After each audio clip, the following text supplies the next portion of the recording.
What unseen forces shape the destinies of those who walk the earth? In the shadows of the rolling hills of KwaZulu-Natal, where the sun bleeds into vibrant hues of orange and purple, ancient whispers traverse the winds. The mountains stand sentinel, guardians of untold stories, where the echoes of warriors and ancestors collide with the present. Here, the air thrums with a tension that prickles the skin, an electric anticipation of something both beautiful and terrifying, waiting just beneath the surface. As dusk falls, the boundary between the living and the spirit world grows thin. In the flickering glow of a fire, a lone figure stirs the embers, summoning the spirits of long-forgotten heroes and cunning tricksters. The stories of Unkulunkulu, the first man, and the elusive Modimo, the creator, woven with threads of love, betrayal, and sacrifice, pulse through the night like a heartbeat. Yet, amidst the rich tapestry of creation and myth, the specter of chaos looms, a reminder that every legend is tinged with darkness. A chilling wind howls through the trees, carrying with it the scent of rain and the promise of upheaval.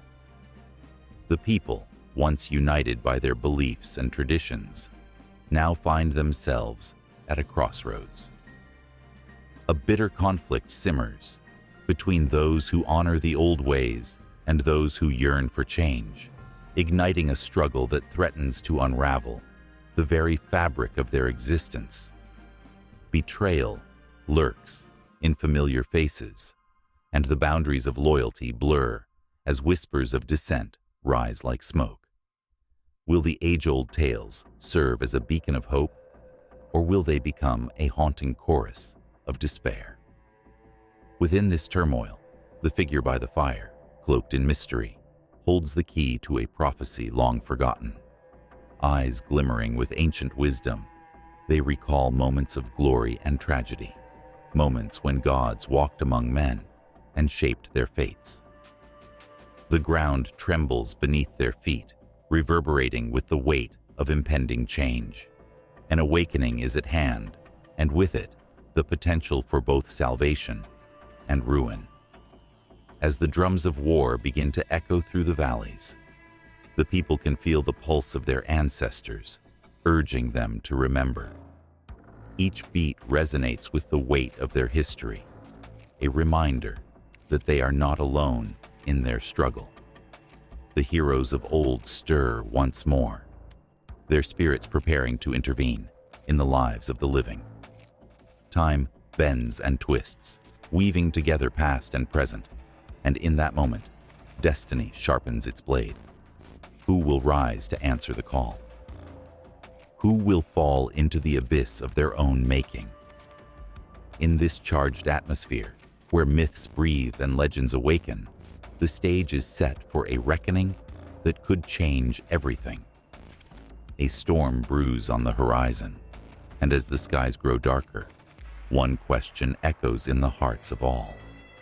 Are they ready to face the truth of their own existence? In the stillness of twilight, as shadows stretched across the vast African plains, a haunting melody danced through the air, echoing the whispers of ancients who once roamed these lands. The songs of the Zulu people, filled with tales of gods, ancestors, and the spirits that dwell in the valleys, wrapped around the listener like an embrace. Each note carried the weight of history, a testament to a vibrant culture that for centuries has woven its beliefs into the fabric of life. The origins of Zulu mythology are steeped in the rich soil of their ancestors' experiences, a tapestry embroidered with the threads of triumph, struggle, and profound spirituality. These stories began long before written records, passed down through generations like sacred heirlooms. They were born under the watchful eye of the mountains and the vast skies, where the sun kissed the earth goodnight, leaving behind a glow that ignited the imagination. At the center of these tales stands Unkulunkulu, the first man, a figure of immense power and wisdom. He emerged from the reeds of a lake, a mystical creation that set in motion the intricate dance of life. Unkulunkulu became the architect of humanity, shaping the first beings from the earth, instilling in them the spirit of resilience and love. His presence is felt in every whisper of the wind and rustle of the leaves, a reminder of the divine connection between the Zulu people and the world around them. But the stories do not stop with Unkulunkulu. The Zulu pantheon is rich with characters that embody the essence of nature itself. There is Nkosi Zulu, the god of the sky, whose moods can shift as quickly as the weather. He is both a nurturing father and a fearsome storm, a symbol of the duality found within existence. As the rains pour and the sun shines, the Zulu people feel the pulse of Nkosi Zulu, recognizing his hand in every season, every cycle of life. Then there is the enigmatic figure of Nomkubulwana, the goddess of the earth and fertility. Her spirit dances in the fields of maize and sorghum, blessing the land with abundance. Farmers would invoke her name before planting their seeds, hoping for her favor. Her stories highlight the sacredness of nature, teaching respect and gratitude for the gifts bestowed upon humanity. In every kernel of grain, the Zulu find a connection to her, a reminder of their roots and the timeless bond between people and land. Yet, amid the reverence for the divine, Zulu mythology also speaks of the ancestors who walk alongside the living. The spirits of those who have passed continue to influence the world, guiding their descendants with wisdom and protection. This belief in ancestral spirits creates a bridge between the past and the present, a powerful reminder that one's lineage is never truly lost. Ceremonies honoring these spirits are woven into the very fabric of Zulu life, where the living gather to tell stories, dance, and celebrate their heritage. The flickering flames of a fire bring warmth not just to the body but to the soul, casting light on the shadows of memory. The intensity of Zulu mythology is palpable in every ritual and story. Take, for instance, the tale of the first rainfall, a crucial event in Zulu culture. As the skies darkened, the people gathered beneath the ancient trees, their hearts pounding with anticipation. They called upon the spirits, offering prayers and sacrifices, believing that the clouds would answer their call. When the first drops of rain fell, a collective cheer erupted. It was not just water, it was life itself, a direct response from the heavens, a sign of the deep-seated connection between the Zulu and their gods. The earth breathed anew, and with it, stories of gratitude and hope echoed across the land. But not every tale spun from the Zulu's rich mythology is one of joy. There are cautionary tales, steeped in lessons about pride, greed, and the consequences of straying from the path of righteousness. The story of the trickster, a character who embodies both chaos and wisdom, serves as a reminder of the thin line between folly and enlightenment. His antics may incite laughter, but they also provoke thought, urging listeners to reflect on their choices and the impact they have on their community. The presence of the supernatural weaves its way through these narratives, blurring the lines between the seen and the unseen. Spirits inhabit the rivers and mountains, and their stories are alive in every corner of the land. The Zulu believe that these entities are not merely figments of imagination. They are as real as the sun rising each day. They bring comfort, provoke fear, and inspire awe, teaching lessons that resonate through the ages. As the sun dipped below the horizon, casting a golden hue over the land, the beating drums called the community together.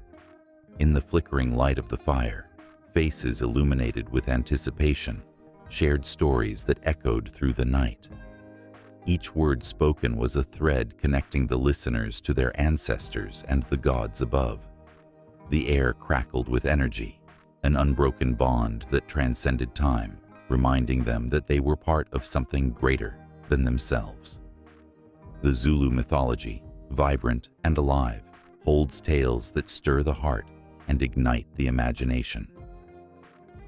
It is a living testament to a culture that has endured through trials and tribulations, a legacy that continues to flourish in the spirit of its people. The echoes of their past resonate powerfully, urging one to listen closely. For in those stories lies the very essence of what it means to exist, an intricate dance of life, death, and rebirth, forever entwined in the souls of the Zulu. And as the stars twinkled above, the promise of new stories lingered in the cool night air, waiting to unfold in the hearts of those who would come next. The sky was an endless canvas, painted with hues of orange and deepening blue as the sun began its descent. In this moment, the ancestors of the Zulu people once gathered, their voices mingling like the soft rustle of leaves in the evening breeze, telling tales that would echo through generations. It was a time when the world was new, when every shadow held a story, and every whisper danced with the spirit of creation. Long ago, before the hills were etched in time and rivers carved their paths, there existed only darkness. But within this void, a profound yearning pulsed, a desire that would stir the very essence of life. From the depths of this darkness emerged Unkulunkulu, the Great One, who would breathe life into the emptiness. The air crackled with anticipation as he took his first breath, and in that moment, the world was born. Unkulunkulu was not just a figure. He was a force of nature, a divine being who molded the fabric of existence. With a sweep of his hand, he called forth the first plants, tall and vibrant, their greens bursting forth like laughter in a silent room. They stood proud, swaying gently, their roots reaching deep into the nourishing earth, understanding instinctively that they were part of a grand design. The flora flourished, teeming with life, each leaf whispering secrets as the wind danced through them. As the sun climbed and cast its warm light upon the earth, Unkulunkulu felt a pang of loneliness in his heart. He looked around and realized that while life had begun, it was incomplete. The beauty of the plants needed companions that could walk and breathe, creatures that could roam the land and sing songs of joy. From the clay of the earth, he shaped the first humans, breathing life into them as gently as a mother caresses her newborn. They opened their eyes to a world bathed in sunlight, filled with colors and sounds that would forever resonate in their spirits. The Zulu people believe these first humans were imbued with a spark of Unkulunkulu himself, making them sacred. With the arrival of humanity, laughter echoed through the valleys and mountains. The Zulu people lived in harmony with the land, their lives intertwined with the rhythm of nature. But as with all tales of creation, darkness crept in. The balance that Unkulunkulu had painstakingly crafted began to waver. Curiosity, a double-edged sword, sparked within the hearts of the first humans. They sought knowledge and power, questioning the very nature of their existence. They began to wander far from the teachings of Unkulunkulu, chasing shadows of desires that led them astray. In this tale, there was a trickster, a cunning spirit named Unkosi, who watched from the sidelines. Unkosi, with his mischievous smile, whispered temptations into the ears of the humans, urging them to seek more than what was given. It was Unkosi who planted the seed of doubt, a dark thought that grew like a weed in the minds of those who had once known the simplicity of gratitude. They began to disregard the sacredness of life, forgetting the lessons of their Creator. The tension mounted as the humans' desires spiraled out of control. In their quest for more, they forgot the songs of the plants and the spirits of the animals. The harmony that had once enveloped the earth began to fray, and the world trembled under the weight of discontent. Unkulunkulu, watching with a heavy heart, understood that he must intervene. With thunder rumbling across the sky, he summoned the elements to remind humanity of the power of creation and destruction. Lightning danced like angry spirits above the mountains, illuminating the shadows that had crept into human hearts. Rain fell in torrents, cleansing the earth, each drop a reminder of the bond between life and the sustenance of nature. The people, frightened and awestruck, gathered beneath the trees, seeking shelter from the storm. As they huddled together, they began to reflect on their choices, their hearts stirring with a longing to return to the wisdom of Unkulunkulu. And so, they prayed. The words flowed like a river, reaching up to the heavens, asking for forgiveness. They sang songs, their voices rising above the chaos, weaving a tapestry of hope that echoed through the valleys. Unkulunkulu, feeling their sincerity, decided to bestow upon them a second chance. He lowered the storm, calming the winds, allowing the sun to break through once more. From that moment, the Zulu people faced a choice: to embrace the lessons of their Creator or to continue down the path of discontent. They looked at each other, at the beauty of the land, the plants that swayed with the gentle breeze, and the animals that roamed freely, and their hearts began to heal. With every sunrise, they vowed to honor the gift of life, to live in accordance with nature, understanding that they were part of something much larger. Yet, the whispers of Unkosi still lingered like a shadow at the edges of their minds. The trickster, patient and clever, watched as the people began to rebuild their connection with the earth. He crafted schemes, sowing seeds of doubt and greed, eager to test their resolve. Would they remain faithful to Unkulunkulu, or would they once again stray from the path? The tension hung in the air, palpable and thick, as the Zulu people faced the eternal struggle between light and darkness.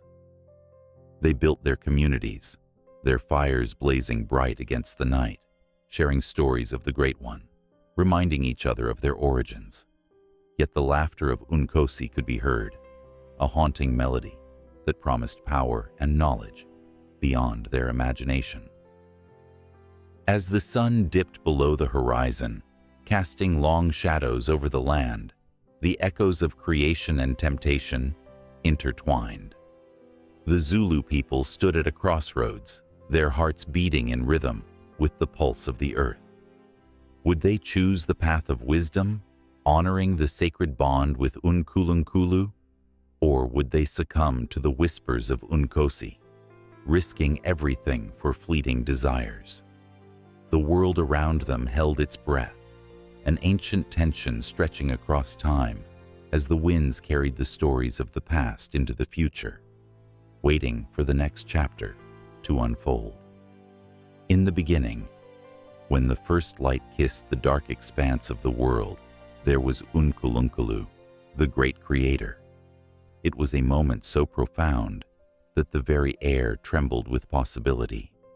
Clouds swirled, and the earth broke open, releasing the first breath of life. From that sacred womb of existence, Unkulunkulu emerged, a towering figure whose presence ignited the flame of creation. His skin shimmered like the dawning sun, and his eyes sparkled with the knowledge of ages, holding the stories of the universe yet to unfold. With a flick of his wrist, the mountains rose, their jagged peaks clawing at the sky, while rivers danced to the rhythm of his heartbeat, carving their paths through the land. Trees sprang forth, their roots twisting and turning, reaching deep into the heart of the earth, begging for nourishment. Unkulunkulu watched, a smile playing on his lips, as life unfurled in vibrant colors and intricate designs. Every creature, whether it flew through the air or crawled beneath the soil, was a testament to his imagination, each one unique and precious. Yet, in the presence of this magnificent creator, a weight lay heavy in the air. Unkulunkulu felt a hollowness, a yearning for companionship. The world, though beautiful, was silent, echoing only the whispers of winds and the rustle of leaves. He looked upon the magnificent landscapes he had fashioned, and a flicker of loneliness sparked within him. "It is not good for a man to be alone," he murmured, his voice resonating like thunder, rolling across the plains. With intention, Unkulunkulu took a handful of earth, mixed it with the essence of life itself, and molded the first human.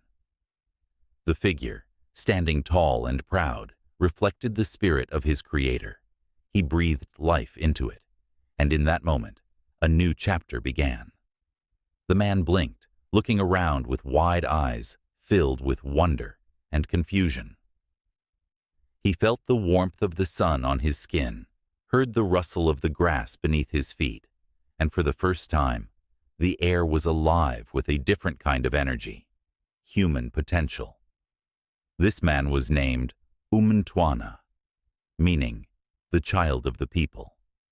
As Unkulunkulu watched him take his first steps, he was filled with a love so deep, it pierced through the very fabric of creation.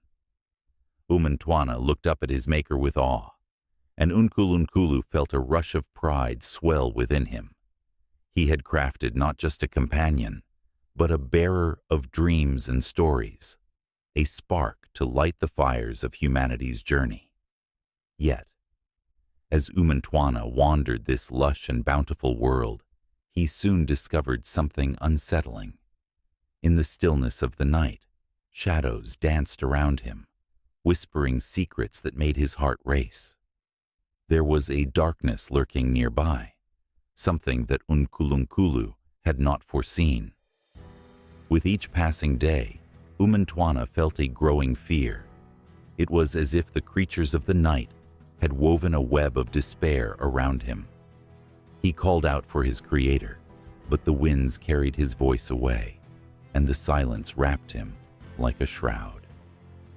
Unkulunkulu sensed the anguish of Umntwana and hurried to his side. "Fear not, my child," he said, grounding his voice with warmth. "You are not alone. I will give you guidance." But even as he spoke, a tremor of uncertainty coursed through him. What if his creation faltered? What if the darkness consumed this precious spark he had brought to life? In the days that followed, Unkulunkulu shared knowledge with Umntwana. He taught him the rhythms of life, the cycles of seasons, the dance of the moon, and the language of the stars. Each lesson unfolded like a delicate flower, yet with every step, Umntwana sensed the weight of his creator's concern. He learned to hunt, to gather, and to build, crafting shelters from branches and leaves. But the shadows grew longer, and within him, a fear began to fester.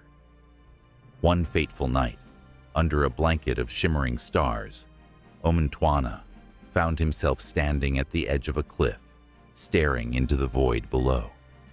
The wind tugged at him, urging him to leap into the darkness.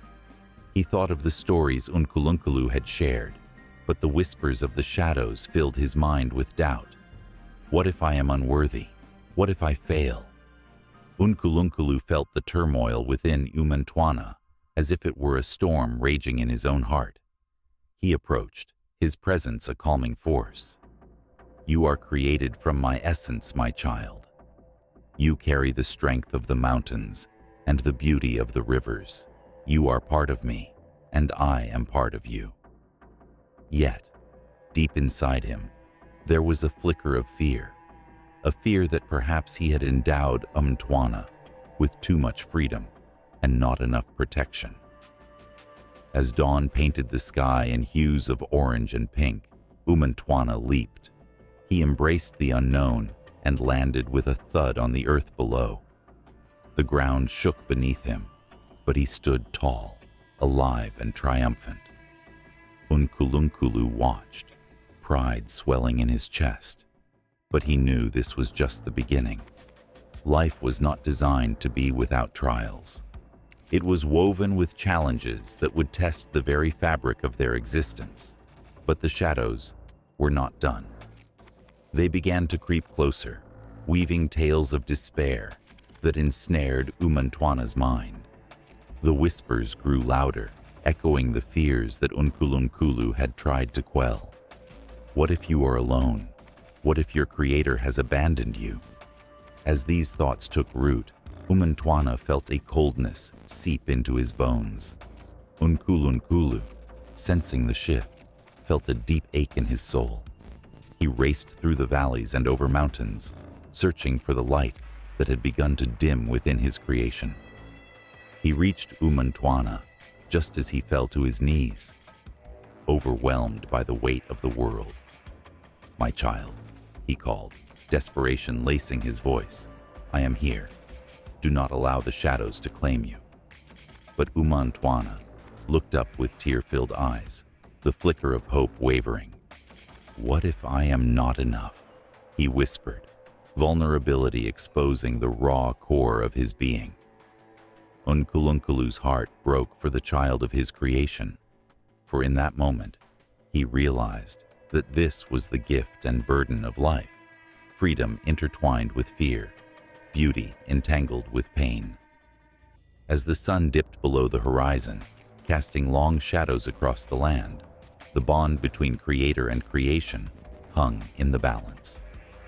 Unkulunkulu, the great creator, took a step closer, ready to share a new truth. He understood that to truly live, Umantwana must confront the darkness, for it was in that struggle that he would find his true strength.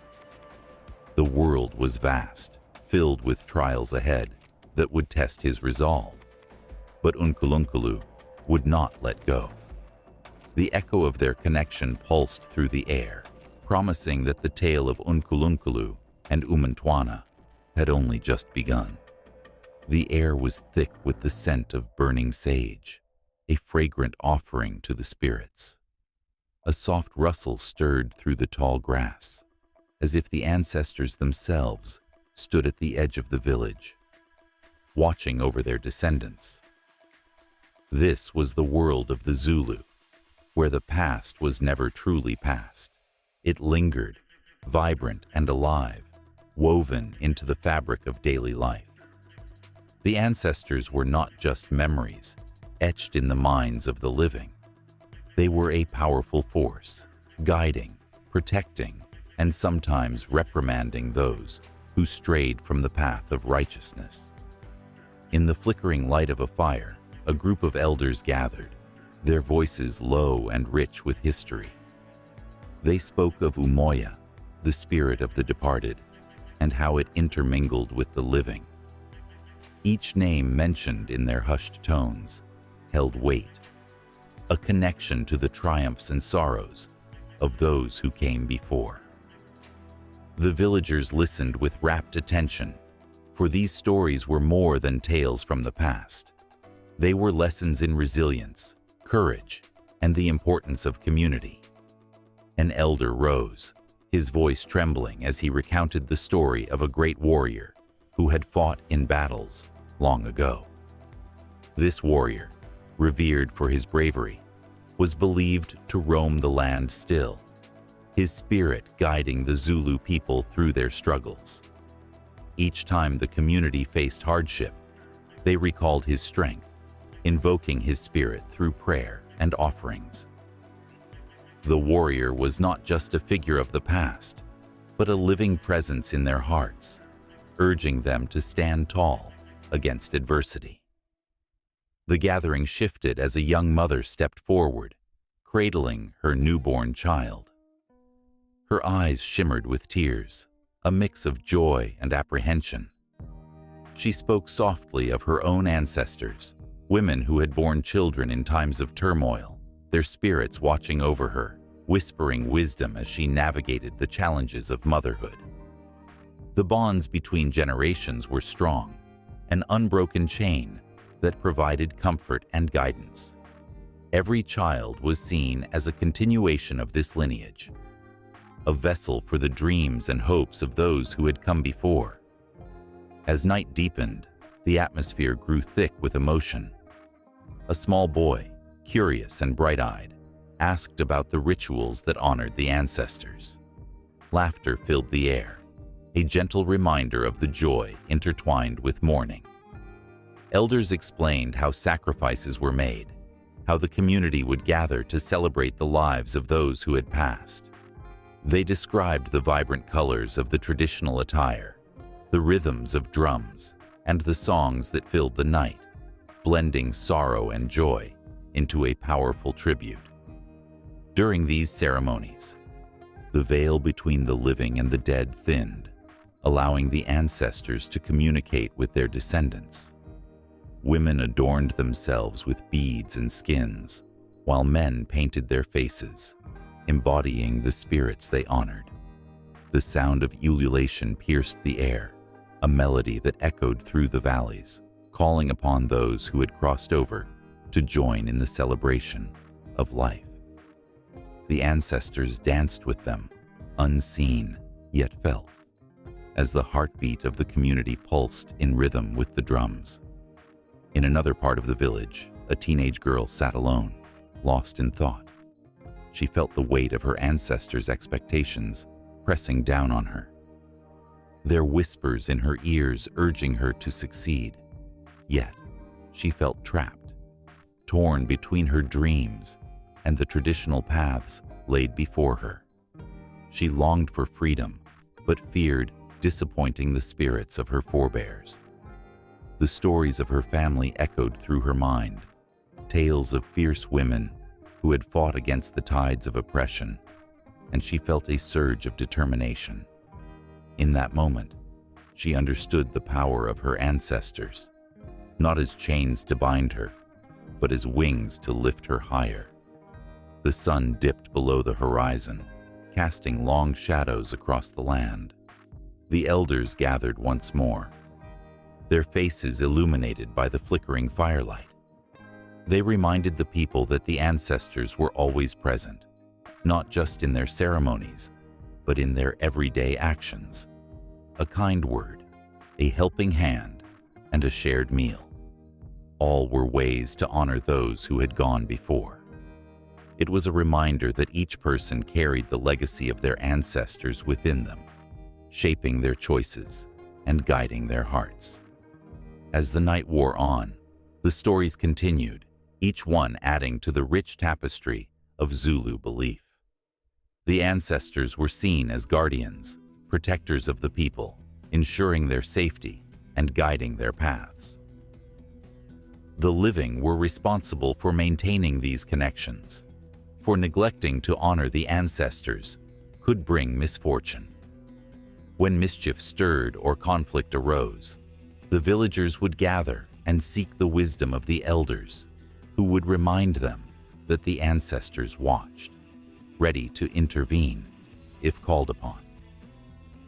In the depths of the night, the young mother returned, kneeling before the fire, her child cradled against her chest.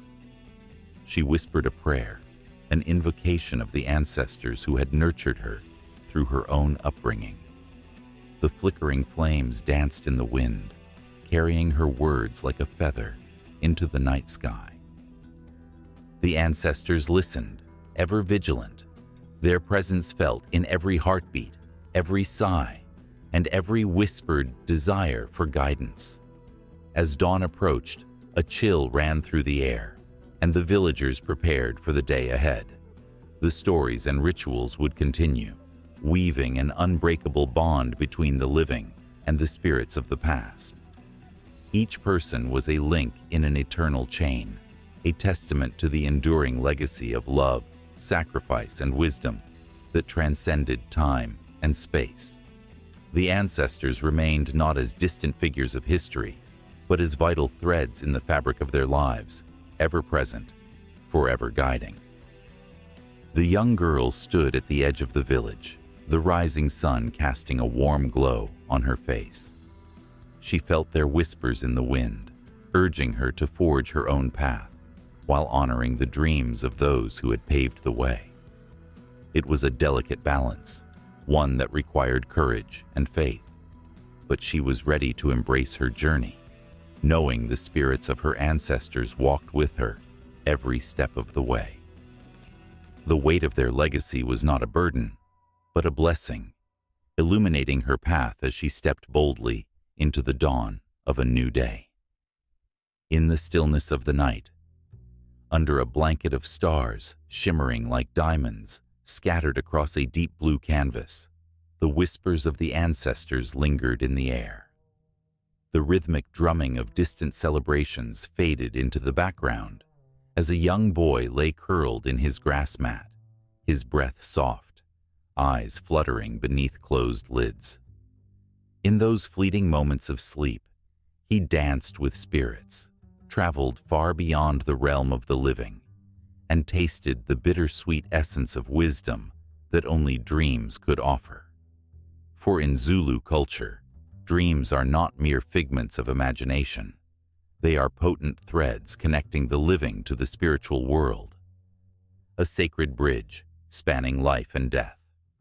The Zulu people believe that dreams carry messages from the ancestors, warnings, guidance, or prophecies woven into the fabric of the night.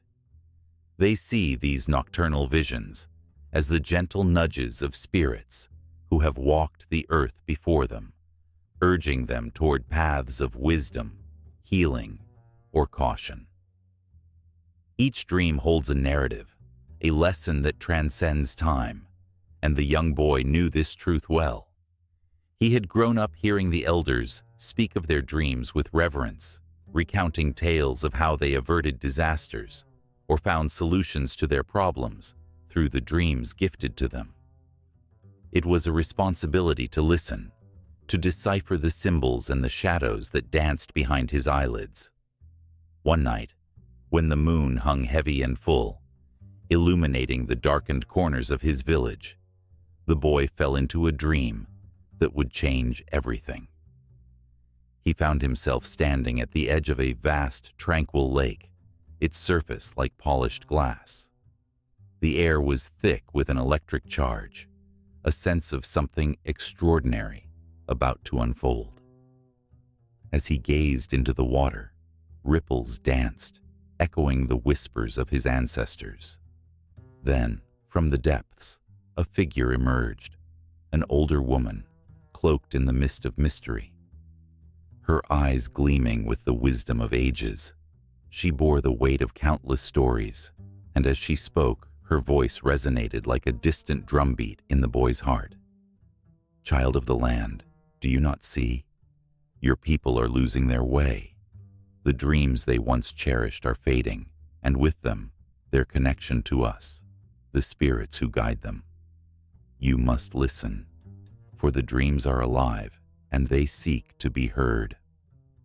Awakening abruptly, the boy's heart raced, the implications of her words crashing over him like waves upon the shore.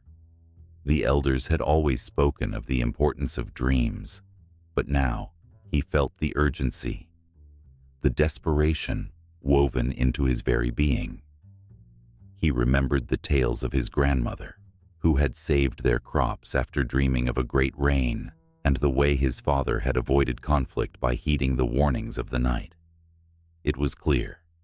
He needed to understand the power of his own dreams, to invite the spirits back into his life and the lives of his people. Days turned to weeks, and the boy became a fervent seeker of dreams. He began to keep a journal, inscribing every vision, every fleeting thought that came to him in the night. He would sit with the elders, sharing his experiences, and they would nod with knowing eyes, encouraging him to continue listening to the whispers of the night. Each dream unveiled a tapestry of meaning, a patchwork of advice threaded through images of animals, ancestors, and symbols. The boy learned to interpret the calls of the lion as courage, the flight of the hawk as foresight, and the slumbering snake as hidden dangers. He could feel the spirits surrounding him, guiding him, urging him to share what he had learned. Then, one fateful night, as he sank into a dream deeper than he had ever known, he found himself in a vibrant forest, the air thick with the scent of rain and earth. The trees loomed like ancient guardians, their branches reaching out as if to cradle him. In the distance, he heard a soft cry, a child in need. Racing toward the sound, he stumbled upon a clearing where a small girl sat, her eyes wide with fear, her tears glistening like dew in the dawn's light. "Please help me," she wailed, reaching out her tiny hands. "I am lost, and I cannot find my way home." In that moment, a rush of love and empathy surged through the boy. He felt the weight of his dreams pressing upon him, urging him to act. He knelt beside her, taking her hands in his. No words were spoken, yet he understood her plight completely. The dreams of a child lost echoed the dreams of his people, adrift in a world that often felt hostile and unforgiving. "Fear not," he whispered, his voice firm. "I will guide you." Instinctively, he began to weave a path through the trees, trusting in the spirits that had always guided him. With each step, the forest shifted, revealing hidden trails and luminous flowers that flickered like stars. The girl's cries faded into laughter, and soon they emerged from the forest, the moon shining bright overhead, illuminating a path back to her home. As dawn broke, the boy awoke with a start, heart pounding with the realization of his profound journey. He knew now that dreams were not just personal. They bore the collective weight of his people. The young girl was a manifestation of their struggles, their fears, and through him, she had found her way back home. It was a powerful reminder that he, too, needed to help guide his community, to remind them of the dreams that lay waiting for their attention. With fire in his belly, the boy raced to the village. His feet flew across the earth, driven by the urgency of his newfound purpose. He gathered the villagers around the sacred fire, the flames flickering like the dreams they had stifled. He spoke passionately, recounting his dreams, the lessons he had learned, and the importance of sharing dreams amongst themselves. Eyes widened in awe, hearts began to stir, and as the stars began to twinkle above, something magical happened. One by one, villagers began to share their own dreams, tales of guidance, clarity, and warnings that had slipped through the cracks of their daily lives. The air became electric with their stories, the fire crackling with the energy of connection. In that moment, they realized that dreams were the lifeblood of their heritage, a sacred tapestry that bound them to their ancestors and to each other. And as the night deepened, the spirits listened, smiling from the shadows, knowing they had returned to the hearts of the living, weaving their presence back into the fabric of everyday life. In a time where the sun kissed the earth with a golden hue and the moon whispered secrets to the stars, there was a woman who stood at the edge of the world, a woman whose very existence held the essence of life itself. She was Unomkubulwane, revered as the first woman, the embodiment of nature and all its wonders. Her feet danced upon the lush green grass, and her laughter echoed through the valleys, a melody that had the power to bring forth rain and sunshine alike. The people of the land whispered stories about her, tales passed down through generations, each one filled with awe and reverence. They spoke of how she had woven the fabric of the earth, threading rivers through mountains and planting trees that reached for the heavens. But it wasn't just the land that thrived because of her. It was the spirit of the people, their hopes and dreams, entwined with the very essence of her being. One fateful evening, as the sun dipped below the horizon, casting a fiery glow across the sky, the whispers of the village grew louder. There was a stir, a sense of anticipation that hung in the air like the scent of rain. The elders had gathered, their faces etched with lines of wisdom and worry. They sensed an imbalance in the world, a disconnect between nature and humanity. Crops began to wither under the relentless sun, and the rivers flowed weaker by the day. In this moment of despair, they turned to the legend of Unomkubulwane for guidance. Underneath the ancient baobab tree, they lit a fire, its flickering light dancing like the spirits of their ancestors. The elders recounted how Unomkubulwane had once walked among them, teaching them the sacred ways of life. They remembered her gentle hands that nurtured the earth, her voice that called forth the rains, and her heart that beat in tune with the rhythm of the seasons. Each word they spoke ignited a spark of hope within the villagers, a belief that perhaps Unomkubulwane could still hear their cries. As the fire crackled and the night deepened, a profound stillness descended. Suddenly, a gust of wind swept through the gathering, extinguishing the flames and plunging the village into darkness. Gasps echoed as they felt a presence, something powerful and ancient. Then, through the gloom, a silhouette emerged, graceful and ethereal. It was Unomkubulwane, her form shimmering like the morning dew on a spider's web. Her eyes held the wisdom of ages, and the villagers felt their hearts leap with recognition. Fear mingled with reverence as she spoke, her voice like the gentle rustling of leaves. I have come to remind you of the bond you share with the world around you.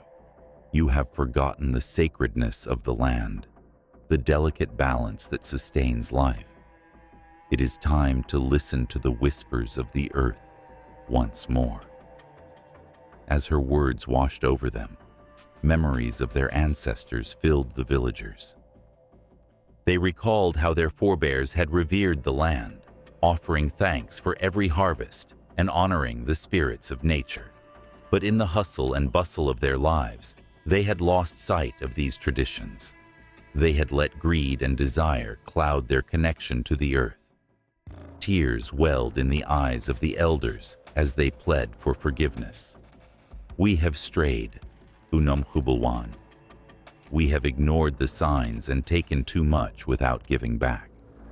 Please, guide us back to the path of harmony. With a knowing smile, Unomkubulwane raised her hands, and suddenly, the air shimmered with energy. The villagers felt a surge of warmth and light envelop them, as if the very essence of the earth was flowing through their veins. You must remember your role as caretakers, not conquerors. Only through kindness and respect can balance be restored. As she spoke, images flickered in the minds of the villagers. Fields lush with crops, rivers teeming with fish, and a sky filled with vibrant birds. Each scene ignited a deep yearning within them, a desire to reclaim the harmony that once existed. But just as quickly as the visions came, they faded, leaving behind an ache for what they had lost.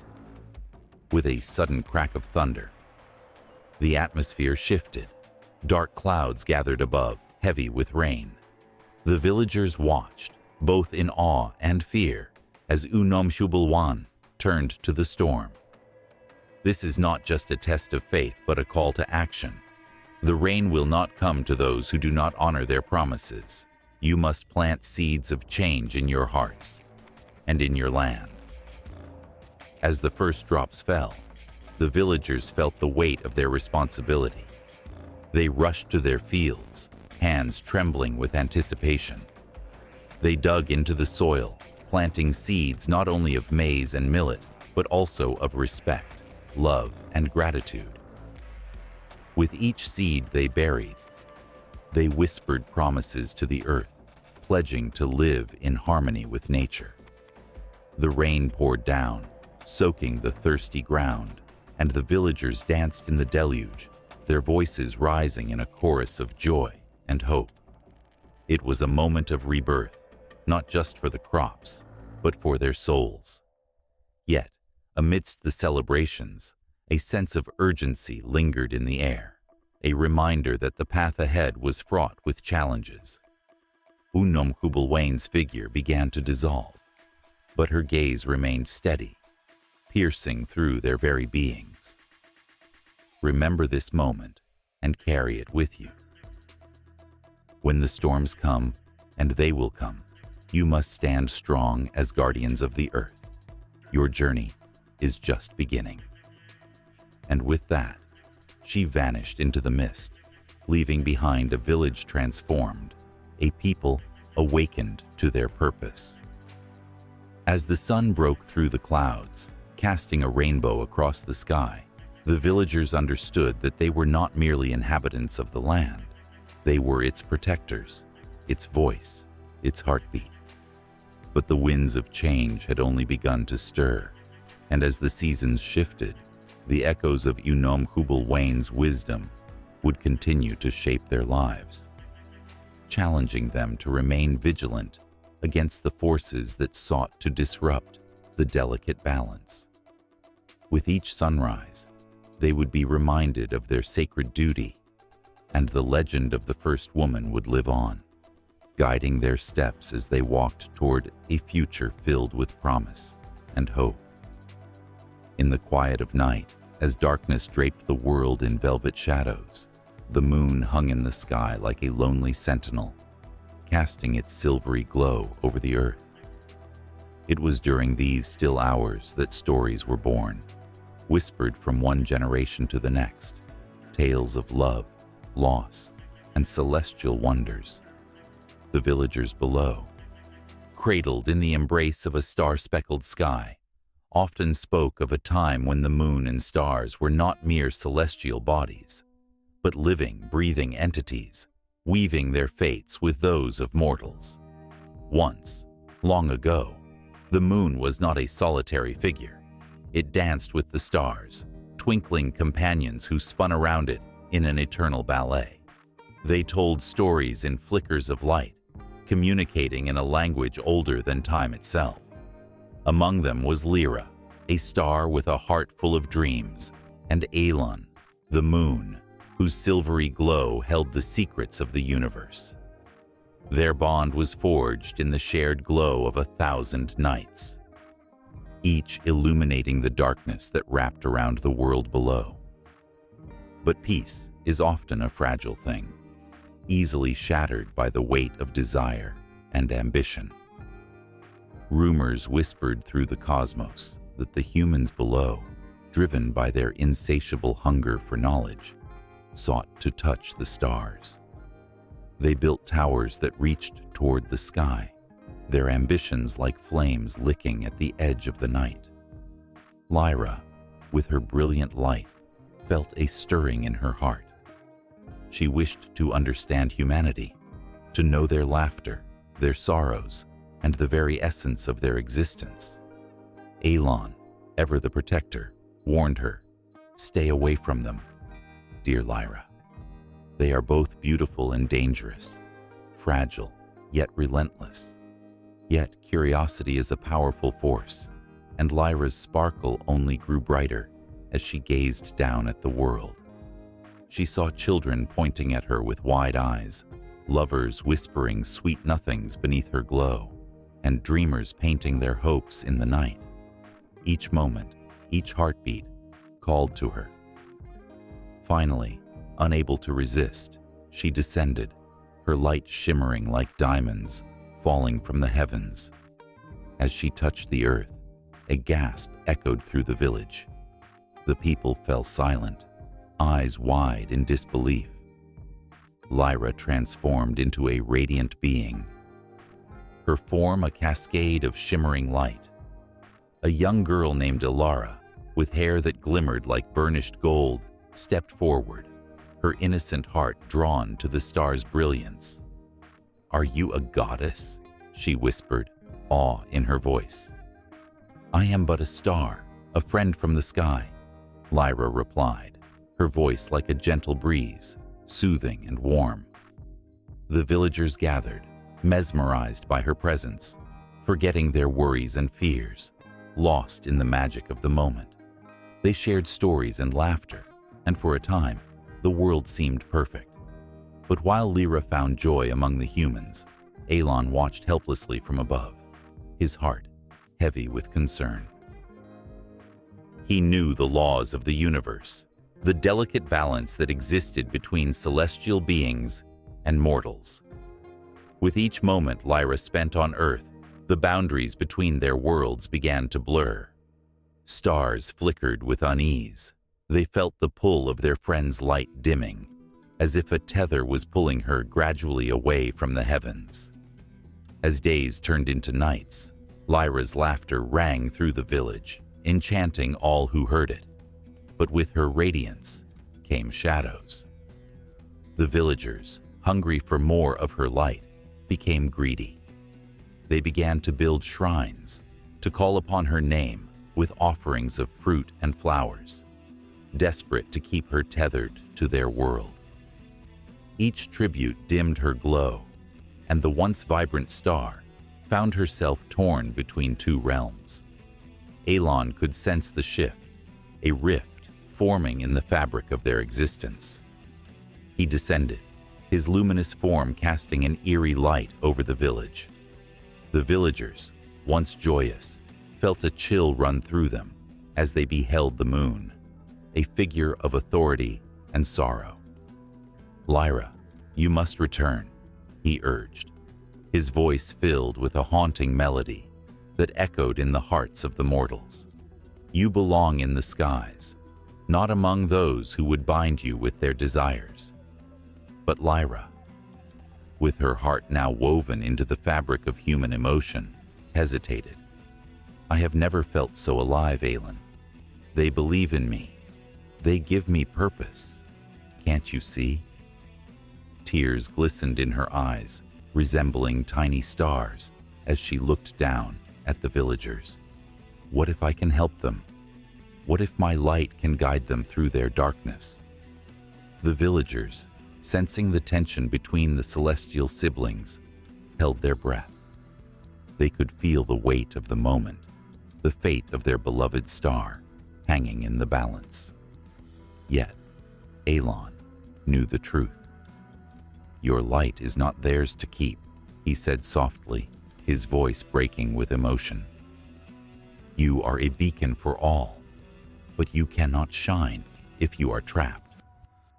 But the villagers, stricken with fear and longing, began to chant Lyra's name, their voices rising with fervor, drowning out Elon's plea. The air grew thick with desperation, their collective wish weaving an invisible chain, binding Lyra to the earth. The stars above flickered, anxious, as the universe trembled under the weight of their desires. And just as the tension reached its peak, a darkness swept over the land. In a flash, the sky turned ominous, the stars dimmed, and the wind howled like a restless spirit.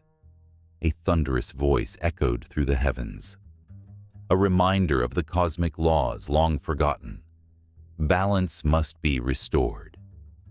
Lyra gasped as the air crackled with energy, the villagers recoiling in fear. Elon, with tears in his silvery eyes, reached for his sister, his heart aching with a love that transcended their cosmic bond. "You must choose, Lyra. The stars and the moon can shine, but only if you return to the skies." The villagers, caught between the celestial struggle and their yearning for Lyra's light, began to realize the truth in Elon's words. They felt the tremors of the universe, the profound sorrow that echoed through the night. A wave of understanding washed over them, mingling with their love for the star who had brought them joy.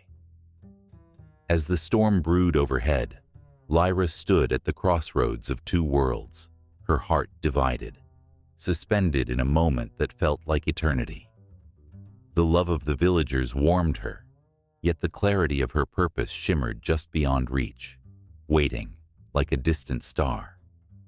In that pivotal instant, the silence of the night deepened, a hush that held its breath for what was to come. The moon and its beloved star awaited a decision, their hearts inextricably linked to the fate of the world below, while the stars watched with bated breath, knowing the next moments would define their destinies forever. In the stillness of the night, beneath a shroud of thick mist, a figure darted through the shadows. A soft giggle echoed, the kind that made the hairs on the back of your neck stand up. The moonlight caught a glimpse of a small creature, barely taller than a child's toy, its eyes gleaming with mischief. This was Uthikoloshi, the trickster, a spirit woven into the very fabric of South African folklore. As the stories go, he is not just a figure of fright. He embodies chaos, creativity, and the unpredictable dance of life. Legends tell of Uthikoloshi's ability to vanish with a blink, leaving only a whisper of laughter in his wake. He was said to be a guardian of the weak, a spirit who would play tricks on those who deserved it. But he was also a thief, pilfering not only physical treasures, but also the very essence of life itself.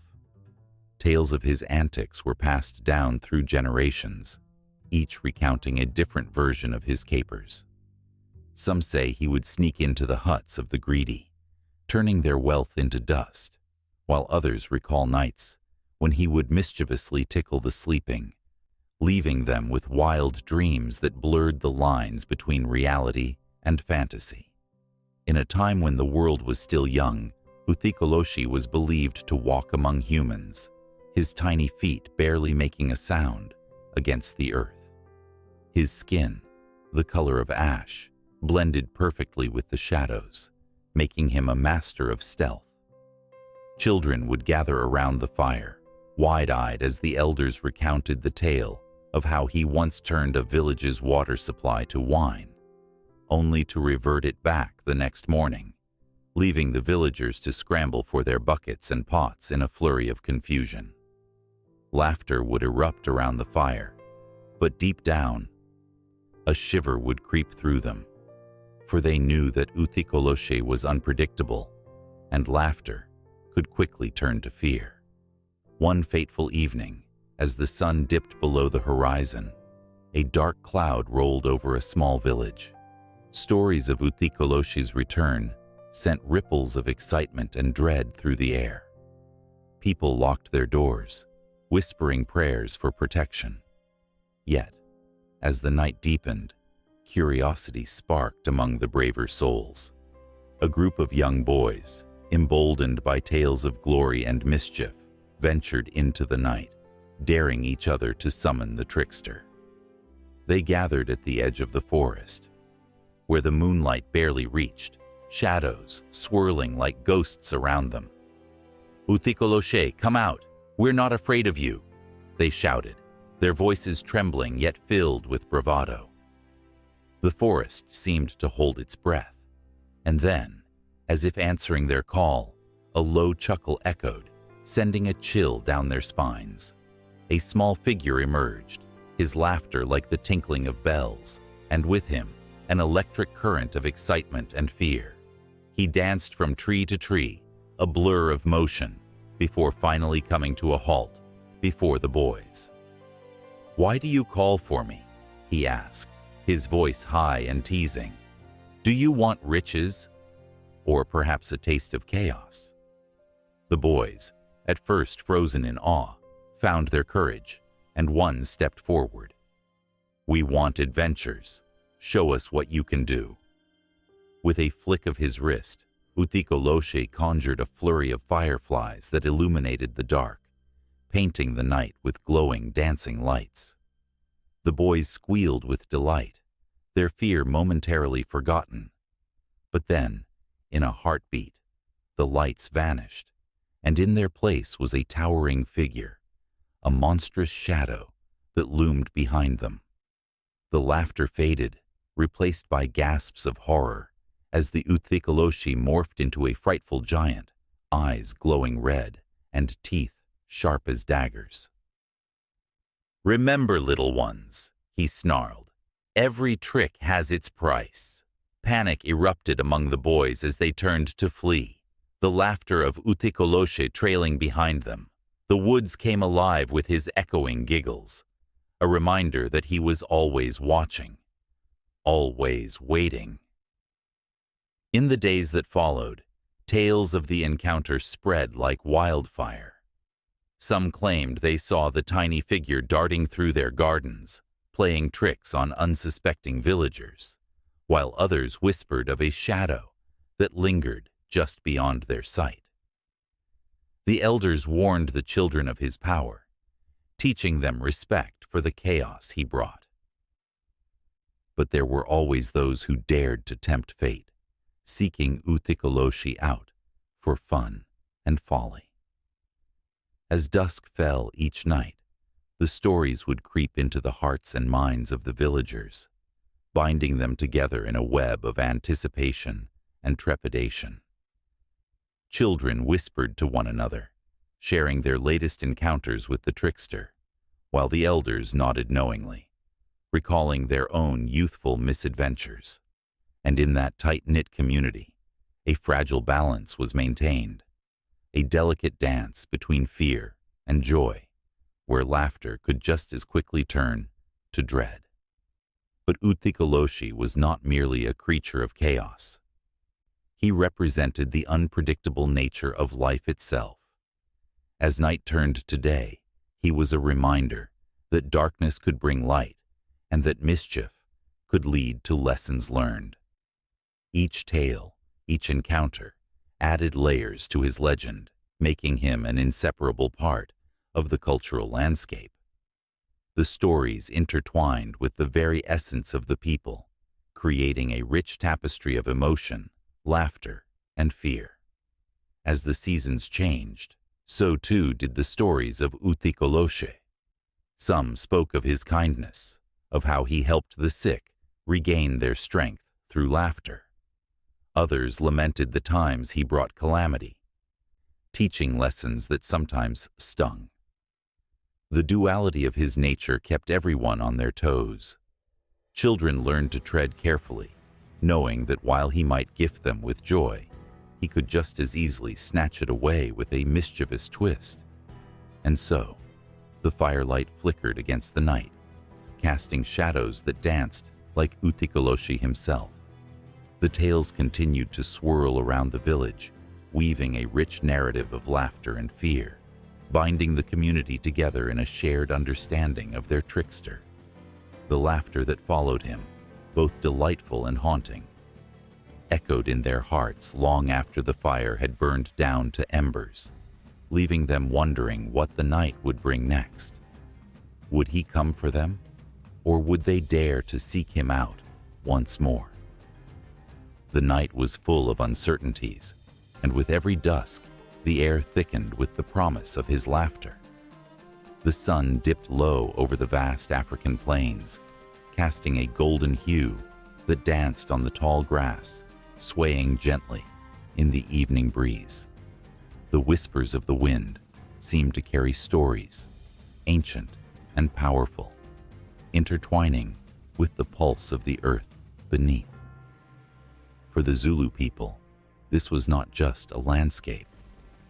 It was a living tapestry woven with the threads of their myths, a sacred realm where nature breathed life into every story, told around a flickering fire. In the beginning, long before the first human foot touched this land, there existed a time when the mountains sang and the rivers spoke in voices understood only by those who listened closely. The Zulu believed that nature was not just a backdrop to their lives, but a central character in their myths, imbued with spirit and purpose. Each rock and tree held secrets. Every creature was a messenger. The mountains, standing tall and proud, were seen as ancestors, guardians watching over the people. Their rugged faces, etched with time, bore witness to the struggles and triumphs of generations. The tale of Ushaka, a legendary warrior, echoed through the valleys, a reminder of the bond between the people and the land. The Zulu believed that Ushaka was born from the very soil they tread upon, a child of the earth. As he grew, he learned from the roar of the lion and the grace of the antelope. It was said that on moonlit nights, the spirits of the ancestors wandered among the trees, guiding him, urging him to harness the strength of the thunderstorm that rolled across the sky. The lightning was a sign of their approval, a spark of divine energy that flowed through him, igniting his destiny. Yet, the relationship between the Zulu and nature was not always harmonious. The rains, so vital for sustenance, could turn violent, unleashing floods that swallowed villages whole. The stories of these tempests were woven into the fabric of Zulu mythology, cautionary tales reminding the people of their dependence on the land and its moods. The figure of Unkulunkulu, the creator, was often invoked in these moments of despair. It was believed that he controlled the heavens, and through prayer, the Zulu sought to appease him, offering sacrifices to ensure a balance between man and nature. As the seasons changed, so did the stories. The arrival of spring brought forth tales of rebirth and renewal, symbolized by the delicate blossoms that adorned the trees. The Zulu celebrated this time with rituals honoring the earth, dancing amidst the flowers, their feet pounding the soil in rhythm to the heartbeat of their ancestors. They would gather around sacred trees, believed to be the homes of spirits, and share stories of love, loss, and the cycles of life. With each tale, they reaffirmed their connection to the land, recognizing the intricate web of life in which they were all entwined. In the shadows of the great baobab tree, the elders recounted the story of Unkulunkulu, who walked the earth and taught the people how to live in harmony with nature. Unkulunkulu was said to have plucked a stalk of reeds from the river, shaping it into the first human being. This act was a reminder that humanity was born from the elements, crafted from the very essence of the earth.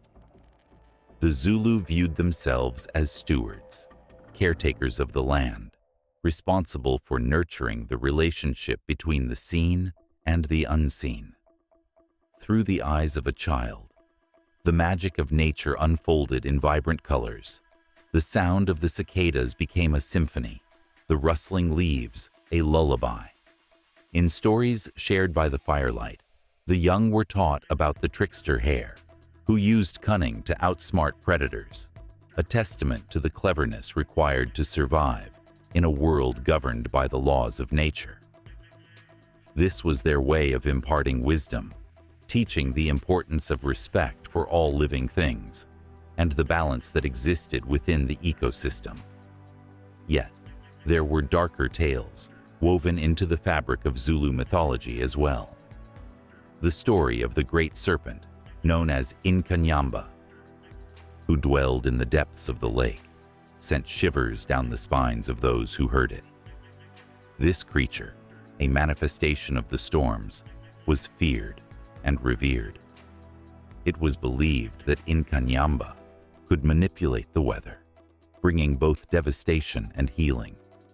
The Zulu understood that nature was a force to be reckoned with, capable of both nurturing life and unleashing chaos.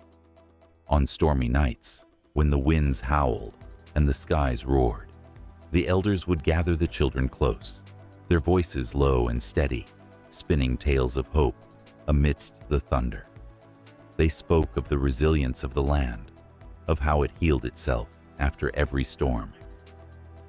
This cycle of destruction and rebirth resonated deeply with the Zulu, echoing their own struggles and triumphs. Each storm was a challenge, but the dawn that followed was a promise of new beginnings. As the sun rose, painting the sky in hues of orange and pink, a sense of calm settled over the land. The people emerged from their homes, greeted by the scent of wet earth and blooming flowers. The stories of the night lingered in the air, a reminder of the connection they shared with the world around them. Nature was their ally, their adversary, and their teacher. It was a living, breathing entity that shaped their identity, their beliefs, and their very existence. In the intricate dance of life, the Zulu learned to navigate the ebb and flow of nature's rhythms. They understood that every animal, every tree, and every drop of rain played a part in the grand tapestry of existence. The myths they told were more than mere stories. They were lessons etched into the hearts of the Zulu people, reminding them of their place in the world. As they looked to the horizon, the mountains still stood tall, the rivers flowed with purpose, and the spirits of their ancestors whispered through the winds, forever intertwined with the living legacy of nature. The sun dipped low on the horizon, painting the sky in hues of orange and red, as the rhythmic sound of hooves echoed across the vast plains of Zululand. Cattle moved gracefully through the tall grass, their shadows stretching long and slender, like ancient spirits dancing to the melody of the wind. In the Zulu world, these magnificent creatures were not just animals. They were lifelines, symbols of wealth, strength, and family heritage.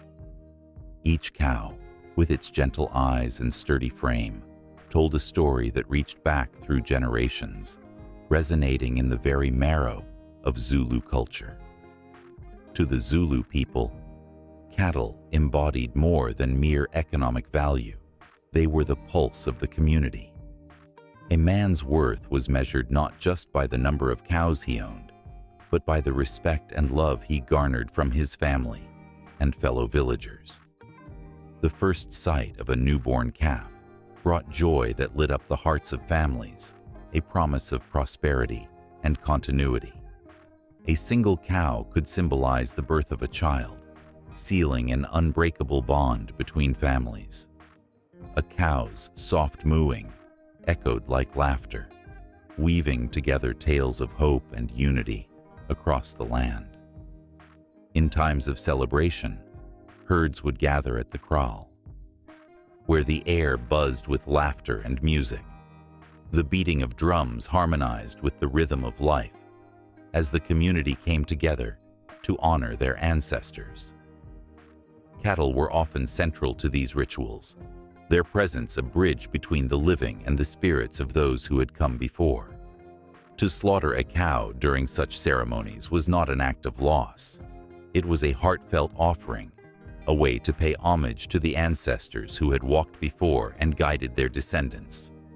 But with the beauty of cattle came the weight of responsibility, the struggle to care for them during droughts, the anxiety that came with disease, could send waves of worry rippling through a family. A sick cow meant more than just financial loss. It was a threat to the very fabric of survival. It was in these moments of hardship that the bond between man and beast was tested. Each farmer would whisper words of comfort to their ailing cattle, their hearts heavy with the weight of dependence.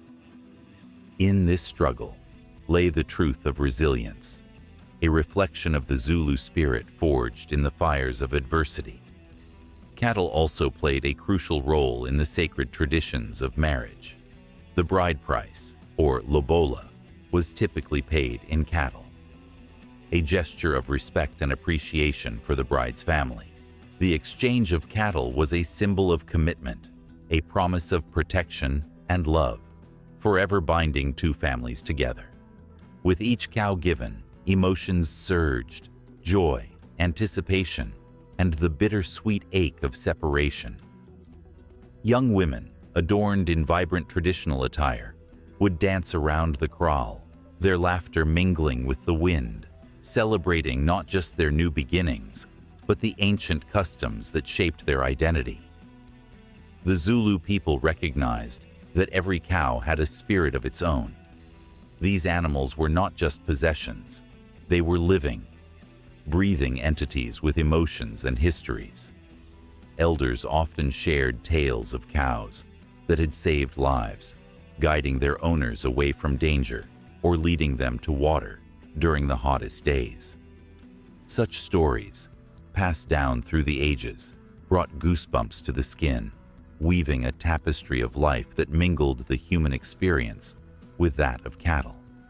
In every herd, there existed a lineage, a deep connection that echoed through time, harmonizing the call of the ancestors with the heartbeat of the present. As the shadows grew longer, the air became thick with the smell of wood smoke and the crackle of a fire. Families gathered around, sharing meals and stories as the stars began to twinkle overhead. The flickering flames danced, illuminating the faces of those who had come together, united by the sacred bond of cattle. Each bite of food, often flavored with the meat of their beloved cows, brought warmth and comfort, filling their bellies and hearts alike. The memories of lost loved ones surfaced, mingling with the laughter as they honored those who had once sat beside them, whose spirits now roamed free. And then there were times of conflict, when the land was not as forgiving. The Zulu warriors, fierce and proud, fought for their cattle, which symbolized not just their wealth, but their very survival. The clash of shields and spears rang out across the plains, a testament to courage and loyalty. In these moments of battle, every cow lost was a wound to the soul, a reminder of what was at stake. The cries of warriors blended with the lowing of cattle, a heartbreaking symphony of love and loss that echoed in the hearts of those left behind. As night enveloped the land, the stories continued, weaving the past with the present, each tale a thread in the rich fabric of Zulu culture. The ancestors listened, their spirits alive in the flicker of the firelight. For the Zulu, every cow was not just a creature to tend, it was a symbol of life itself, embodying the struggles, joys, and sacred traditions that defined their existence. The deep, throaty sounds of cattle echoed in the hearts of the people, calling them to remember, to honor, and to cherish the ties that bound them to one another and to their heritage. And just like that, as the embers glowed softly in the dark, the connection between the Zulu people and their cattle remained unbroken, a legacy that would carry on, transcending time, rooted in love and respect. The night held its breath, waiting for the dawn as the stories lingered in the warm air, ready to flow seamlessly into the next chapter of life, where every heartbeat echoed the rhythm of the land, and every soul was intertwined in the eternal dance of existence. The mist hung low over the banks of the Umhlathu's river, swirling like whispers of old tales, beckoning those who dared to listen. As the sun dipped below the horizon, shadows danced on the water's surface, casting an eerie glow that seemed to breathe life into the stories woven through the very fabric of this sacred land. Long before the first Europeans set foot on its shores, the river flowed through the hearts of the Zulu people, its waters a lifeline, a sacred thread connecting the past, present, and future. In the stillness of twilight, a group of villagers gathered by the riverbank, their voices low but filled with urgency. They spoke in hushed tones about the spirits that roamed the waters, guardians of the river who demanded respect and reverence. The elders warned that to disrespect the Umhlathus was to invite misfortune, for the spirits held the power to protect or to destroy. These stories shaped the lives of all who lived near its banks, grounding them in a rich tapestry of tradition and belief. As the villagers settled around a flickering fire, tales began to flow like the river itself. One elder, his voice gravelly and thick with age, recounted the legend of the river's origins. It was said that a beautiful woman named Nandi, born of the earth and water, fell in love with the moon. Their love was forbidden, for the moon belonged to the night, while Nandi was destined to the land. In her sorrow she wept, and her tears transformed into the waters of the Umhlathuse, forever intertwining her spirit with the river. As the fire crackled and sparks flew into the night, a chill swept through the crowd. Children huddled closer to their mothers, eyes wide in wonder and fear. The elder's voice grew softer, almost a whisper, as he shared how Nandi still lingered along the banks, guiding lost souls to safety or dragging the careless into the depths of despair. He paused, allowing the weight of his words to settle, and they all felt the river's pulse beneath their feet, an unyielding reminder of its presence. The stories, however, were not just tales of caution. The river also cradled joy and celebration. It was the source of life, nourishing crops and quenching thirst. As the moon rose high and bathed the land in silver light, the villagers would come together to celebrate the bounty that the river bestowed upon them. They danced on the banks, their feet rhythmically tapping the earth, as drumming echoed the heartbeat of the water, creating a symphony of life and gratitude. But amid the laughter and music, a solemn reminder echoed from the elders' lips. The spirits are always watching. It was a warning that echoed through generations, a reminder to honor the river's gifts and not to disturb its peace. For those who dared take more than they needed, the river would rise, furious and unyielding, sparking storms that swept through their homes, leaving destruction in their wake. In one such storm, many years ago, a young woman named Thandi found herself standing at the edge of the river, defying the warnings she had heard all her life. With a heart full of ambition, she sought to pull precious stones from the riverbed, believing it would bring her wealth and prosperity. The moment her hands plunged into the murky depths, the river roared to life, churning violently. The spirits, angered by her greed, unleashed a torrent that threatened to engulf her. The villagers watched in horror as the waters swelled, cries of fear mingling with the howling wind. Thandi struggled, her fingers grasping at the slick stones, but the river was relentless. In that moment of desperation, she felt a rush of cold, and a vision flooded her mind. A ghostly figure of Nandi, her eyes glistening with sadness, warned her of the consequences of her actions. It was a moment that would haunt the villagers for generations, the day the river reclaimed what was rightfully its own. Years passed, but the story of Thandi's folly remained etched in the hearts of the people. The river continued to flow, a constant reminder of their connection to the past. Children grew up hearing tales of bravery and foolishness, of the spirits who danced beneath the surface and the ancient woman who wept for lost love. The river was not just a body of water. It was a living entity, breathing and shifting with the tides of time. As dusk fell once again on Umhlathus, the fire crackled, casting shadows that flickered like the spirits themselves. The villagers felt the electric tension in the air, the weight of history pressing down upon them. Each story told was a thread woven into the very tapestry of their existence, binding them to the river, to each other, and to the spirits that watched over them. And just as the night seemed to settle into a peaceful lull, a sudden chill swept through, silencing the laughter. The water began to ripple unnaturally, as if stirred by an unseen hand. Eyes widened, hearts raced, and a sense of foreboding filled the air.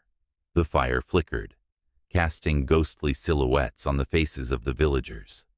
They could feel it, a presence, powerful and ancient, rising from the depths of the river. In that moment, the boundary between the world of the living and the realm of spirits blurred. The whispers of the past entwined with the present, carrying with them the stories of joy and sorrow.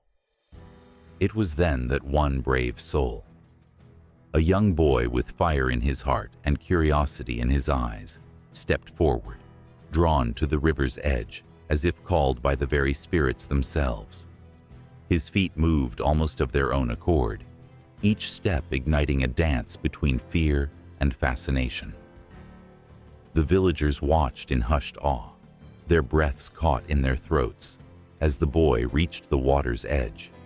It was a moment that would echo through the ages, binding him to the legends of Lathuz, intertwining his fate with the spirits that dwelled within. The river, alive with secrets and longing, awaited his next move, the air thick with anticipation. The sun dipped low over the horizon, casting long shadows across the lush, undulating hills of Inlangwini. This was a land steeped in whispers, where the very soil trembled beneath untold stories. The air held a weight of memories, as if the spirits of ancestors lingered just out of sight, waiting to be acknowledged. The heartbeat of the earth pulsed strongly here, and the tales that emerged from its depths were both haunting and beautiful. Inhlangwini was not merely a place, it was a tapestry woven with the threads of history, culture, and spirit. Across the ages, it had been a sanctuary for many. The vivid colors of the land told stories of those who had walked before, their footprints etched in time. The gentle rise and fall of the hills echoed the laughter of children, the cries of warriors, and the solemn chants of elders.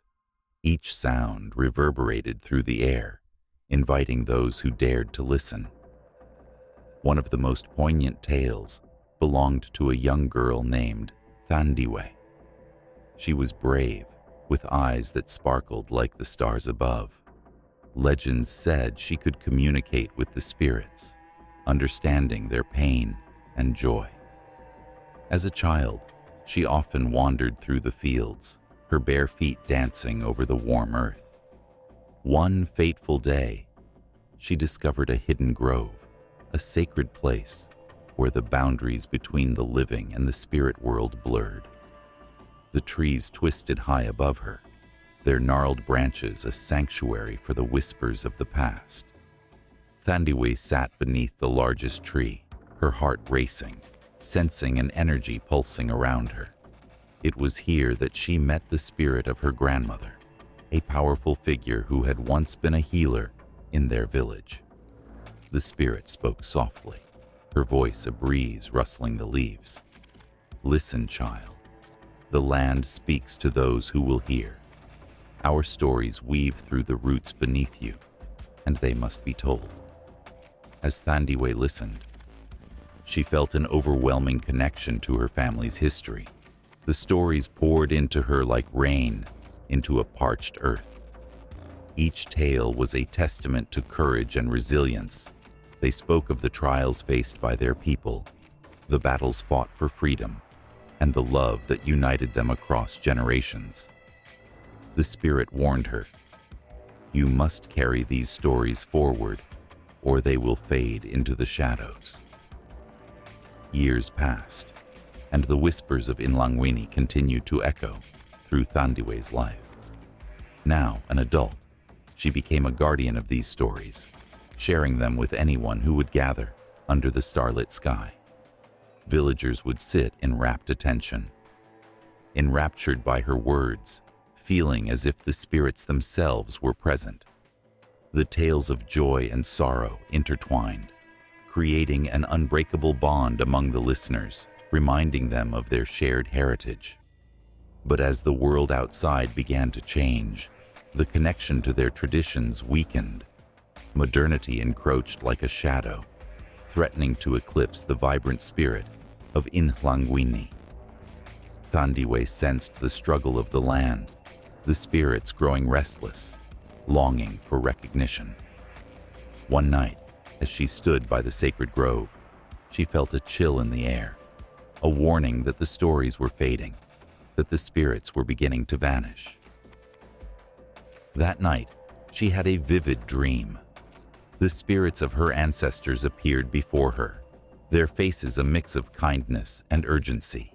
They beckoned her to take action, to reignite the spark of connection among her people.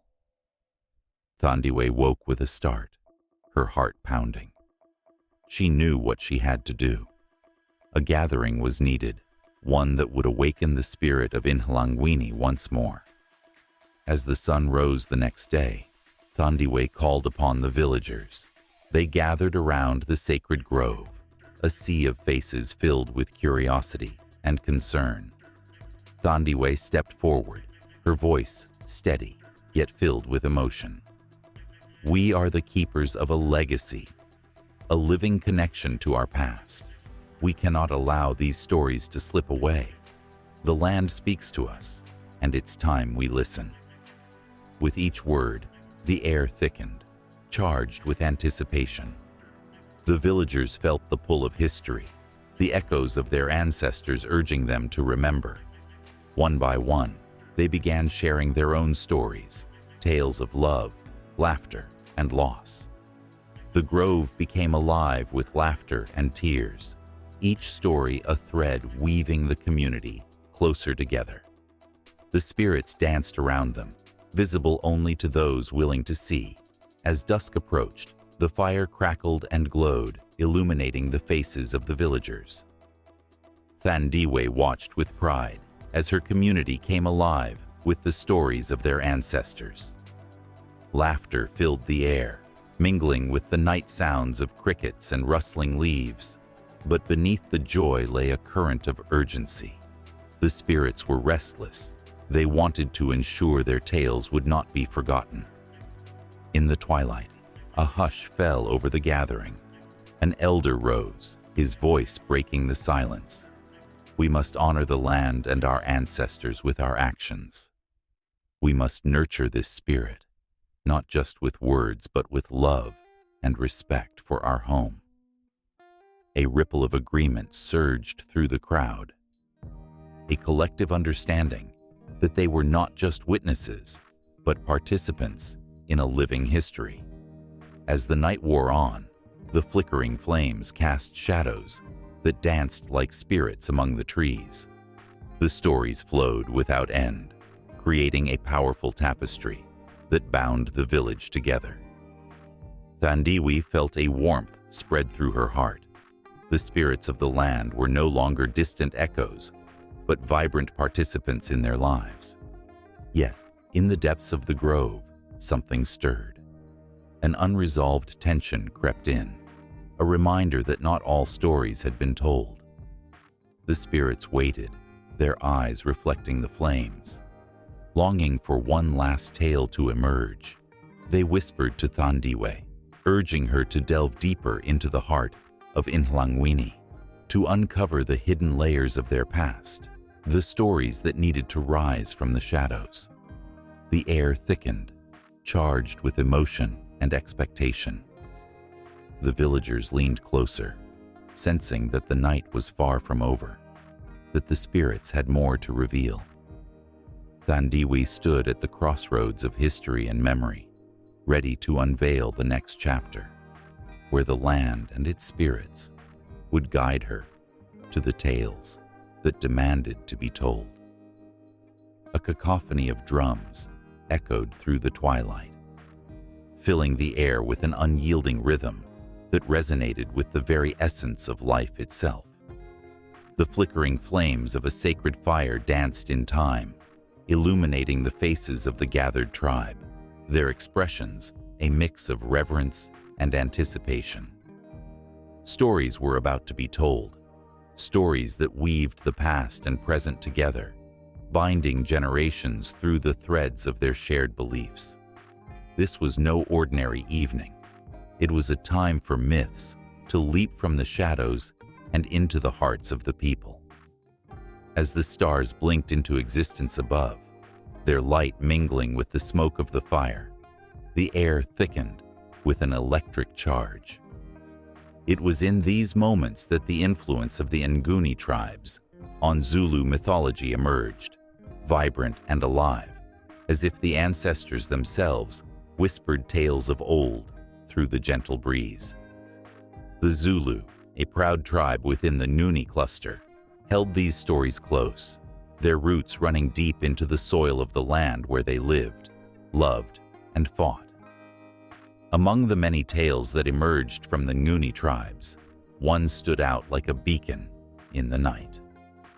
The story of Unkulunkulu, the first man, echoed through the ages, a narrative that blended creation and humanity into a single breath.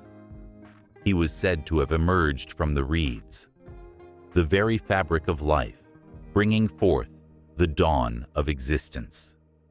The Zulu believed that every blade of grass, every whisper of wind, bore witness to his legacy. As children sat upon their mothers' laps, wide-eyed and breathless, they envisioned Unkulunkulu as a giant, a creator who shaped the world with his hands, breathing life into the ancestors who would come after him. But the tales did not stop there. The Zulu mythology was a tapestry, intricately woven with threads from all the Nguni tribes. Each tribe contributed its unique stories, creating a blend so rich that it was nearly intoxicating. There was the tale of Mvelinkangi, the sky god, who reigned over the heavens, sending rain and thunder, ensuring that life flourished below. When storms rumbled in the distance, the Zulu felt a connection, a sense of gratitude for the blessings bestowed upon them by Mvelinkangi, the unseen force that watched over them. As the night deepened, the fires crackled and shadows danced upon the ground. The elders shared the tale of the Ngoma, a sacred drum that called forth the ancestors. This drum was not merely an instrument, it was a bridge between worlds, a conduit through which the Zulu could communicate with their forebears. The beat of the drum resonated within the very souls of the people, stirring emotions long buried, evoking memories of ancestors who lived and breathed before them. The sound brought tears to the eyes of the elders as they remembered the struggles, the triumphs, and the love of those who came before. The stories were sometimes dark, reflecting the struggles of the Nguni people. The legends spoke of the serpent that threatened their existence, a powerful symbol of chaos and danger. It was a reminder that life was not just about joy and abundance. It was also about facing fear and overcoming it. The Zulu were warriors at heart, and their mythology encouraged them to confront the serpent, to rise up against adversity, and to find strength in unity. As the fire crackled and the air grew thicker with emotion, the stories transitioned from the distant past to the immediate struggles of the present. The Zulu people had faced invasions, betrayals, and unimaginable hardships throughout their history. The tales of their ancestors served as a beacon of hope, reminding them of the resilience embedded in their culture. Through every challenge, the Zulu mythology remained a source of strength, a testament to their enduring spirit. Then came the story of the great warrior Shaka, whose very name sent shivers down the spine of any who heard it. He was a force of nature, a leader whose innovations in battle changed the course of history. The Zulu people revered him, not just for his prowess in warfare, but for the way he embodied the spirit of their ancestors. Shaka was a living legend, a reminder that the mythology of the Nguni tribes was not just ancient, it was alive, breathing within the hearts of the Zulu as they walked their paths, guided by the wisdom of those who had come before. With every tale shared, the influence of the Nguni tribes on Zulu mythology became clearer. It was a living, breathing entity that shaped the very identity of the Zulu people. The stories connected them to the land, to one another, and to the essence of what it meant to be human. It was a bond that transcended time, a sacred thread that tied generations together, ensuring that the lessons and legacies of the past would never be forgotten. As the fire began to wane, casting long shadows across the faces of the listeners, a sense of transformation hung in the air. The mythology of the Nguni tribes did more than tell stories. It shaped destinies. The Zulu people felt it coursing through their veins, infusing them with a sense of purpose and direction. Each story was a reminder that they were part of something grander, a narrative that extended beyond their individual lives, connecting them to a lineage that was both rich and powerful.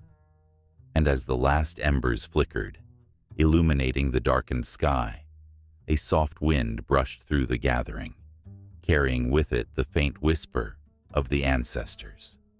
They were present, urging the Zulu to remember, to honor their past, and to forge ahead into the unknown future with courage and fire in their hearts. The night was far from over. It was merely a chapter in a story that would continue to unfold, each moment a step deeper into the intricate dance of life, death, and the ever-present echoes of mythology. The air was thick with anticipation as dark clouds gathered over the small village nestled within the rolling hills of the land. The villagers whispered among themselves, fear mingling with hope. For generations, they had looked to the skies for deliverance, praying for the Rain Queen, Undlovukazi, whose very essence was tied to the life-giving rains that blessed their crops and watered their families. Legends of her power echoed through time, woven into the fabric of their existence. Today, the tension was palpable. Today, something was about to happen. As the first drops fell, the earth sighed in relief, but the villagers knew better than to celebrate too soon. The Rain Queen was not just a figure of folklore. She was a woman of strength and spirit, revered and feared in equal measure. Her heart had once been a storm, fierce and unyielding, and those who strayed from her wishes had learned their lessons amidst the thunder. In the distance, a figure emerged through the veil of rain, cloaked in a flowing garment that danced with the wind. It was Undlovukazi, the Rain Queen, her presence commanding both reverence and trepidation. Her relationship with the elements was a delicate balance, each drop of rain a testament to her sorrow and joy. The villagers stood in awe, their eyes wide with a mix of admiration and fear. They felt the electricity in the air. She was both their savior and their reckoning. Long ago, before her reign as queen, Undlovukazi had felt the sting of betrayal.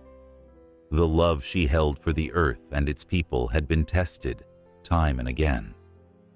She had watched as drought tore through the land, leaving behind parched fields and desperate faces. Yet, each time the rains came, it was as if she had been born anew.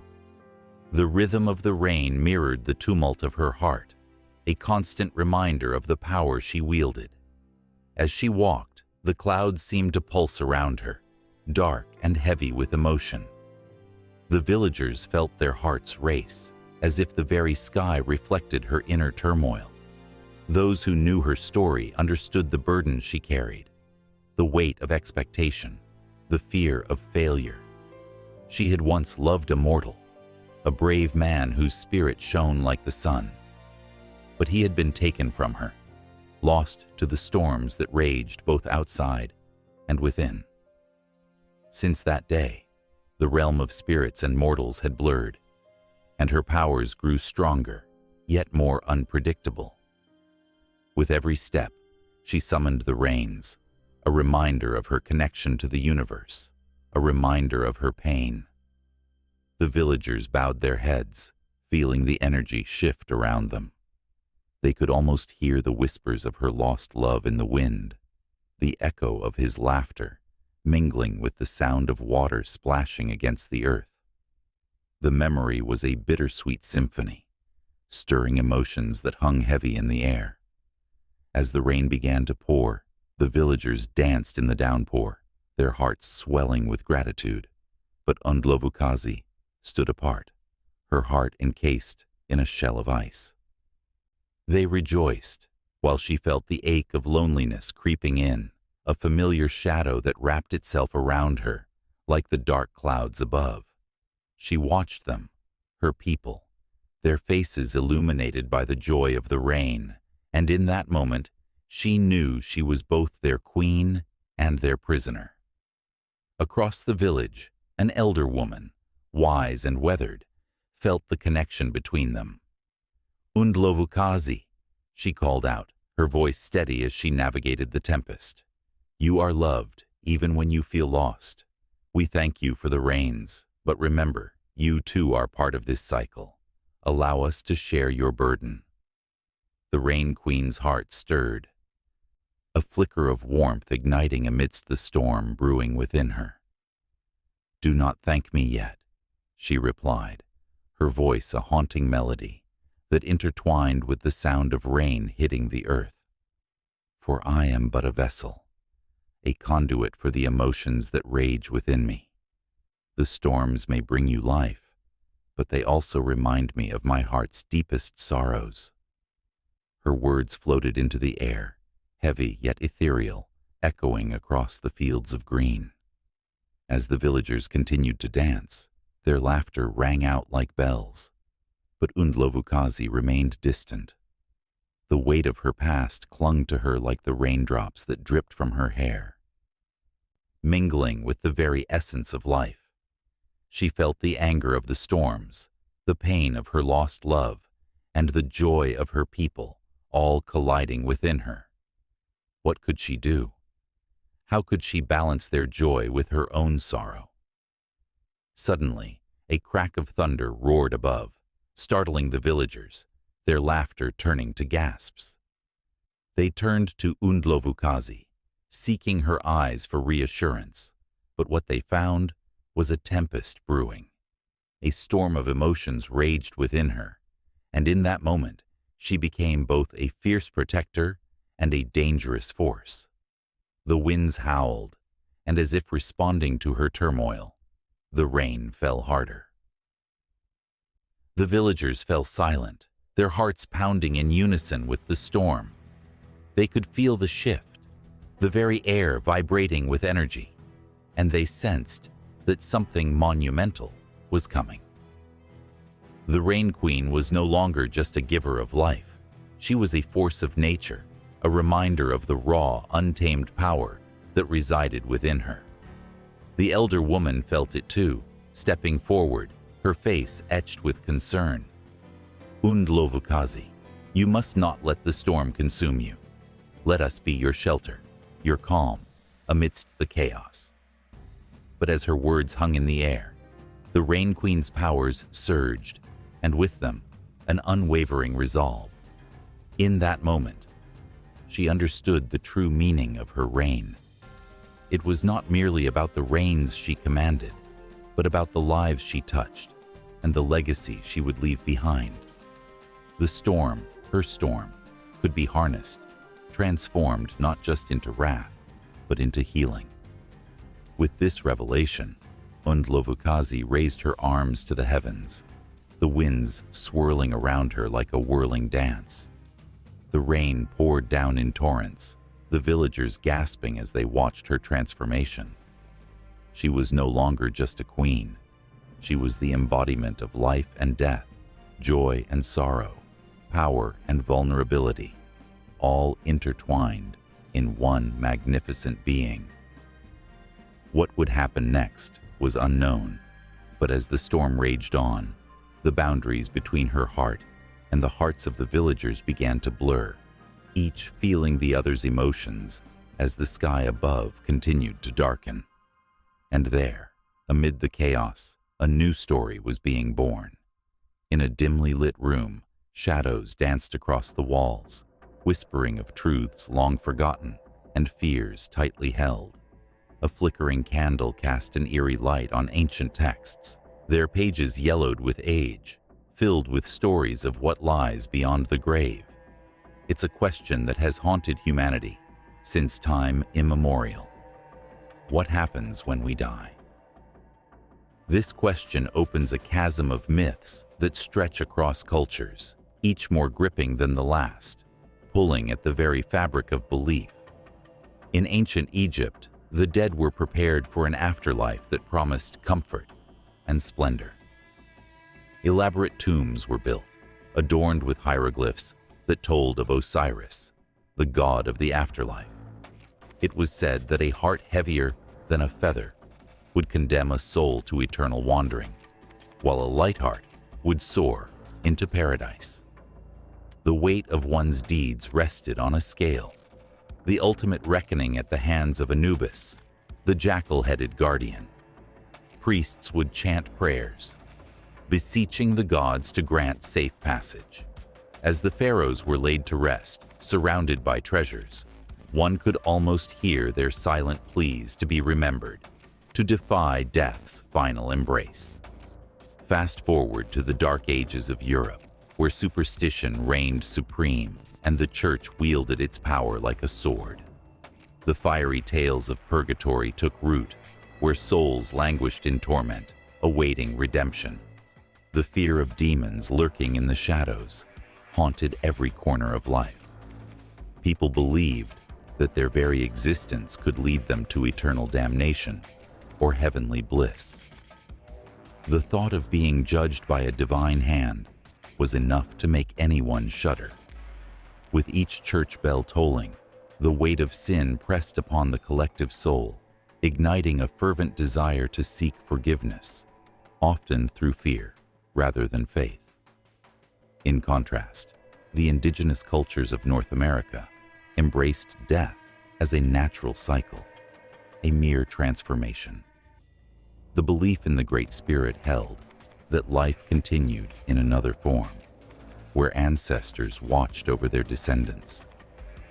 They spoke of the land of the dead, a peaceful place where the spirits roamed freely, unburdened by earthly ties. This perspective, woven into the fabric of their traditions, offered solace rather than dread. Rituals honored those who had passed, creating a connection that transcended the physical world, instilling a sense of unity that defied the finality of death. As time marched forward, the tales morphed. The myth of reincarnation blossomed in ancient India, where souls were believed to cycle through lives until achieving moksha, liberation from the cycle of birth and death. The idea of karma became a guiding principle, where each action, no matter how small, shaped the future. The weight of past lives hung in the air, a reminder that every moment counted. The notion of returning as another being, perhaps even as an animal or a plant, echoed through time, binding generations together in an intricate dance of existence. Yet, in the heart of these myths lay a universal truth, the fear of the unknown. The possibility of an afterlife, whether in paradise or through reincarnation, provided a glimmer of hope in the face of mortality. This hope, however, could quickly turn to dread. The belief in vengeful spirits, unhappy with their earthly fates, crept into folklore across cultures. Tales of restless ghosts, haunted houses, and apparitions drove many to seek protection through rituals and offerings. The very act of remembering the dead became both a tribute and a shield against their wrath, creating an endless loop of fear and reverence. In the bustling markets of ancient Rome, merchants would sell small tokens, known as laminae, engraved with prayers for the dead. Romans believed that these offerings were essential to ensure that their loved ones found peace in the afterlife. The rituals surrounding death were intricate and elaborate, reflecting the society's obsession with legacy and memory. Even the emperor, cloaked in power, could not escape the inevitability of death. Grand mausoleums stood as a testament to their relentless pursuit of immortality through remembrance. Meanwhile, in the mystic lands of the Far East, tales of the afterlife took on a different hue. The Chinese believed in the Yama, the Lord of Death, who ruled over the underworld with a firm hand. The journey through the afterlife was filled with trials, much like one's life on Earth. It was said that the souls of the deceased would be guided by a spirit guide, traversing rivers and mountains, facing their past actions along the way. The living, in turn, would burn paper money and offerings to ensure comfort for their loved ones, creating a powerful bond that transcended death. Each myth, from the corridors of ancient Egypt to the whispers of Native American folklore, painted a picture colored by the hopes and fears of its people. The afterlife was not merely a destination. It was a reflection of their values, their understanding of morality, and their deepest desires for connection. The chilling tales of souls trapped, waiting for a sign of love or remembrance, tugged at the heartstrings of those left behind, reminding them of the fragility of existence. As candle flames flickered and shadows deepened, the myths intertwined like threads in a grand tapestry, each one more haunting than the last. They beckoned to the living, urging them to ponder their own legacies, to confront the inevitable fate that awaited them all. The tales were not just stories, they were lifelines, connecting generations across time, binding them in shared fears and aspirations. In the echoes of the past, the myths surrounding the afterlife continued to resonate, inviting contemplation and reflection. The flickering candle burned low, its light waning, leaving only whispers of the stories yet to unfold as the shadows stretched, hinting at the next chapter of existence, where the line between life and death blurred, leaving all who dared to listen in a perpetual state of wonder and unease. Under the blanket of a vast African sky, where the stars twinkle like ancient diamonds scattered across the canvas of night, the Zulu people have looked up and felt the pulse of the universe. Each twinkling star is not just a distant sun, it is a story, a legend, woven into the very fabric of their existence. The air buzzes with the whispers of ancestors, and the stories told around crackling fires resonate with the rhythm of the cosmos. The Zulu mythology, rich and textured, finds its reflection in the heavens above. In the quiet moments before dawn breaks, the moon hangs low, casting a silvery glow on the land. This is when the Zulu tribes gather, their faces illuminated by the ghostly light, to share tales of the stars, tales that have traveled through generations. For them, the stars are not mere celestial bodies. They are the spirits of their ancestors, guiding them, watching over them. The tale of the great hero, Unkulunkulu, the creator who shaped the world and gave life, takes on a new dimension as the stars align. Each constellation paints a picture of his journey, each star a milestone on his path. The Zulu see the Milky Way as the Uthukula, a river of stars that flows across the night sky. It is a celestial highway, a connection to the divine. As the elders recount the legends, their voices rise and fall, echoing the undulating hills that cradle their villages. The stars dance in the blackness, mirroring their joy and sorrow, their triumphs and losses. The Zulu people understand that to gaze at the night sky is to engage in a sacred dialogue with the universe. As the sun sets, casting fiery hues across the horizon, the Zulu gather to honor the stars. The rituals performed beneath the sprawling sky are imbued with a deep reverence. Every incantation, every song is a plea for guidance, a request for wisdom from the celestial beings. The stars, they believe, are alive, sentient beings that influence the earth below. The bright star Sirius, known as Ifufa, or the Dreamer, is particularly significant. It heralds the arrival of the rainy season, a time of renewal and hope. The Zulu recognize its appearance and prepare for the life-giving rains that follow, showing the intricate bond between their mythology and the astronomical events above. As night deepens, the stories shift. The elders speak of the seven sisters, the Pleiades constellation. In Zulu tradition, this cluster of stars is associated with the spirits of young women who danced across the sky, their laughter echoing through the cosmos. The Zulu connect this cluster not only to beauty and grace, but also to the cycles of life and death.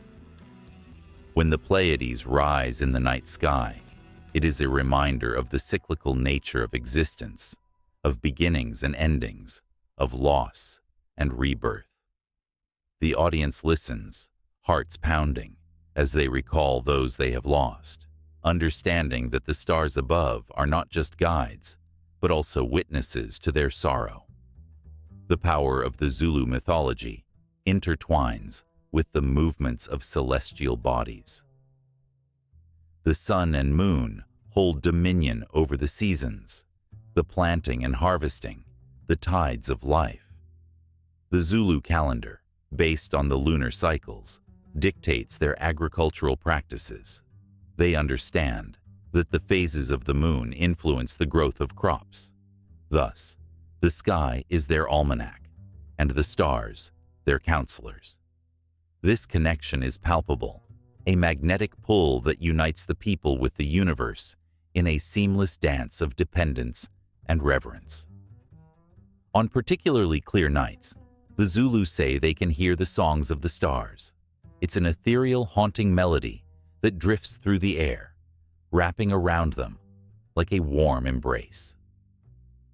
Young children gaze up in awe, trying to catch a glimpse of the celestial choir, their imaginations ignited by the tales of old. The elders share that these songs tell of creation, of love, of the enduring strength of their ancestors. Each note resonates with the history of their people, sparking a deep emotional connection that runs through the very veins of the Zulu community. As the stories unfold, the atmosphere thickens with anticipation, a sense of urgency, the acknowledgement that their world is interconnected in ways they can still barely comprehend.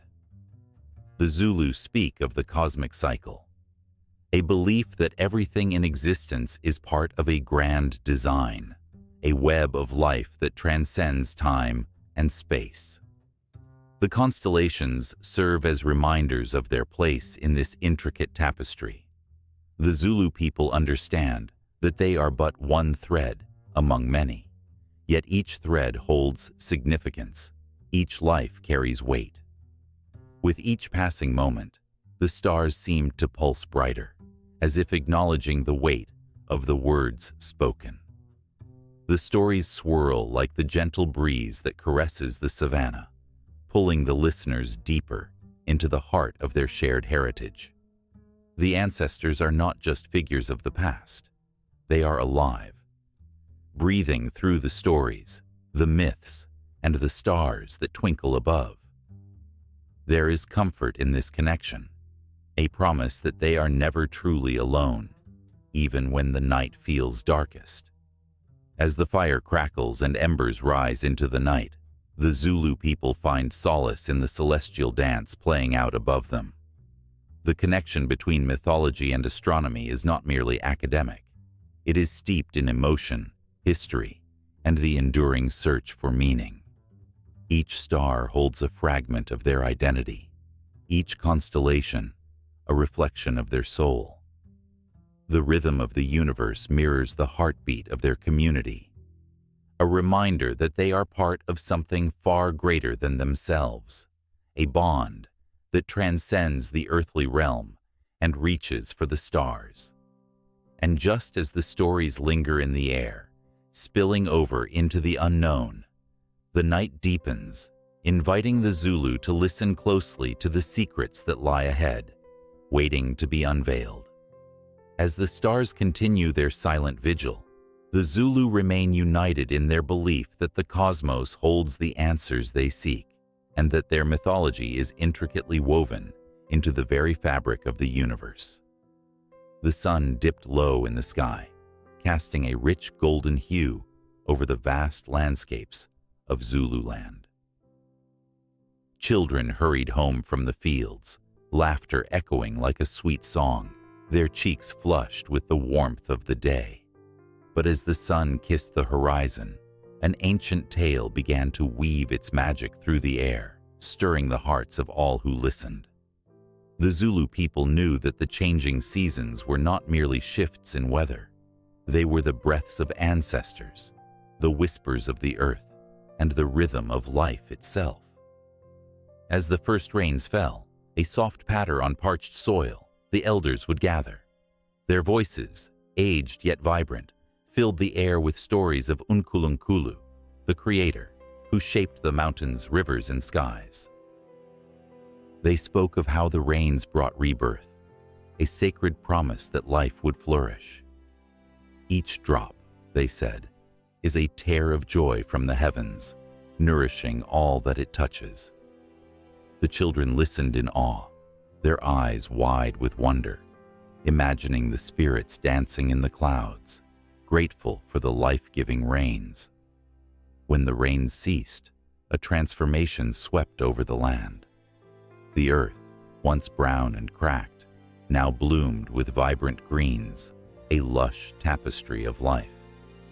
The Zulu people celebrated the arrival of summer with joyous songs and dances, honoring the ancestral spirits that watched over them. In the villages, fires crackled as stories were shared, each narrative intertwining with the heartbeat of the land. The air was thick with the smell of grilled meat and sweet corn, laughter mingling with the sound of drums echoing into the night. Yet, there was a tension that coursed through the warm summer nights.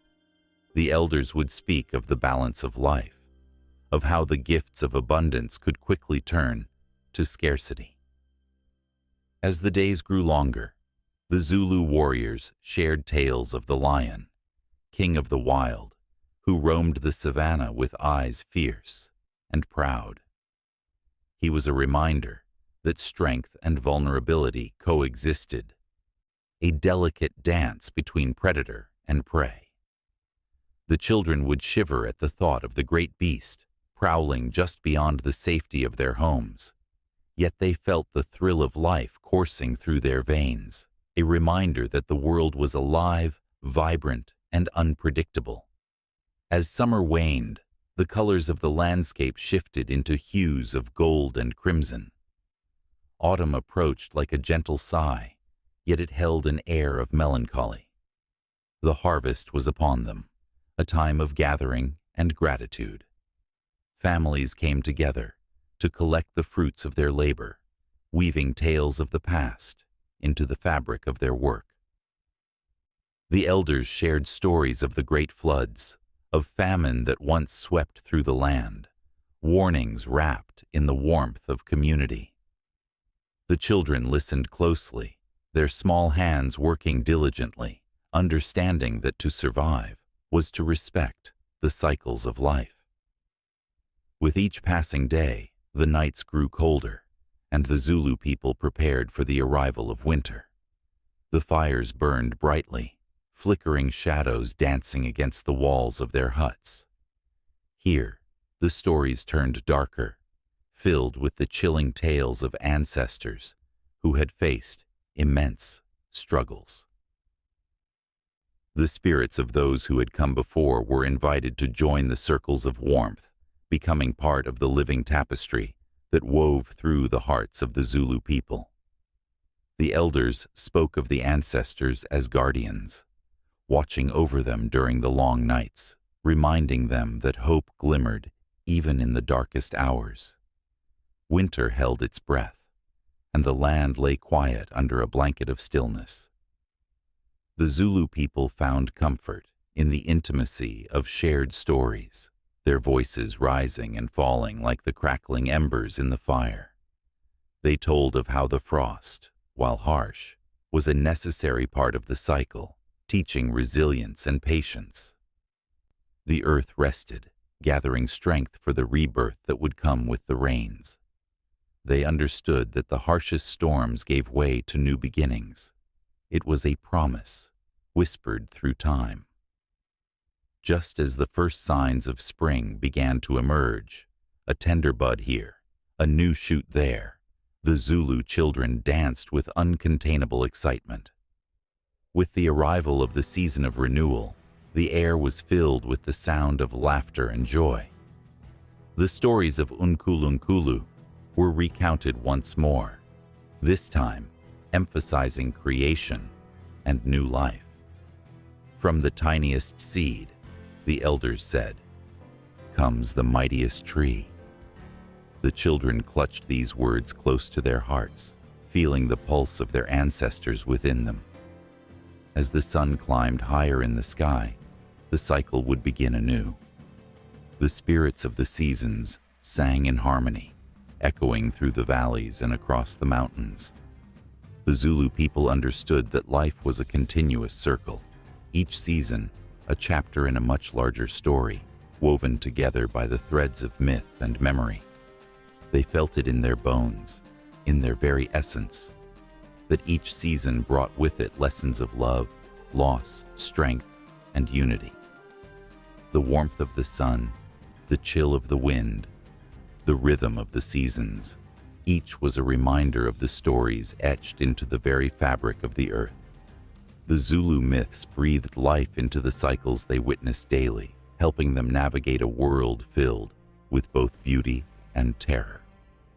And amidst it all, the people remained connected, bound by the whispers of their ancestors and the timeless dance of life.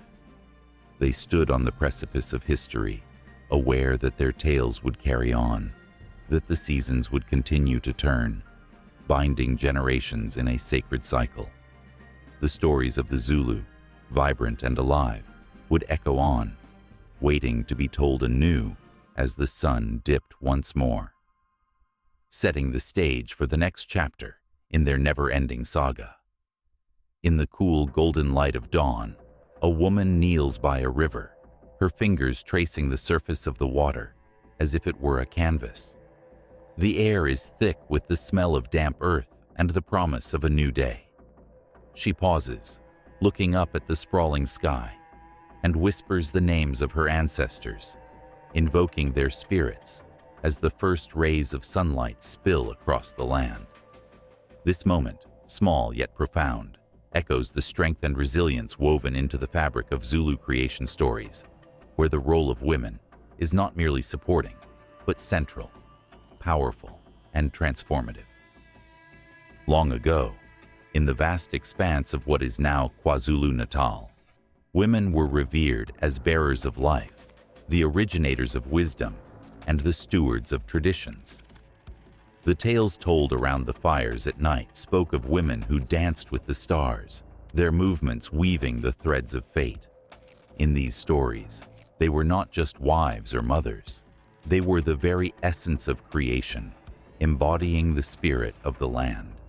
As the sun dipped below the horizon, casting a golden hue over the village, the air buzzed with stories of the Great Mother who shaped the earth and filled it with beauty and purpose. In one tale, there emerged a woman named Nandi, known for her fierce spirit and unyielding will. As she roamed the hills, her laughter echoed, mingling with the songs of the wind. Nandi was not just a figure of love, but a warrior of hope. defying the odds of a world that sought to silence her. Her story was woven into the fabric of the Zulu nation, a symbol of strength that inspired generations.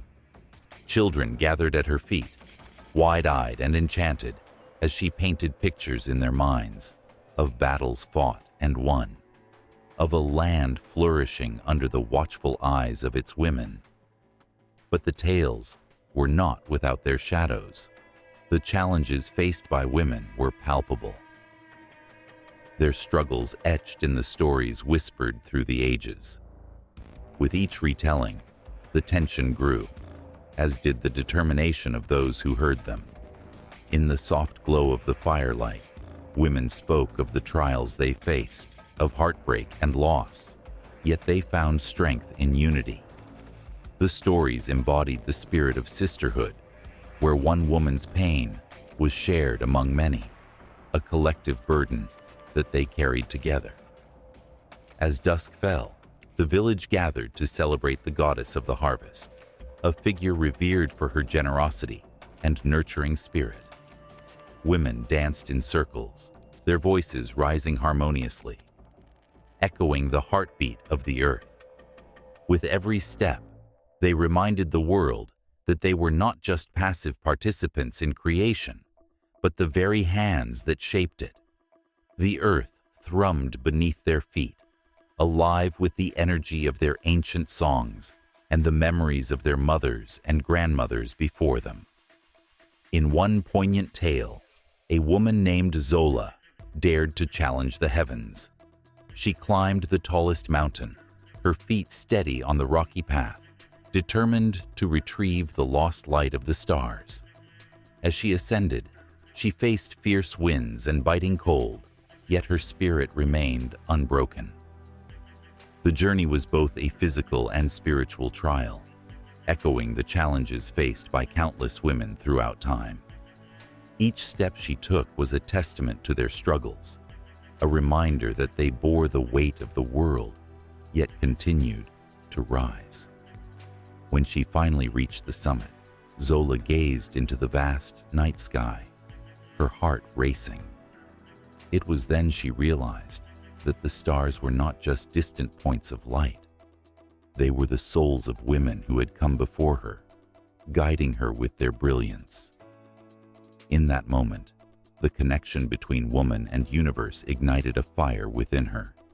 She returned to her people, her hands filled with radiant starlight, reminding them that their destinies were intertwined with the cosmos. As the seasons turned, the stories of women wove deeper into the fabric of Zulu culture. The village elders began to pen these stories, crafting a rich tapestry of tradition and legacy. Each tale reflected the unique role women played, not just as caregivers, but as warriors, leaders, and visionaries. In a world that often sought to limit their voices, these narratives rose like smoke, swirling and dancing, refusing to be silenced. In the quiet of the night, mothers cradled their children, passing on the wisdom of the past. "Remember," they would say, their voices low and soothing, "the power of a woman is like the roots of a tree, hidden yet essential for life." The children listened, their eyes wide with wonder, absorbing the strength embedded in these words. But the stories were also a call to action, a reminder that the battle for recognition and respect was far from over. In hushed tones, the women discussed the changes they wished to see, their hopes and dreams igniting a flame of rebellion. They spoke of a future where their contributions would be celebrated, where their voices would ring loud and clear, echoing through the valleys like the songs of the ancestors. The tension of their aspirations filled the air, a palpable energy that stirred the hearts of all who heard them. The village thrummed with hope and anticipation, the promise of change hovering like the morning mist. The threads of their lives intertwined, creating a tapestry rich in color and texture, alive with the stories of women who had shaped the very essence of existence. As the moon cast its silver glow, the tales continued to unfold, resonating in the hearts of those who listened. Each story was a lifeline, a connection to the past, a beacon for the future. The role of women in Zulu creation stories was not just a chapter, but a living testament to the power of resilience and hope, a reminder that their strength would echo through time, shaping the destiny of their people. With each word spoken, they knew they were not just preserving the past. They were crafting a narrative that would inspire generations to come. The fire crackled, and the night deepened, but the stories lived on, vibrant and unyielding, a testament to the indomitable spirit of women. An endless cycle of creation, defiance, and love forever entwined in the heart of the Zulu nation. The night sky shimmered with an intensity that felt almost alive, as if the very stars were whispering stories to anyone who dared to listen. Among the constellations, 7 stars gleamed brighter than the rest, forming a cluster that had captivated countless generations. These were the Pleiades, known as the Seven Sisters, a celestial family whose legend rippled through time, weaving tales of love, loss, and eternal hope. In ancient Greece, the myth spoke of the sisters, Maia, Electra, Taygete, Asterope, Sileno, and Merope, daughters of Atlas, condemned to bear the weight of the heavens. Their beauty was unparalleled, drawing the eyes of gods and mortals alike. Yet beauty came with its own burdens. The sisters longed for freedom, a life beyond the eternal gaze of the stars. They danced beneath the moonlight, sharing laughter that echoed through the valleys, but shadows loomed over their joy. Orion, the great hunter, pursued them relentlessly, a formidable force that turned their dreams into a haunting chase. As the legend goes, in a moment of desperation, the sisters called upon their father, Atlas. Their tears were like silver rain, falling from the sky, pleading for safety. In an act of divine mercy, the gods transformed them into stars, granting them the distance they so desperately sought. Yet, even in the cosmos, their plight was not over.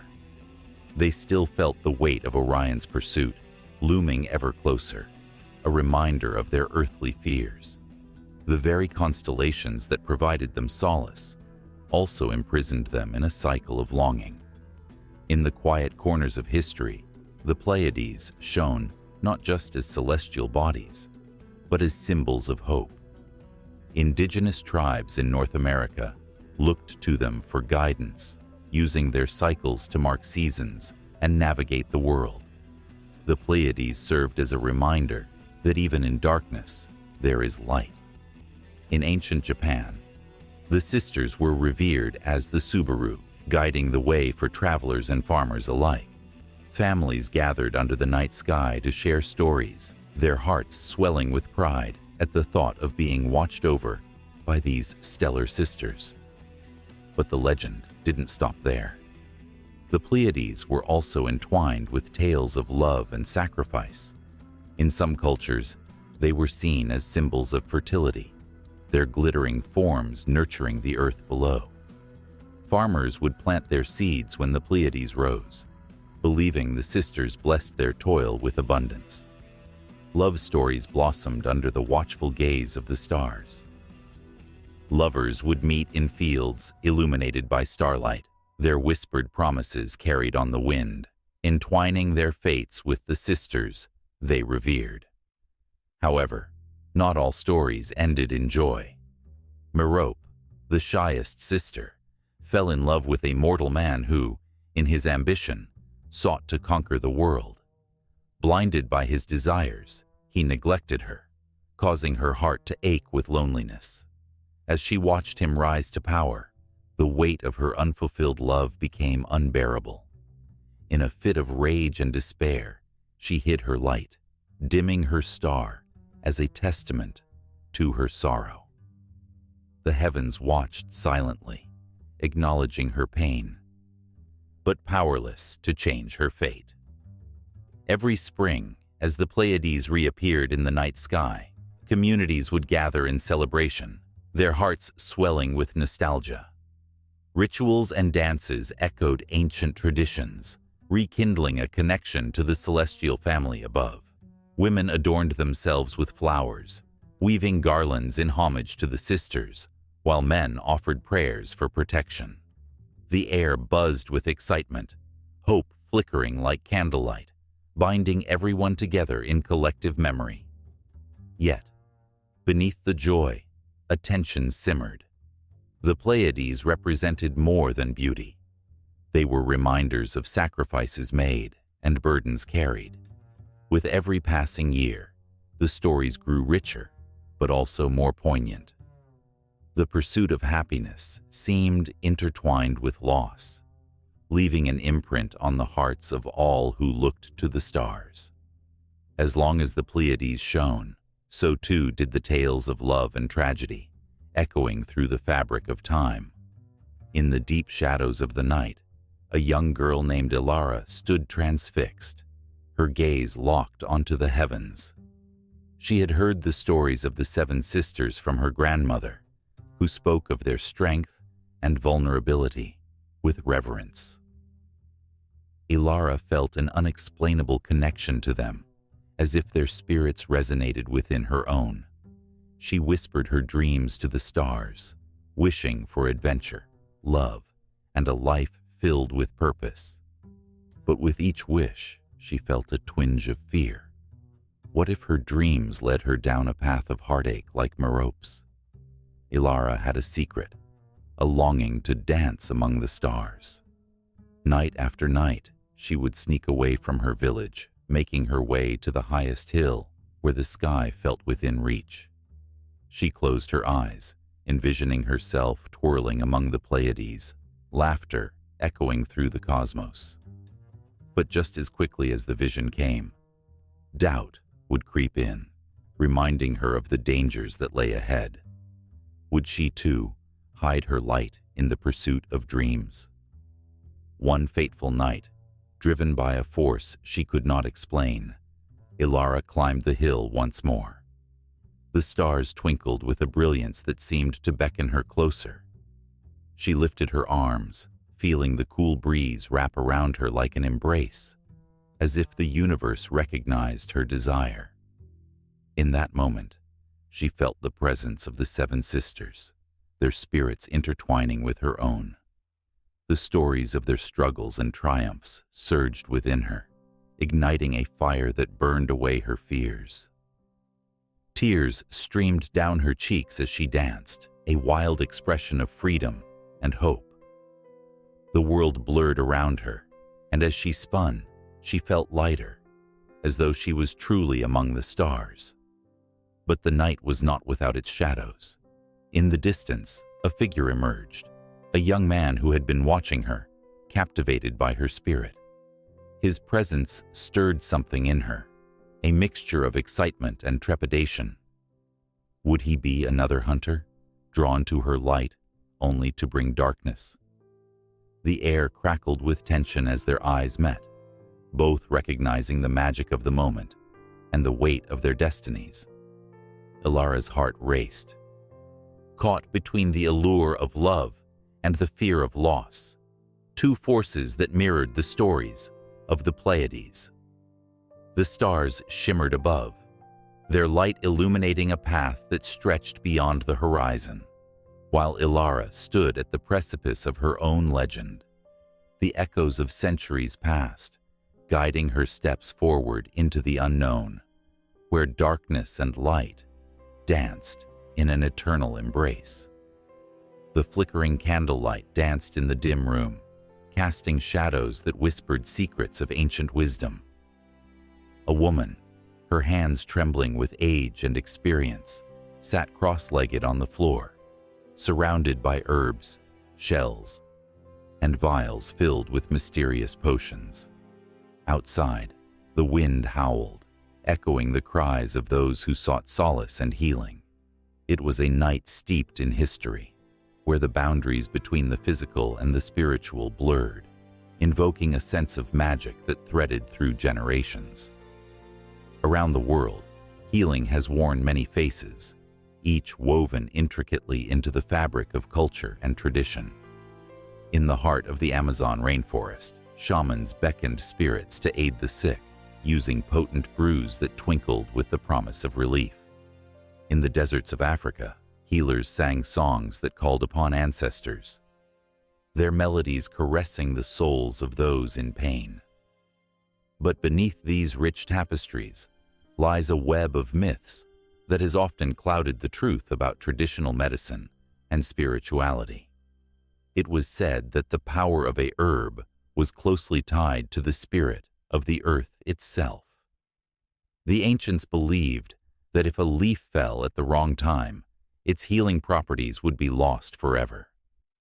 This sent waves of fear through communities, urging them to watch the skies and listen to the land.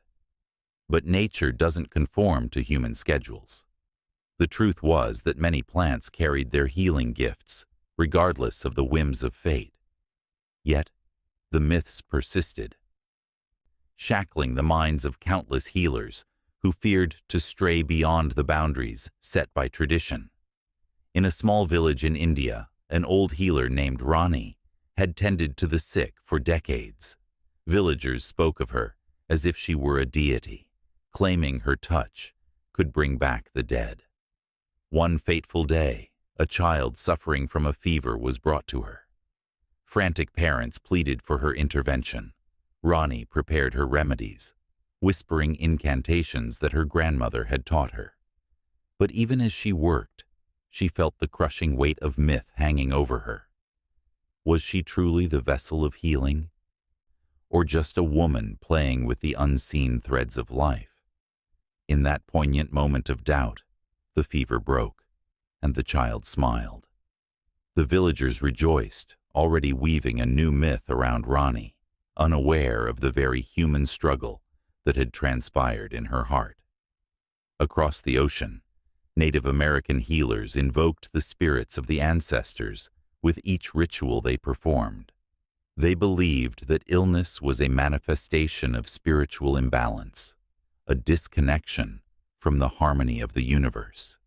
Yet, even as they sang and danced, a different kind of truth lingered in the air. Many ailments could be traced to environmental factors or lifestyle choices, not just spiritual discord. When the line between the physical and spiritual became blurry, healing could sometimes be lost in the fog of belief. The might of the mind entwined itself with the body in ways that science was only beginning to understand. In ancient China, practitioners of traditional Chinese medicine likened the body to a symphony, each organ playing its part. They believed that emotions could stagnate energy and lead to physical ailments. But how many times had a person clung to the idea that their illness stemmed solely from a spiritual crisis? The truth was often more mundane, rooted in diet, exercise, or stress. Yet the stories of ancient healers echoed in the ears of the suffering, whispering promises of mystical cures. As the sun set over the Sahara, a healer named Amina prepared for the evening's gathering. She knew that her words could heal as much as her herbs. People came to her not just for medicine, but for solace, for understanding, for hope. They brought their burdens, their broken hearts, convinced that the source of their pain was a curse, a punishment from the spirits. Amina understood that sometimes the greatest healing came from dismantling those myths. She shared tales of resilience, teaching her patients to face their fears rather than hide from them. Yet she too felt the weight of expectation. Could she truly lead them away from their self-imposed shadows? In the bustling streets of ancient Rome, physicians like Galen laid the groundwork for what would become modern medicine. Yet they too were bound by the myths of their time. Bloodletting was deemed a cure-all. a remedy for ailments ranging from headaches to fevers. While some truths arose from their practices, many lives were lost to the stubborn adherence to myth. The stories of those who suffered at the hands of misguided remedies echoed through time, a haunting reminder of the danger of clinging too tightly to tradition. In every corner of the world, the intersection of traditional medicine and spirituality weaves a narrative rich with emotion, pain, and hope. The heartbeats of countless healers resonate through the ages, each carrying the weight of their ancestors' beliefs on their shoulders. They stand at the crossroads between faith and science, where every decision could mean the difference between salvation and suffering. A chill ran through the air as Rani's village faced an unexpected plague. The old myths began to resurface, accusations flared, and fear took root in the hearts of the people. They began to whisper, wondering if Rani had angered the spirits and brought this upon them. The weight of expectation felt heavier than ever, a burden she had to bear alone. In that moment of despair, she turned to the land, to the herbs she had trusted for so long. She gathered them, not just for their healing properties, but as a reminder of the truths that lay beyond myth. The truths about resilience, connection, and the power of belief. As the moon cast its silver glow, the ancient stories and the myths of healing hung in the air like a charged electric current, waiting to ignite the next chapter in the saga of humanity, a story as old as time, yet forever unfolding. The air shimmered with tension as the sun dipped low on the horizon, painting the sky in shades of crimson and gold. In a small Zulu village, the evening chorus of crickets serenaded the darkness creeping in, masking the heavy heartbeats of those gathered beneath the ancient baobab tree. A chill ran through the onlookers, mingling with the warmth of the fire crackling nearby. They awaited the arrival of the diviner, a figure shrouded in whispers, whose very presence could turn despair into hope and sickness into health. As she stepped forward, wrapped in a colorful shweshwe blanket, the world seemed to hold its breath. Her face, a map of wrinkles and stories, glowed with an inner light, as if she carried the weight of centuries within her. The villagers leaned closer, entranced by the aura that surrounded her. The diviner, a sangoma, was more than just a healer.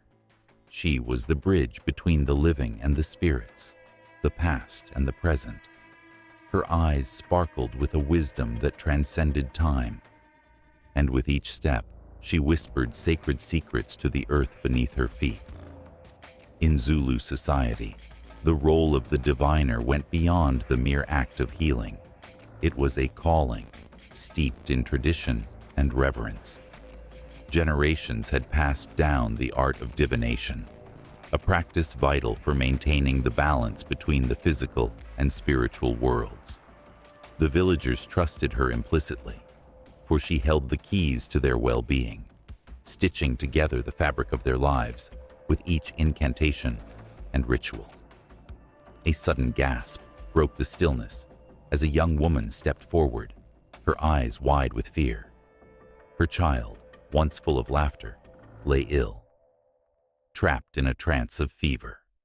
The sangoma turned her gaze towards the mother, and in that moment, an unspoken bond formed, a silent understanding of suffering and hope. The woman's heart raced, her palms sweaty, as she waited for the diviner to read the signs, to consult the ancestors who watched from beyond. With a deep breath, the sangoma knelt beside the ailing child, her hands hovering just above the damp forehead. She closed her eyes and began to chant softly, a melodious blend of words that danced in the air like fireflies. The villagers listened, captivated by the rhythm, the pulse of life that surged through the chant. It was a call to the spirits, a plea for healing, and in this moment, time stood still. The flickering flames cast shadows that flicked about like spirits themselves, weaving a tapestry of hope and fear around the gathering. Each syllable spoken by the Sangoma built an invisible thread, connecting the child to the ancestors, a web of love and protection. The mother's breath caught in her throat, poised between despair and the possibility of salvation. As the diviner continued her incantation, she reached for the sacred bones, each piece a symbol of wisdom and guidance. With expert hands, she tossed them onto the ground, watching intently as they landed. The villagers leaned closer, their hearts synchronized with the flickering firelight, awaiting the revelation. Every crackle of the fire mirrored the crack in the mother's heart, a desperate wish for her child to return to her laughter. The bones whispered their tales, swirling around the diviner like a soft breeze. She opened her eyes, gazing into the distance as if she could see the spirits themselves. Her voice, powerful yet soothing, wrapped around the villagers, drawing them into a shared experience of anticipation. "The spirits speak," she began, her words thick with emotion. "A dark cloud looms, but it can be lifted. You must gather the herbs of healing, the roots of the earth, and call upon the love of your ancestors." Hope ignited in the heart of the mother, a flicker brightening the darkness that threatened to engulf her. Around her, the villagers murmured, their faith rekindled by the Sangoma's wisdom. They understood that the healer's call was more than just words. It was a lifeline, a promise that even within the shadows, light could break through. This sacred moment was not just a personal journey. It was a collective experience, one that echoed through the generations. In Zulu society, healers and diviners wielded a power that extended far beyond the individual, anchoring the community in the shared fabric of existence. They were the guardians of tradition, the keepers of knowledge that transcended the physical realm, guiding their people through the storms of life. As the diviner continued, her voice reverberated like thunder, summoning the ancestors to join the circle, to lend their strength. The villagers felt a shiver run through them, a reminder of their roots, their connection to the world beyond. The air thickened with energy, charged with the anticipation of healing that hung just out of reach. The mother knelt beside her child, tears glistening in her eyes as she whispered a prayer, a promise to honor the traditions that had shaped her life. The Sangoma, sensing the shift in energy, turned her attention back to the bones, interpreting their quiet messages with care. Each movement was deliberate, each breath infused with intention, as if she were conducting a symphony of life and death. The night deepened around them, the stars flickering like watchful eyes, carrying the hopes of the villagers into the cosmos. The chants grew louder, blending with the rhythm of the drums in the distance, creating a symphony of sound that transcended the physical realm. The villagers, now united in their belief, began to chant along, a wave of hope cascading through the crowd. As the diviner's voice rose to a crescendo, the child stirred, a clear sign that the spirits were listening. The villagers gasped, their hearts pounding, as they witnessed a miracle unfolding before their eyes. Was this the work of the ancestors? Was healing truly on its way? The Sangoma, filled with purpose, knew this was only the beginning. The village needed her now, more than ever. As the fire crackled, casting dancing shadows around them, she prepared her heart for the challenges ahead. Healing was not just about the body, it was about the soul, the community, the very essence of life itself. Each person here held a piece of the puzzle, and together, They would weave a tapestry of resilience and strength. In that moment, as the boundaries of the physical and spiritual realms intertwined, the villagers knew that their path forward was sacred. The role of the diviner was more than just healing. It was a legacy, a lifeline connecting them all in ways they could scarcely understand. The night whispered of more challenges to come, and with each heartbeat, they prepared to face them together, knowing the strength of their ancestors walked beside them. Amidst the rolling hills and endless skies of KwaZulu-Natal, a tale unfolds, one steeped in the rich tapestry of Zulu culture, a story of love and loyalty that echoes through time, resonating in every heart that dares to listen. As the sun dipped low, casting a golden glow over the land, the sounds of drums began to thrum, sending ripples through the air. Each beat was a heartbeat, a reminder of the struggles and triumphs that have shaped a people. In the village, women adorned in brightly colored beadwork moved gracefully, their laughter mingling with the whispers of the wind. Yet, in the shadow of this vibrant life, the weight of loyalty lingered like an unspoken promise. For centuries, the Zulu have celebrated fidelity, not merely as a virtue, but as a sacred bond that transcends the ordinary, woven into the fabric of their very existence. Among them was a young warrior named Dlamini, known for both his bravery and his deep affection for Thandiwe, a maiden whose beauty seemed to rival the stars. Their love blossomed like the wildflowers that painted the fields in spring, but it was a love burdened by profound expectations. In Zulu culture, the heart's loyalty was not only to one another, but also to the tribe, to family, and to ancestral spirits. The stakes were high, and the fragility of their bond hung in the air, thick with tension. As Dlamini prepared for the upcoming battle against rival tribes, the fear of loss gripped him tightly. The drums echoed louder, a call to arms that resonated within him. He'd often sit beneath the great umthombo tree, where the ancestors were believed to reside, whispering his fears into the silence. How could he protect his love and his people? Would he return to Thandiwe, or would he become a name carved into the earth, forgotten? One evening, as the sun set ablaze on the horizon, Dlamini and Thandiwe met in secret.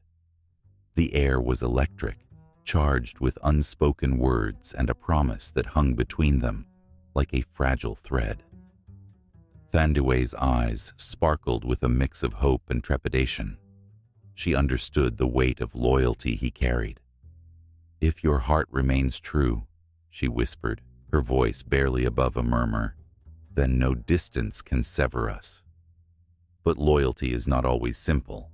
It is often tested by trials that shake the very ground on which one stands. As Dlamini faced fierce opponents on the battlefield, he was caught in the chaos of war, sword clashing against sword, the cries of the wounded piercing the air. Each blow he struck reverberated in his mind, reminding him of Thandiwe's love and the promise he had made to return.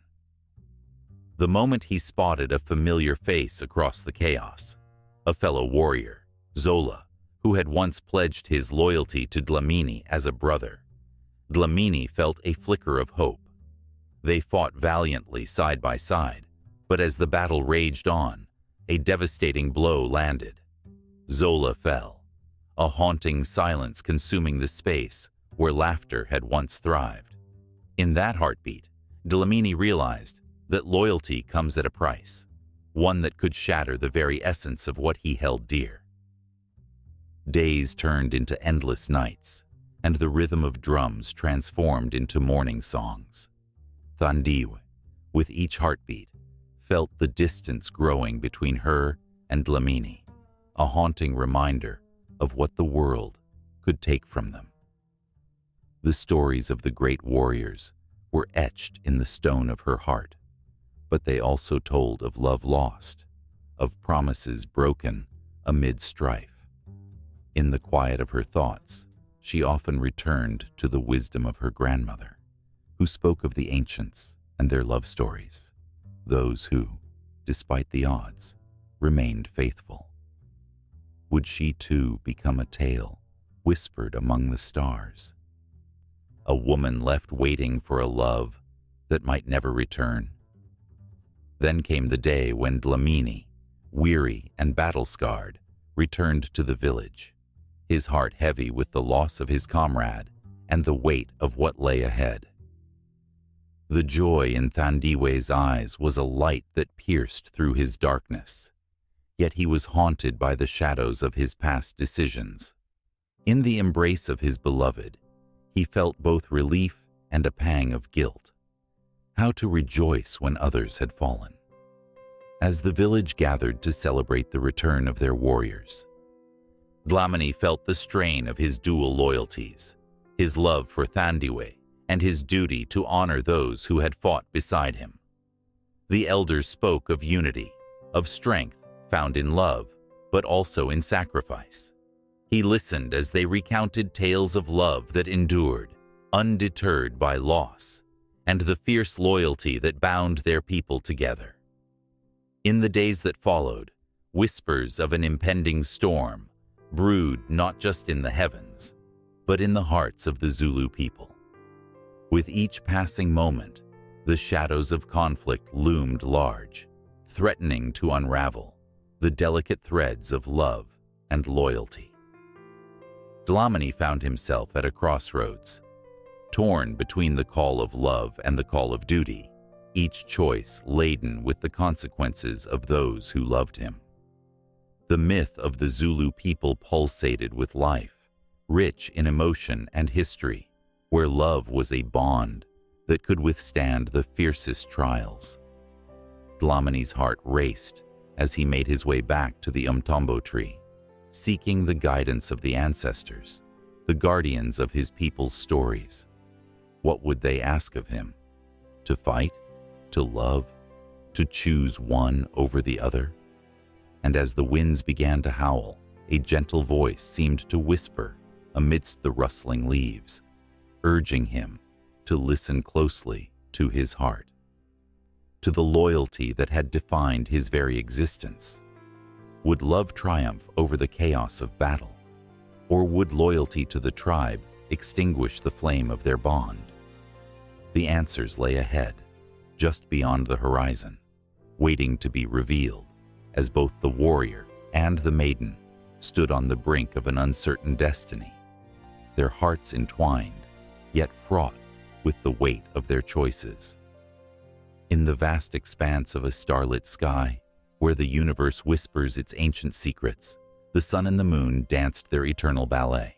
It was a relationship woven into the fabric of time itself, a story rich with passion, conflict, and longing. The sun, a blazing orb of amber and gold, radiated warmth and life. The moon, a silvery specter, glowed softly, casting a gentle light upon the world. They were forever drawn to each other, yet tragically separated by the cruelty of day and night. As dawn broke, the sun stretched its fiery arms, wrapping the earth in a golden embrace. Flowers opened, birds sang, but somewhere in that brilliance lay a shadow, a quiet sorrow. The moon, having bid farewell to the night, watched from a distance, always just out of reach. Their love was palpable, an ache that resonated through the ages. The ancients knew this tale well, carving it into stone and singing it in their rituals. From the Egyptians worshipping Ra and Khonsu, to the Greeks Helios and Selene, this celestial love story echoed through civilizations, each adding its own flavors of myth and reverence. Legends spoke of the moon's tears, shimmering drops that fell to the earth during eclipses, moments when the sun and moon briefly aligned, as if trying to touch, but never quite succeeding.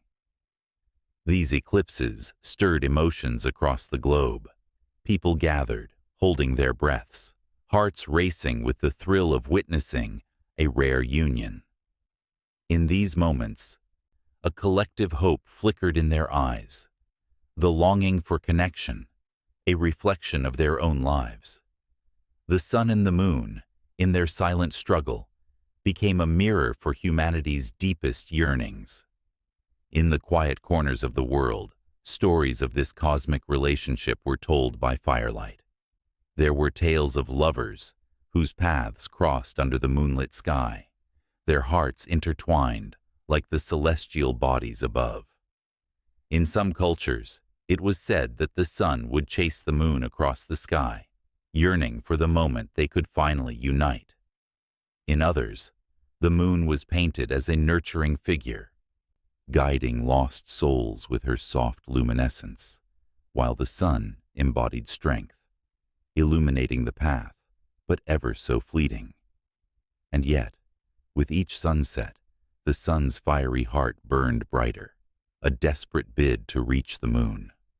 The fading day painted the sky in hues of orange and purple, a poignant reminder of their separation. It was in this twilight that emotions ran highest. The world held its breath, caught between light and darkness, as the sun began to sink, leaving behind a trail of brilliance, each ray a promise of love, an unfulfilled desire stretching across the horizon. As night fell, the moon ascended, illuminating the world in a silvery glow, her face a canvas of craters and scars, each mark a testament to her journey, each shadow a story untold. She cradled the dreams of those who gazed up at her, whispering secrets to those willing to listen. For centuries, humanity turned to her for guidance, seeking solace in the night. And each night, the moon would look longingly toward the sun, aching for the warmth she could never possess. This cosmic relationship was not just a story of love. It was a dance of opposites. The sun brought life, fire, energy, the pulse of existence. The moon cradled the night, holding mysteries and guiding the tides of emotions. Each needed the other to be complete, yet they remained apart. This separation was the heart of their saga, a tale of longing that resonated deep within the human soul. In ancient China, tales of the moon goddess Chang'e captivated hearts. She too felt the weight of her separation from her beloved Hou Yi, the great archer. Their love, much like that of the sun and moon, was filled with sacrifice and yearning. Festivals celebrated their bond, illuminating the night with joy. Yet beneath the surface lay a profound melancholy. The moon's shimmering glow became a symbol of hope, a reminder that love, even if distant, could light the darkest paths. The stars whispered stories of lovers who met under the watchful gaze of the moon, their promises tangled in the fabric of the cosmos. The air was thick with emotions, joy, sadness, hope, despair, each feeling threaded into the very essence of existence. As people gazed into the heavens, they felt a connection that transcended time, as if the struggles of the sun and moon were reflected in their own lives. Tension brewed as the night deepened. The moon, ever watchful, felt the weight of her solitude. How long could she endure the ache of her heart? With every passing moment, she ached for the sun's embrace, for the warmth that ignited the skies. And just as dawn approached, a surge of anticipation filled the air. Would they finally meet? The world held its breath, caught in the electrifying stillness between night and day. But the sun, in all its glory, was returning, and with it came the fiery passion of a new morning. Would the moon's longing turn to despair, or could something miraculous occur? In this moment, a ripple of energy pulsed through the universe, a reminder that nothing is ever truly lost, not even in separation. As the horizon began to light up with hues of gold and crimson, the sun and moon seemed to teeter on the edge of their timeless waltz. In the depths of the cosmic dance, emotions collided with the force of a supernova. The promise of connection lingered in the air, and as the first rays of the sun broke the veil of night, the world awaited the beautiful chaos that would ensue. The sun burned bright, its light spreading like an embrace, while the moon, shimmering with silver tears, began to fade into the brilliance, leaving behind a tale that would echo throughout eternity, one that would rise again with each setting sun and every new moon. The sun dipped low over the golden savanna, casting an ethereal glow that seemed to whisper stories of ages past. In that moment, the air crackled with energy, resonating with the legacy of a warrior who had shaped the very fabric of a nation. Shaka Zulu, a name that echoed through history like thunder, was a man whose life inspired legends, both magnificent and terrifying. His figure loomed large, not just in stature, but in the hearts and minds of those who lived through his reign and those who heard the tales woven long after his death. Born in the late 18th century, Shaka's journey began under the shadow of uncertainty. The son of a chief, he faced rejection and hardship early on. His mother, Nandi, raised him with an iron will, instilling in him a sense of purpose that would one day transform the Zulu nation. But what would be his path? Was it fate or sheer determination that turned this outcast into an undisputed king? The answer lay buried beneath layers of history, shrouded in myths that danced around his name like wild flames. As a young man, Shaka was often ridiculed, but he transformed that pain into a relentless drive. He honed his skill as a warrior, embracing the art of combat with an almost supernatural intensity. The infamous short-stabbing spear, the Ikalwa, became a symbol of his innovative military tactics. The stories of his battles were almost mythical. Men spoke of how he could command an army, like a conductor leading a symphony, turning chaos into a fearsome display of power. His military genius was not just about brute force. It was about strategy, discipline, and a deep understanding of his enemies. Yet, with power came a darker side. The legend of Shaka is also woven with threads of fear and brutality. It is said that he demanded absolute loyalty, and in return, he ruled with an iron fist. His wrath was swift and unforgiving. Those who dared to cross him faced dire consequences. Tales of his violent purges sent shivers down the spines of his enemies and even his allies. In the hearts of the people, he became both a fearsome tyrant and an inspiring leader, a duality that fueled his story, making it richer and more complex. His reign was marked by rapid expansion, transforming a small tribe into a powerful kingdom. With every victory, his legend grew, and so did the myths surrounding him. Some claimed he could summon storms in battle. Others whispered that he had a magic that made him invincible. These stories spread like wildfire, creating a tapestry of truth and fiction. The lines blurred, and soon, Shaka was more than just a warrior. He became a demigod in the eyes of his people. But the truth often lies hidden under layers of embellishment. Shaka Zulu's strategies were not just born from supernatural prowess.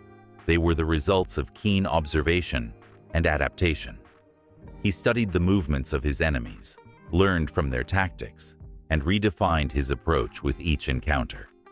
The famed Zulu horns of the buffalo formation was a testament to his strategic mind, a calculated maneuver that outsmarted even the most seasoned adversaries. Amidst tales of grandeur and conquest, however, whispers of tragedy floated through the valleys. The loss of his mother, Nandi, shattered him, a wound that never fully healed. Shaka's grief morphed into an obsession with his legacy, and he sought to engrave his name in history, no matter the cost. The very empire he built was draped in the shadows of his sorrow, as he turned his pain outward, enforcing a reign of terror that would later haunt his legacy.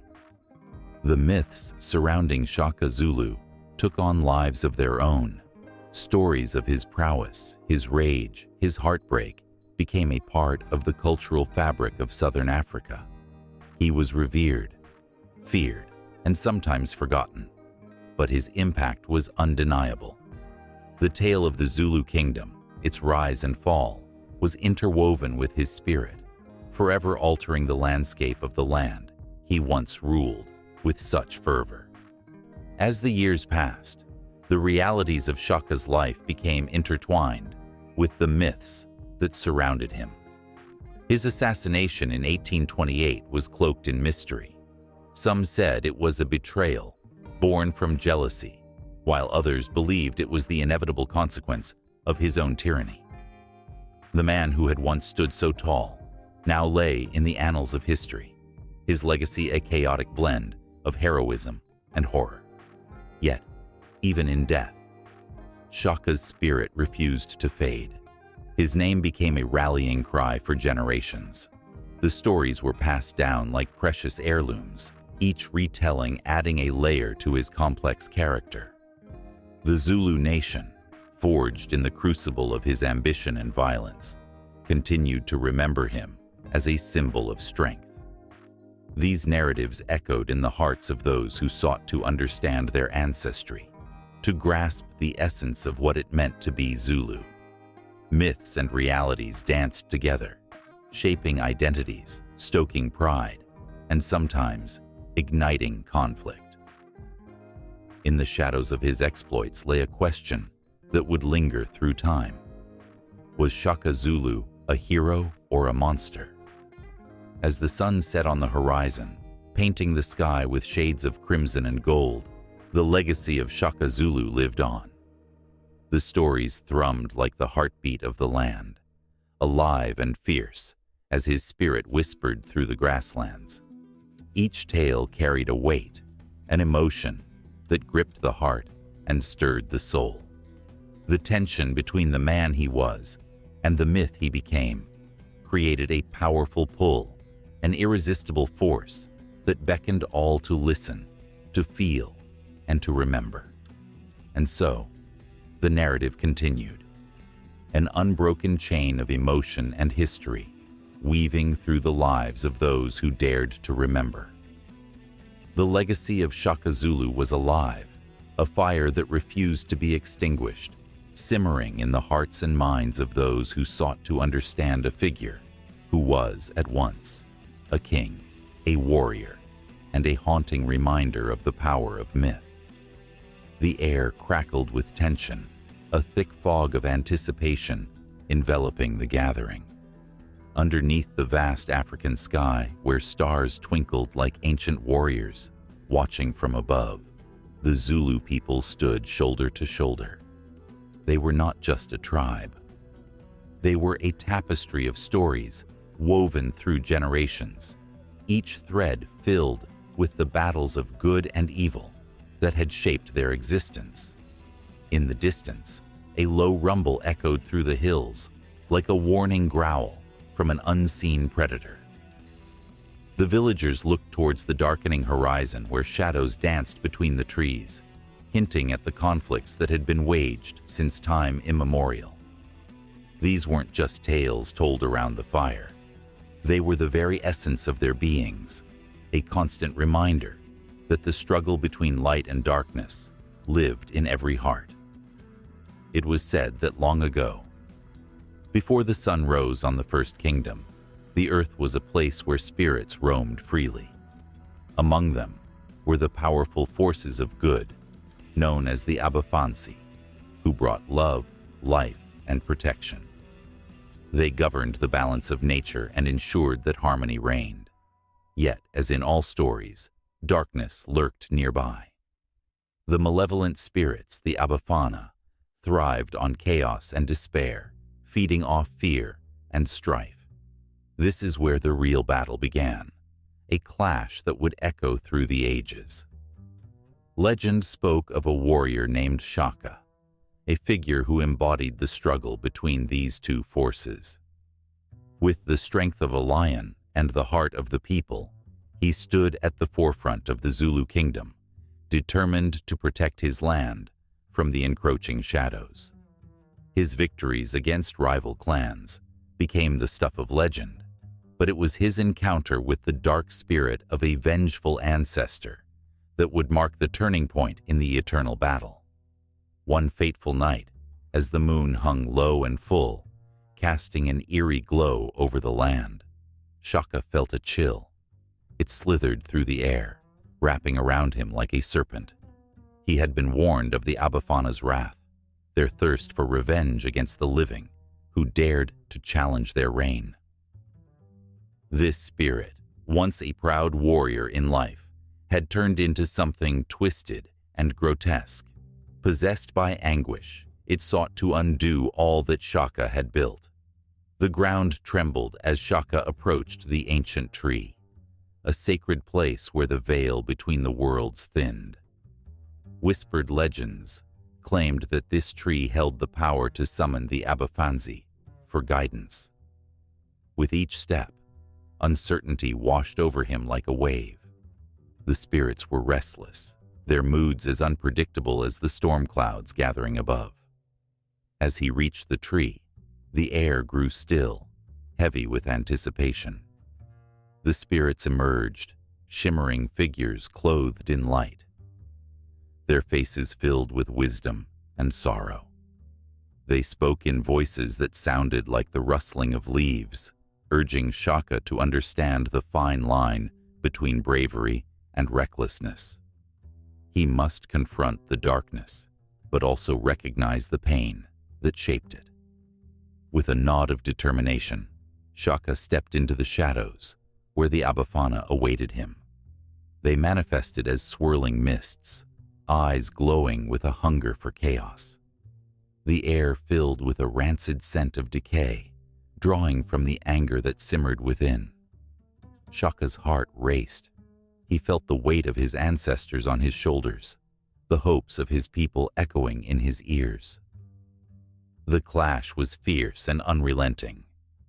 Shaka fought with the fury of 1,000 storms, but the darkness was relentless. He swung his spear, its tip gleaming like a star, yet every strike was met with a defiant resistance that seemed to laugh at his efforts. With every battle cry, the ground shook, as if the very earth mourned the conflict raging within it.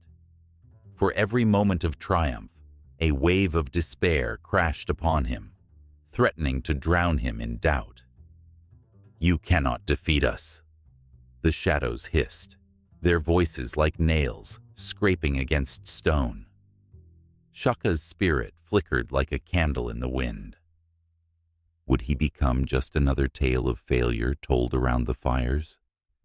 In the midst of chaos, something stirred within him, a flicker of light ignited by the faith of his ancestors. He remembered the whispers of the Abafanzi, their teachings of compassion and understanding.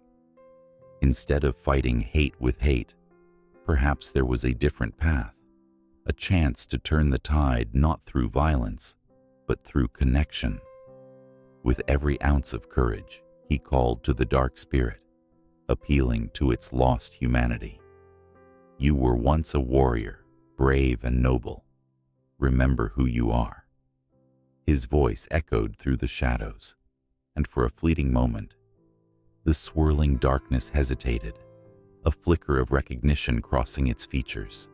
The air grew thicker as hope clashed with despair, and for an instant, silence enveloped the battlefield. It was a fragile moment, one that could shatter with the slightest breath. The dark spirit wavered, a battle raging within its form. It was torn between the pain of the past and the yearning for redemption. But the Abafana were merciless, and the darkness surged once more, seeking to crush the light before it could bloom. Shaka's heart raced as he felt the weight of the world upon him. He had to act quickly. But how could he fight something that was once part of his own lineage? Time slowed as he took a deep breath, harnessing the teachings of his ancestors. He called upon the spirits of his people, urging them to lend their strength. Just as darkness threatened to swallow him, a golden light erupted around him, the Abifansi manifesting in full glory.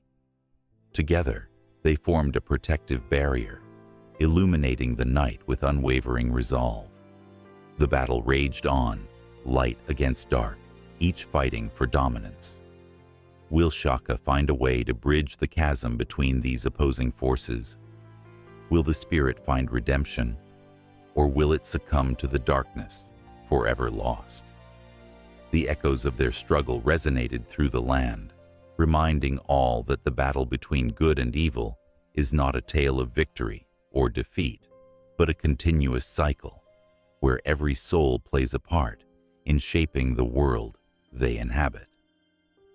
The night was thick with anticipation, the kind that hangs heavy in the air, filled with unspoken stories and the whispers of ancestors.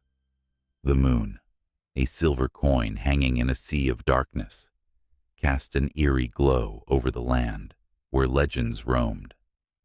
In the shadows of the twilight, a lone leopard slinked through the tall grass, its spots glinting like stars against the inky blackness. Each step it took was a dance of grace, a reminder of the power and mystery that pulsed through the veins of the Zulu people. This creature was not just an animal, it was a symbol woven into the very fabric of Zulu mythology. To the Zulu, the leopard was a creature of beauty and ferocity, embodying the dual nature of life itself, where elegance intertwines with savagery. The powerful leap of a leopard mirrored the strength and agility of the Zulu warriors, whose spirits soared high on the battlefield, hearts full of valor and pride. Its keen instincts and silent prowess resonated deeply with a culture that revered the ability to navigate both the physical and spiritual realms. Legends told of a time when the leopard conversed with the spirits of the ancestors, imparting wisdom and guidance to those brave enough to listen. The animal was believed to be a messenger, a bridge between the earthly and the divine. In every story spun around the fire, the leopard's name was spoken with reverent awe, as if its very essence could inspire greatness in the hearts of men. To wear its skin was to don a cloak of power. It was a mark of honor, reserved for chiefs and warriors who had proven their mettle. But there was a darker side to the leopard's symbolism. When the leopard stalked the night, it reminded the Zulu of the ever-present danger that lurked in the shadows, of life's unpredictability.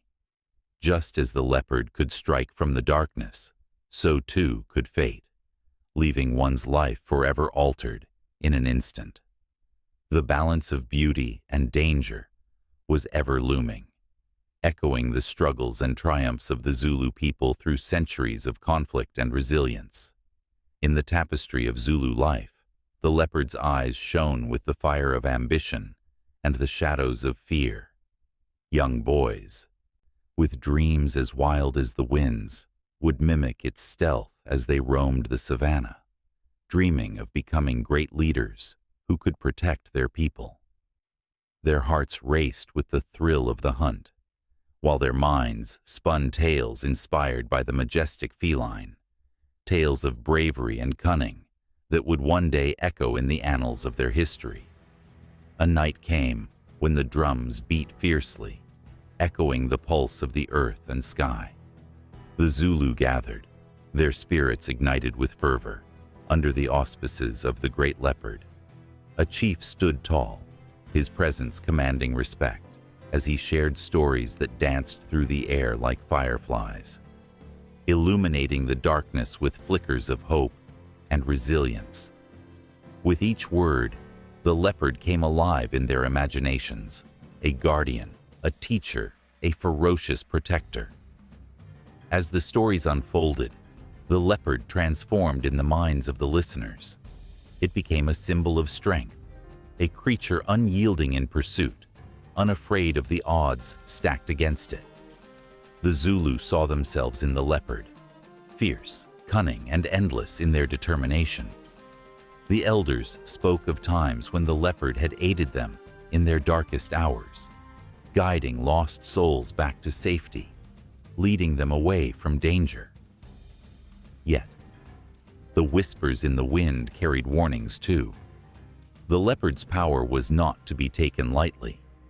Many a young warrior had sought to challenge the leopard's might, believing they could capture its ferocity. Yet the encounter often ended in tragedy, a reminder that nature, with all its beauty, is also a force to be reckoned with. The Zulu learned that to respect the leopard was to understand their place within the grand tapestry of life. The sun rose on a new day, casting golden rays over the land, but the tales of the night before lingered, vibrant and alive. The youth, with their hearts still racing, gathered in small circles to share their dreams, their aspirations fueled by the leopard spirit. They spoke of bravery, of becoming warriors who would defend their people and honor their ancestors. The leopard had become a part of them, its essence ignited within their souls. And as the days turned to months, the stories of the leopard continued to weave their way through the fabric of Zulu life. In every dance, in every song sung around the fire, the spirit of the leopard echoed on. It was not just a symbol. It was a lifeline connecting them to their past, their ancestors, and the very heartbeat of the land they hailed from. Amidst the rhythm of life, a shadow of uncertainty began to loom. As the colonial forces encroached upon their territories, the Zulu found themselves facing a struggle more daunting than any they had known. The leopard, once a symbol of strength and protection, now mirrored the chaos of war that threatened to consume them. The battle for survival echoed the leopard's relentless nature, a fierce fight against overwhelming odds. As the warriors prepared for battle, they adorned themselves with the skins of leopards, channeling the creature's spirit to bolster their courage. The roars of their ancestors seemed to resonate within them, urging them to rise against the tide of despair. Each clash of swords became a heartbeat, a drum echoing the primal call of the leopard. It was a time of bloodshed, of heartbreak, but also of unity, of the indomitable human spirit, refusing to back down.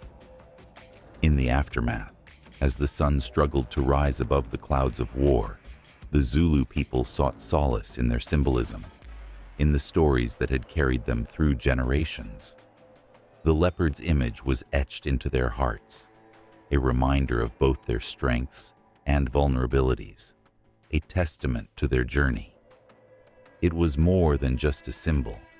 It was a living spirit, a reminder of what it meant to fight for one's identity, to protect one's heritage. The leopard, ever watchful, continued to roam the savannah, embodying the spirit of the Zulu people, the balance between ferocity and grace, strength and vulnerability. As the story unfolded, the bond between the leopard and the Zulu would forever be interwoven, a legacy of resilience that would echo through time. In a world where the line between human and animal blurs, where legends whisper of strange transformations beneath the silver moonlight, a haunting truth looms over ancient civilizations. It is said that to walk in the shoes or paws of another being is to understand the very essence of life itself. Perhaps this is why stories of metamorphosis have been etched into the fabric of our history, echoing through time like the distant howl of a wolf on a cold, foggy night. Long ago, in the shadowed woods of the Celts, there lived a warrior named Aemon. Fierce and brave, he was known for his strength on the battlefield, But beneath his rugged exterior, Aemon carried the weight of a heart that yearned for something beyond the clashing of swords. Under the cloak of darkness, he would often wander into the forest, seeking solace among the ancient oaks. Unbeknownst to him, the spirits of the forest were watching, waiting. They had seen the pain in his eyes and the longing in his soul, and they held the power to grant him a transformation. On a night thick with mist, Aemon stumbled upon a shimmering pool, illuminated by moonlight. The surface glimmered like glass, and as he gazed into it, he felt a pull, an invisible tether that drew him closer. With every breath, he could hear the whispers of the forest, coaxing him to surrender to the magic that lay within. In a moment of reckless abandon, he knelt by the water and whispered his desire to feel free, to break away from the chains of his humanity. As if answering his plea, the water began to swirl, and a blinding light enveloped him. Aemon felt the heat rushing through his veins, bones cracking and reshaping. Fur sprouted, wild and untamed, and within moments, the powerful warrior had transformed into a majestic wolf. The thrill of the hunt surged through him as he felt the primal instincts awaken. No longer burdened by the weight of his past, Aemon reveled in his newfound form, racing through the woods, feeling the earth beneath his paws. Yet, with each exhilarating night, a haunting truth began to unfold. As Aemon embraced his animal side, he could feel the distance growing between him and his former life. Memories of laughter and camaraderie faded, replaced by the raw, instinctual drive of survival. He was free, yes, but at what cost? The shadows of his humanity still haunted him, echoing through the forest like the distant calls of the creatures he once fought alongside. Far across the waters, in the land of Greece, the tale of Lycaon tells another story of transformation. Lycaon, the king of Arcadia, defied the gods, dismissing their power with a hubris to rival the mightiest titans. In a cruel jest, he served a dish made from the flesh of a human to Zeus, testing the limits of divine patience.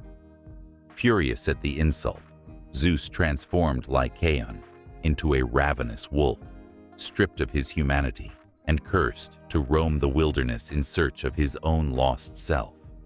The story spread like wildfire, a cautionary tale that resonated through the ages, warning against the hubris that blinds even the strongest of men. But the myths didn't stop there. In the heart of Africa, the Basotho people spoke of a powerful being known as the Nkanyamba, a serpent-like creature said to have the power to change its shape and manipulate the very essence of nature. During storms, it was said that the Nkanyamba could be seen swirling in the thunderclouds, bringing both destruction and renewal. Those who were fortunate enough to witness its transformation whispered of the deep connection between humanity and the wild, revealing the delicate balance that exists in the fabric of life. Across the seas in the Americas, tales of shapeshifters abound in Native American folklore.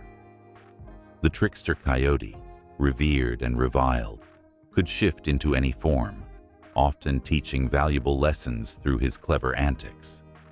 But there were also stories of men who could become bears, wolves, or even eagles, each transformation symbolizing a profound connection to the natural world. These legends remind us of the symbiotic relationship we share with the creatures around us, urging us to respect the delicate threads that bind us to the earth. As the sun dipped below the horizon, casting long shadows across the land, a shiver ran through the air. The transformation from human to animal was not merely a physical change. It spoke to the very core of existence. The yearning to break free from societal constraints and embrace the wild heart within is a thread woven through cultures around the world. It is a desire that sings in the blood, igniting passions buried under layers of responsibility and expectation. Stories of transformation are not just tales. They are echoes of our deepest fears and our most fervent longings.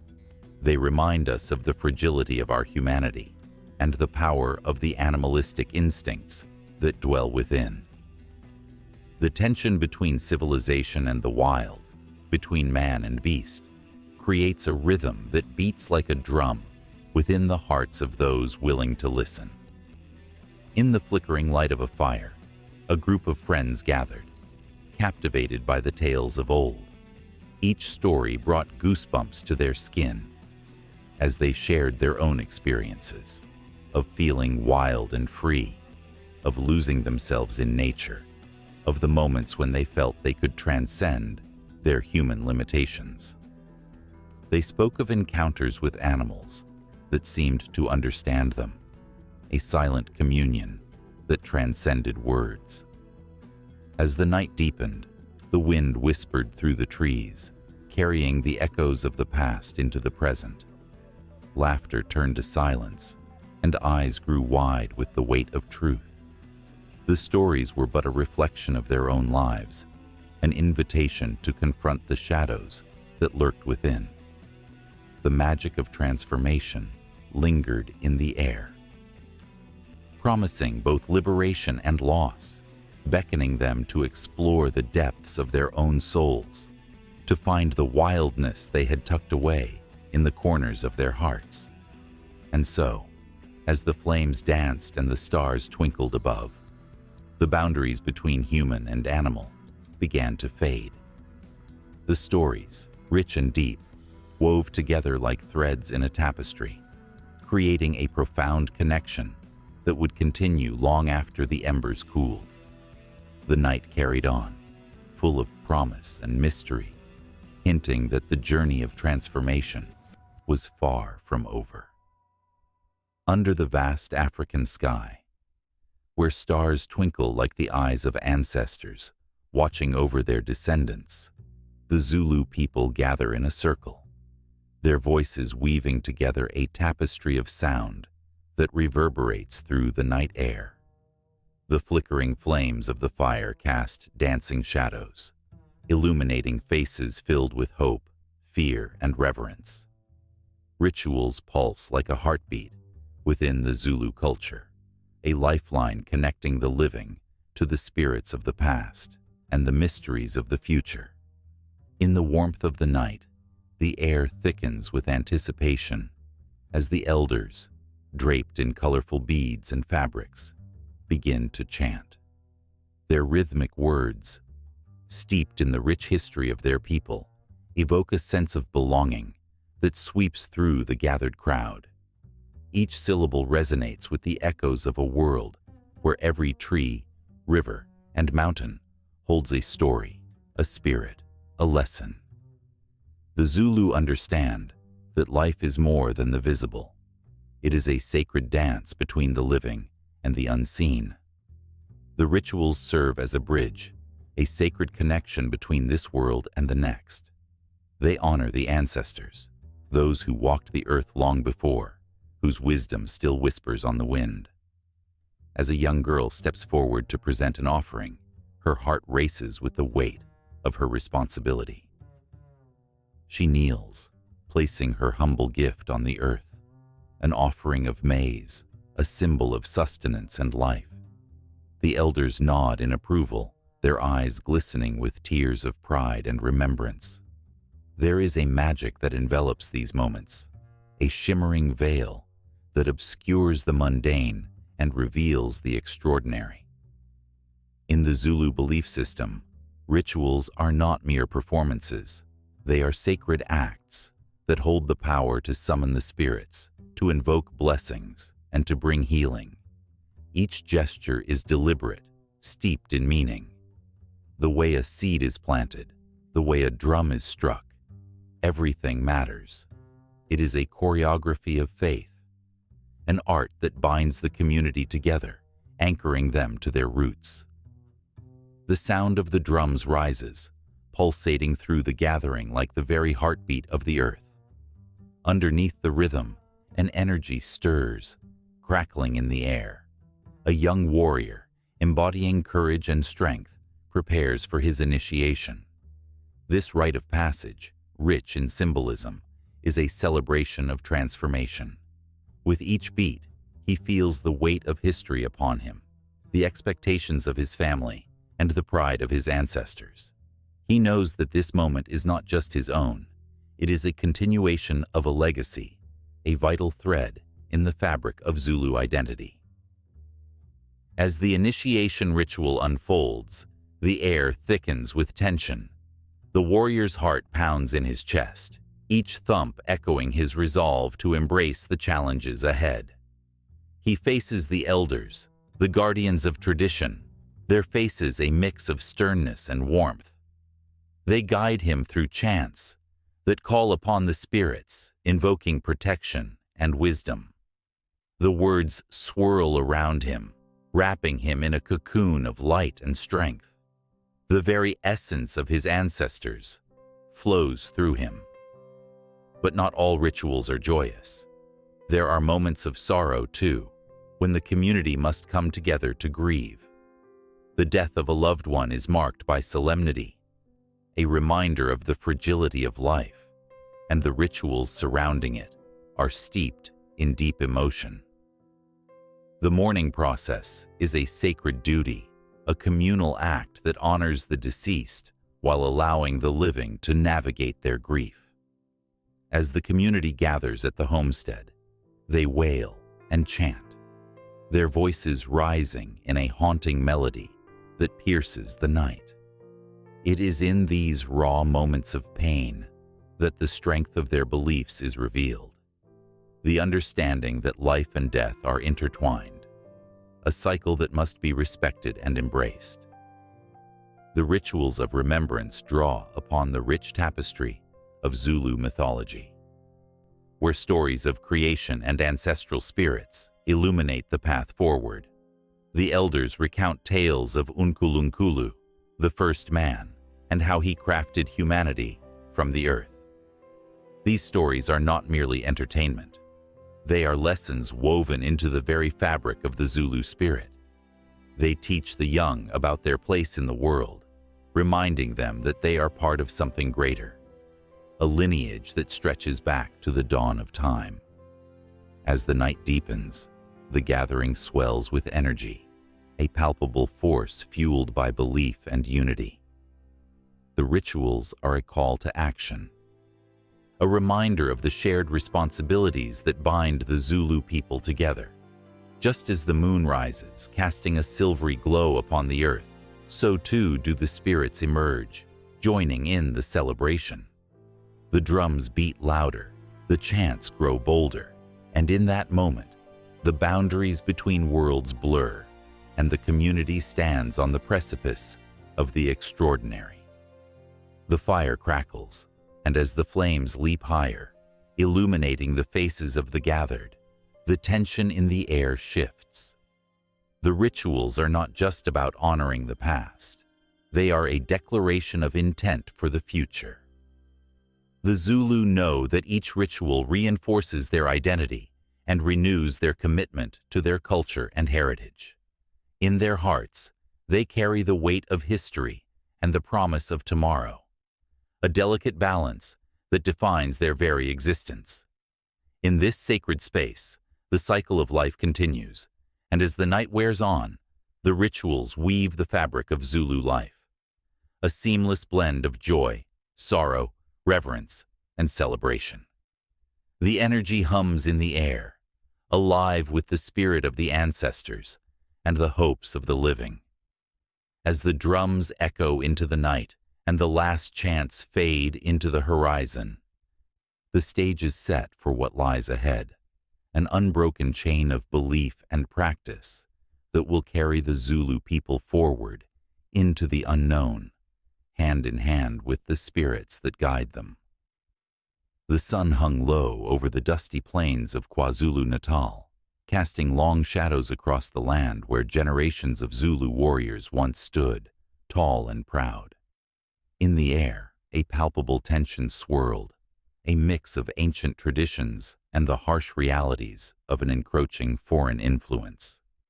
Just beyond the horizon, the sound of drums echoed, their rhythmic beats stirring the souls of those who remembered the power of their ancestors. Colonialism had crept in like a thief in the night, stealthily stealing not just land, but the very essence of Zulu identity. It was not a singular event, but a relentless tide, washing over the vibrant tapestry of Zulu beliefs, leaving behind a scarred landscape of doubt and fear. The missionaries arrived with their cross and their foreign tongue, promising salvation while casting shadows over the rich spiritual practices that had been the backbone of Zulu life for centuries. In the heart of the village, elders gathered under the massive ancient fig tree, a sanctuary that had witnessed countless ceremonies, healing rituals, and storytelling sessions. As the elders spoke, their voices woven with the weight of history, the air vibrated with a mix of reverence and sorrow. They recalled the days when the ancestors roamed freely, when diviners and healers worked to maintain balance between the seen and unseen worlds. Those days felt like a distant memory, out of reach, strained by the new beliefs that were seeping into every corner of their lives. Young and old alike sat in a circle, faces illuminated by the golden light of the setting sun. The stories flowed like the rivers that fed their land, tales of how the great King Shaka had unified the tribes, fostering pride and strength. But now, every story carried the weight of colonial wounds. The religious teachings that took root among their people whispered of sin where once there had been sacredness. A palpable ache hung in the air, a mourning for the spiritual freedom that had been taken away. In the midst of this gathering, a young girl named Thandi sat silently, her heart heavy with the conflict brewing inside her. She was torn between the teachings of her grandmother, who spoke with passion about the spirits of the ancestors, and the new ways presented by the missionaries. The conflict was not merely theological. It cut deep into the fabric of her identity. She felt a sense of loss, a fading connection to the world of her forebears, and yet a flicker of curiosity about the stories of the foreign faith that promised eternal life. As the elders spoke of the past, Thandi's mind wandered to the whispers of her friends who had begun to embrace the new teachings. They spoke of a single, all-powerful God, contrasting sharply with the multitude of spirits her ancestors had revered. They seemed to walk with renewed purpose, but Thandi's heart ached at the thought of abandoning her rich traditions. She could almost hear the distant cries of her ancestors, urging her to remember where she came from. The tension grew palpable when the local chief, an imposing figure with a voice that could command the heavens, stood to address the gathering. His words cut through the air like a sharpened spear, echoing the struggle that had become a daily part of life. He spoke of the encroaching colonial powers, their influence spreading like wildfire, threatening to consume the very essence of Zulu culture. The chief's voice trembled as he spoke of the loss of sacred spaces, sites where ceremonies once flourished, now replaced by churches that loomed like giants, overshadowing the whispers of the past. As night fell, the stars twinkled above the village, a silent audience to the struggles unfolding below. The elders' chants rose into the air, invoking the spirits of the ancestors, asking for guidance in a world that felt increasingly alien. It was a bittersweet melody of hope and despair, of longing and resistance. Thandi closed her eyes, allowing the rhythm of the chants to wash over her, hoping to find clarity in the chaos of her thoughts. But clarity was elusive. The missionaries continued to spread their message, often through force and intimidation. The Zulu people found themselves caught in a web of conflicting beliefs, where the very act of praying to their ancestors was met with scorn. Thandi felt the weight of this struggle. It was not just about faith, but an identity crisis that threatened to erase generations of wisdom. The teachings that had once guided her ancestors through the trials of life were being challenged with terrifying consequences. In the village, the fear of the unknown loomed larger than ever. Some Zulu people embraced the new religion, believing it offered a way out of the suffering that colonialism had brought. They gathered in the newly built churches, their voices raised in songs that felt foreign, yet strangely comforting. Those who clung to the old ways found themselves ostracized, labeled as backward or primitive. Families were torn apart, with sons and daughters choosing sides, their laughter replaced by bitter arguments. Every decision weighed heavily on Thandi. She felt like a feather caught in a storm. The vibrant colors of her culture began to fade as the colonial influence seeped deeper into every crevice of life. Rituals once performed under the watchful gaze of ancestors began to dwindle, replaced by the solemnity of church services. The spirits that had guided her people for centuries seemed to retreat, shrouded in silence, while the new belief system imposed a rigid framework that felt suffocating. Yet, there remained a flicker of hope among the Zulu people. Even as they faced the tide of change, the old ways persisted in whispers and secret gatherings. The elders, with their stories and wisdom, clung to the threads of their spiritual heritage, passing down knowledge like sacred fire. It was in these moments of quiet rebellion that Thandi found solace. Late at night, she would slip away to listen to the elders recount tales of creation, the spirits of the land, and the resilience of her people. As the conflicts intensified, the gathering storm of resistance began to brew within her. She watched as the Zulu people began to reclaim their stories, to assert their identity, amidst the foreign beliefs that sought to erase them. A sense of unity began to form, a collective realization that their strength lay not in abandoning their past, but in honoring it. Thandi's heart raced at the thought of what was to come. The tension in the village was palpable, a storm gathering on the horizon. Would the Zulu people find the strength to reclaim their identity, or would they continue to be swept away by the currents of change? The night was thick with uncertainty, but one thing was clear. The battle for the soul of the Zulu people had only just begun. The drums echoed in the distance, not just as a reminder of what was lost, but as a call to arms, a call to stand firm against the tide, and to remember who they truly were. Under the vast African sky, where the stars flicker like whispers of ancient stories, a shadow dances on the edge of a fire. The flames crackle, casting eerie shapes that flicker against the night, reminiscent of spirits long departed. In the heart of Zululand, these myths breathe life into the air, echoing through the ages and waiting for a new voice to tell them. They pulse with emotion and history, begging to be heard as the wind carries their tales to modern ears. In a small village, the elders gather, their weathered faces illuminated by the firelight.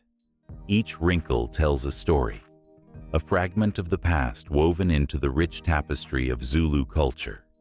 From the shadows, they summon the tale of Unkulunkulu, the first man who breathed life into the world.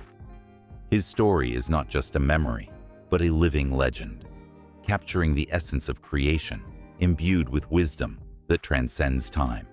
As the children listen, their eyes widen in fear and wonder, caught between the realms of reality and the unseen.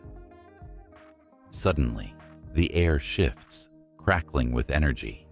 An unexpected chill runs down the spine of a young girl, Lindiwe, as she hears the legend of the Inkanyamba, the serpent of the sky that brings storms and floods.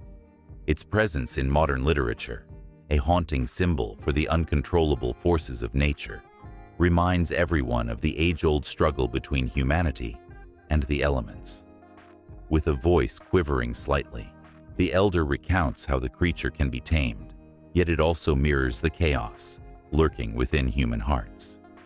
In novels and films, the Inkanyamba finds its place, captivating audiences who feel the terror and thrill of its power. As tales of the mighty Zulu warriors echo through the night, the epic of Shaka Zulu rises from the ashes like a phoenix. Not only a historical figure, but a legend immortalized in books and television series, Shaka's fierce resolve and strategic genius inspire many. The modern-day depiction elicits both pride and fear. He became a symbol of strength, yet served as a reminder of the fragility of peace.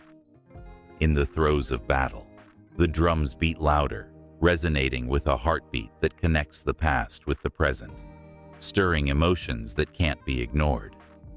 Then there's the story of the Impundulu, the lightning bird, whose wings summon storms and whose cries herald danger.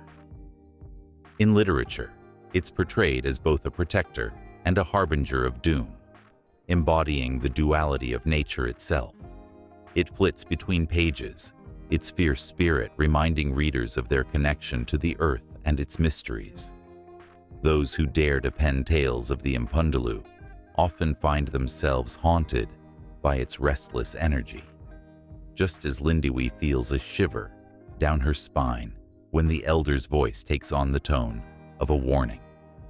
As the evening deepens, the mood shifts.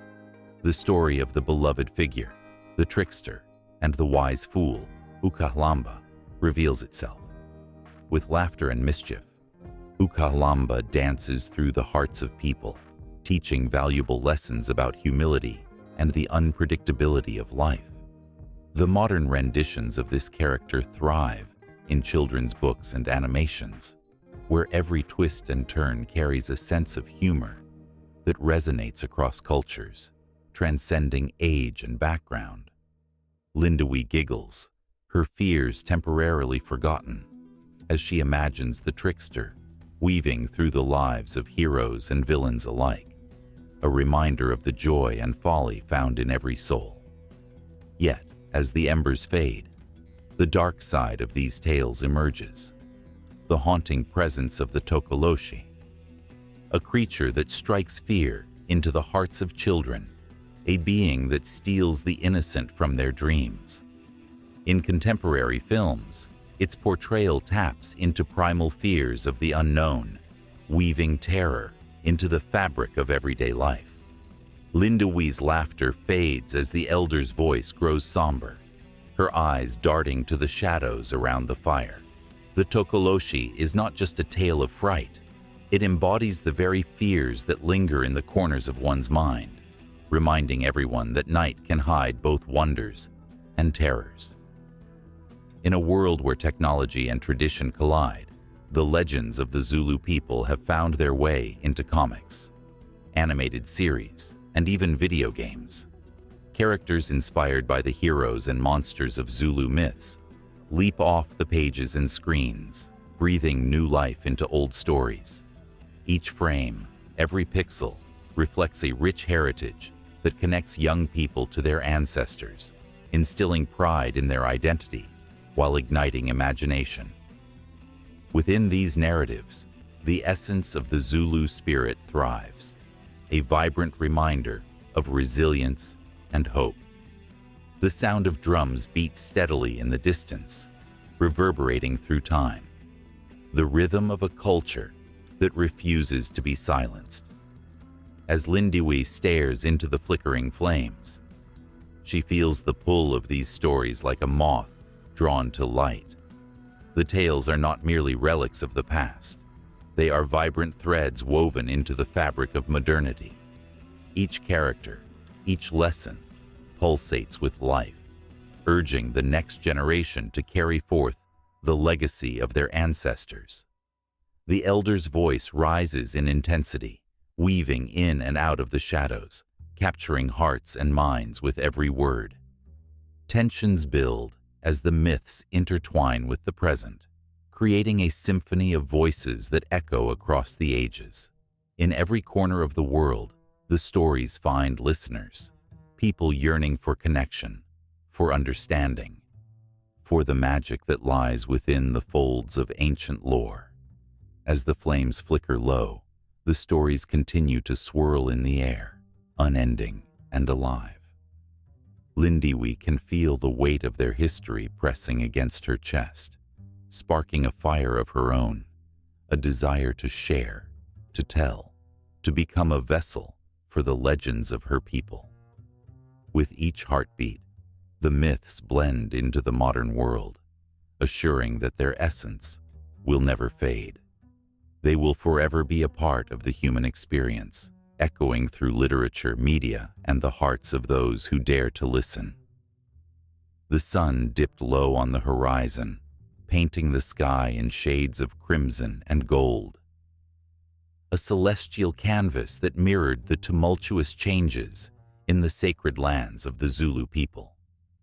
It was here, amidst the vibrant greens of the rolling hills and the earthy scent of the soil, that two worlds were about to collide. Two belief systems, two powerful narratives, both seeking to claim the souls of the people who walked this land. In the early 19th century, as European missionaries arrived with their Bibles and their fervent faith, the ancient stories of the Zulu gods were already woven into the very fabric of life.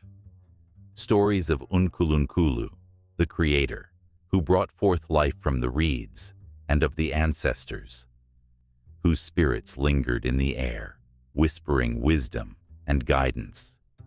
These were not just tales. They were lifelines, connecting the Zulu to their past, to their identity, and to each other. But the arrival of Christianity was like a storm cloud rolling across a clear blue sky. The missionaries, with their bright eyes and zealous hearts, preached of salvation and a singular truth. They spoke of a God who loved unconditionally, but required obedience, a stark contrast to the communal understanding of a universe where spirits dwelled, both benevolent and malevolent. The Zulu listened, their hearts torn between reverence for their ancestors and curiosity about this new faith that promised eternal life beyond the grave.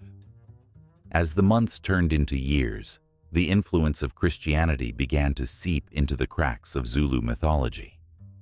The once proud stories of the ancestors were challenged by the tales of a man crucified on a cross, a savior who bore the weight of sin for all humanity. Young children, once enchanted by the storytelling of their elders, found themselves captivated by the vibrant illustrations in the missionaries' books. The images of Jesus, his compassion palpable in his gentle eyes, began to overshadow the powerful figures of the Zulu pantheon. The missionaries established schools, teaching the Zulu in English and introducing them to a new way of thinking. The traditional beliefs, once the bedrock of Zulu identity, were viewed as primitive, a misunderstanding of the greater truth that lay in the teachings of Christ. With each lesson, the fabric of Zulu mythology began to fray, as children learned to recite Bible verses in place of the rhythmic chants that celebrated their ancestors' deeds. Yet, it wasn't all despair. A fusion began, a tension-filled blend that sparked new interpretations of old beliefs. Some Zulu people sought to reconcile the teachings of Christianity with their ancestral traditions, crafting a unique tapestry of spirituality. In the quiet moments of the night, the old men and women gathered under the starlit sky, sharing stories that twinkled like the stars above, weaving Christ into the narrative of their gods. perhaps there was a place for both the creator of the universe and the ancestors, they reasoned.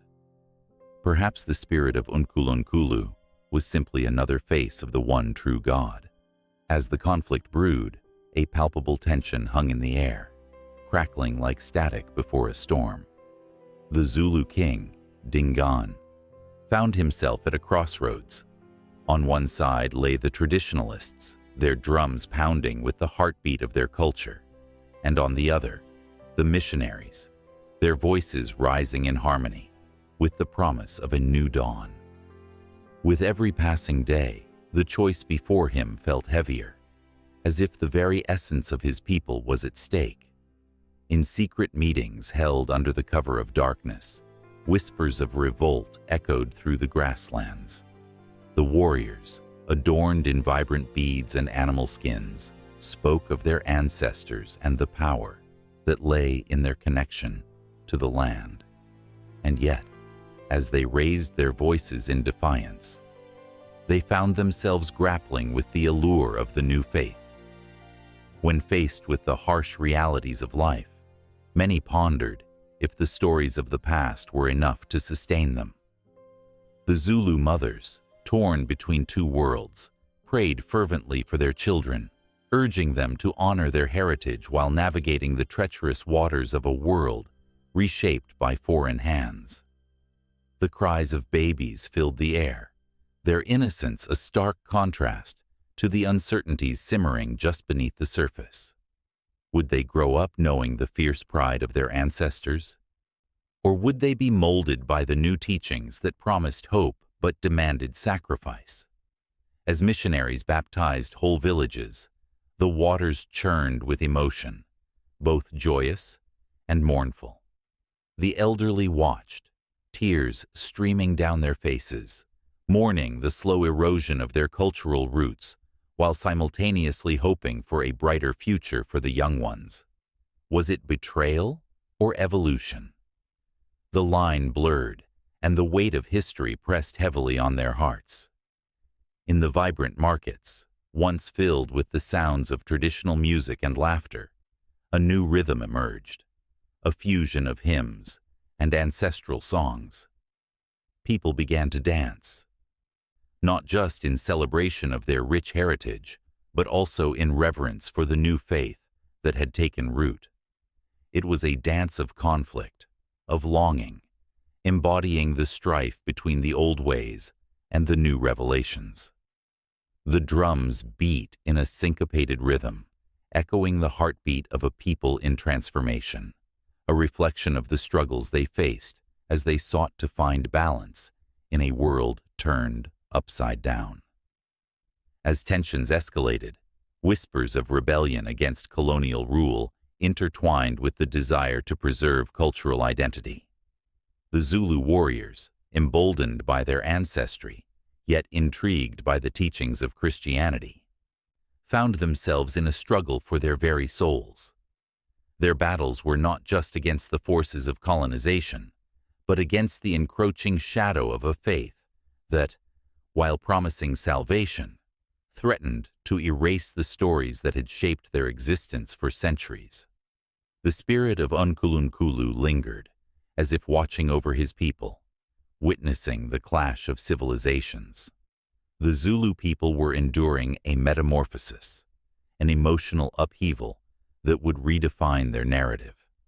Each prayer, each battle cry, became a testament to the resilience of a culture grappling with the complexities of faith and identity. The tension thickened, a silent promise that echoed through the generations. The story was far from over.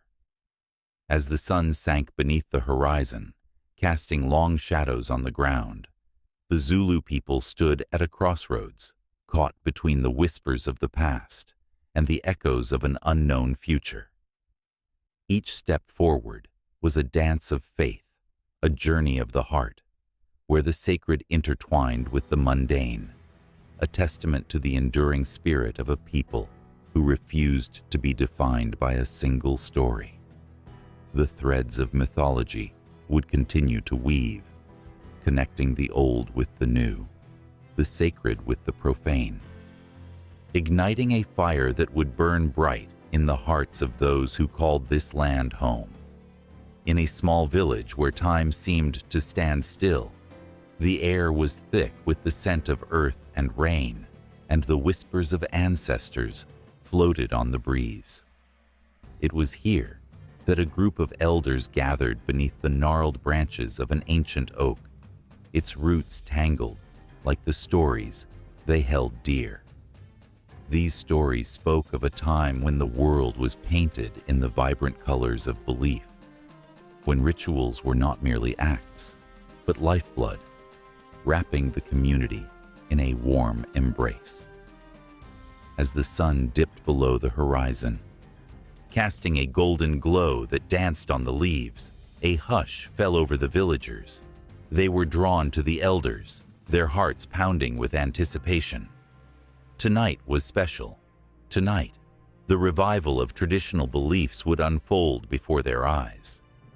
The elders, with faces etched by time and wisdom, began to chant softly, invoking spirits that connected them to the past.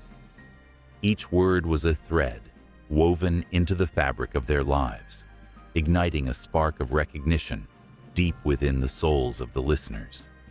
In cities pulsing with the relentless beat of modernity, a different scene played out. Young people, weary from the weight of social media and relentless competition, felt an emptiness creeping into their lives. In the chaos of high-rises and bustling streets, they yearned for something more.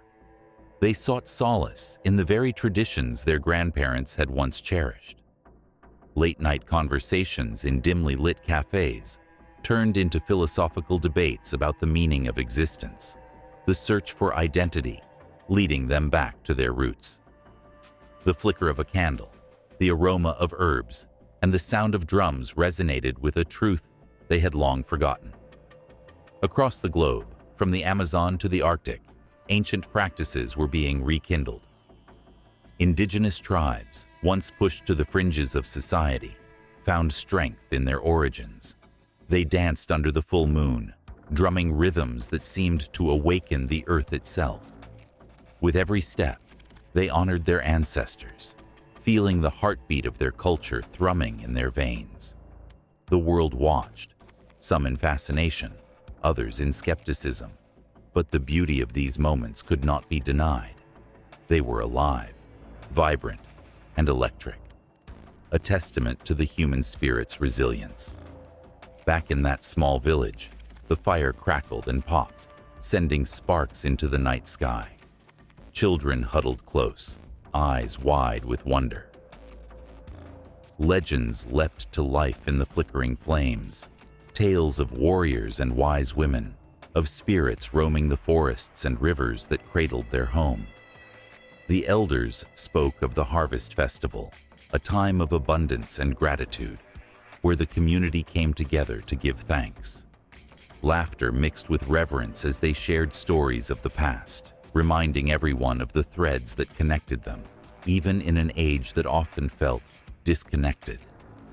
Yet, the revival was not without its tension. Skepticism lingered like a shadow.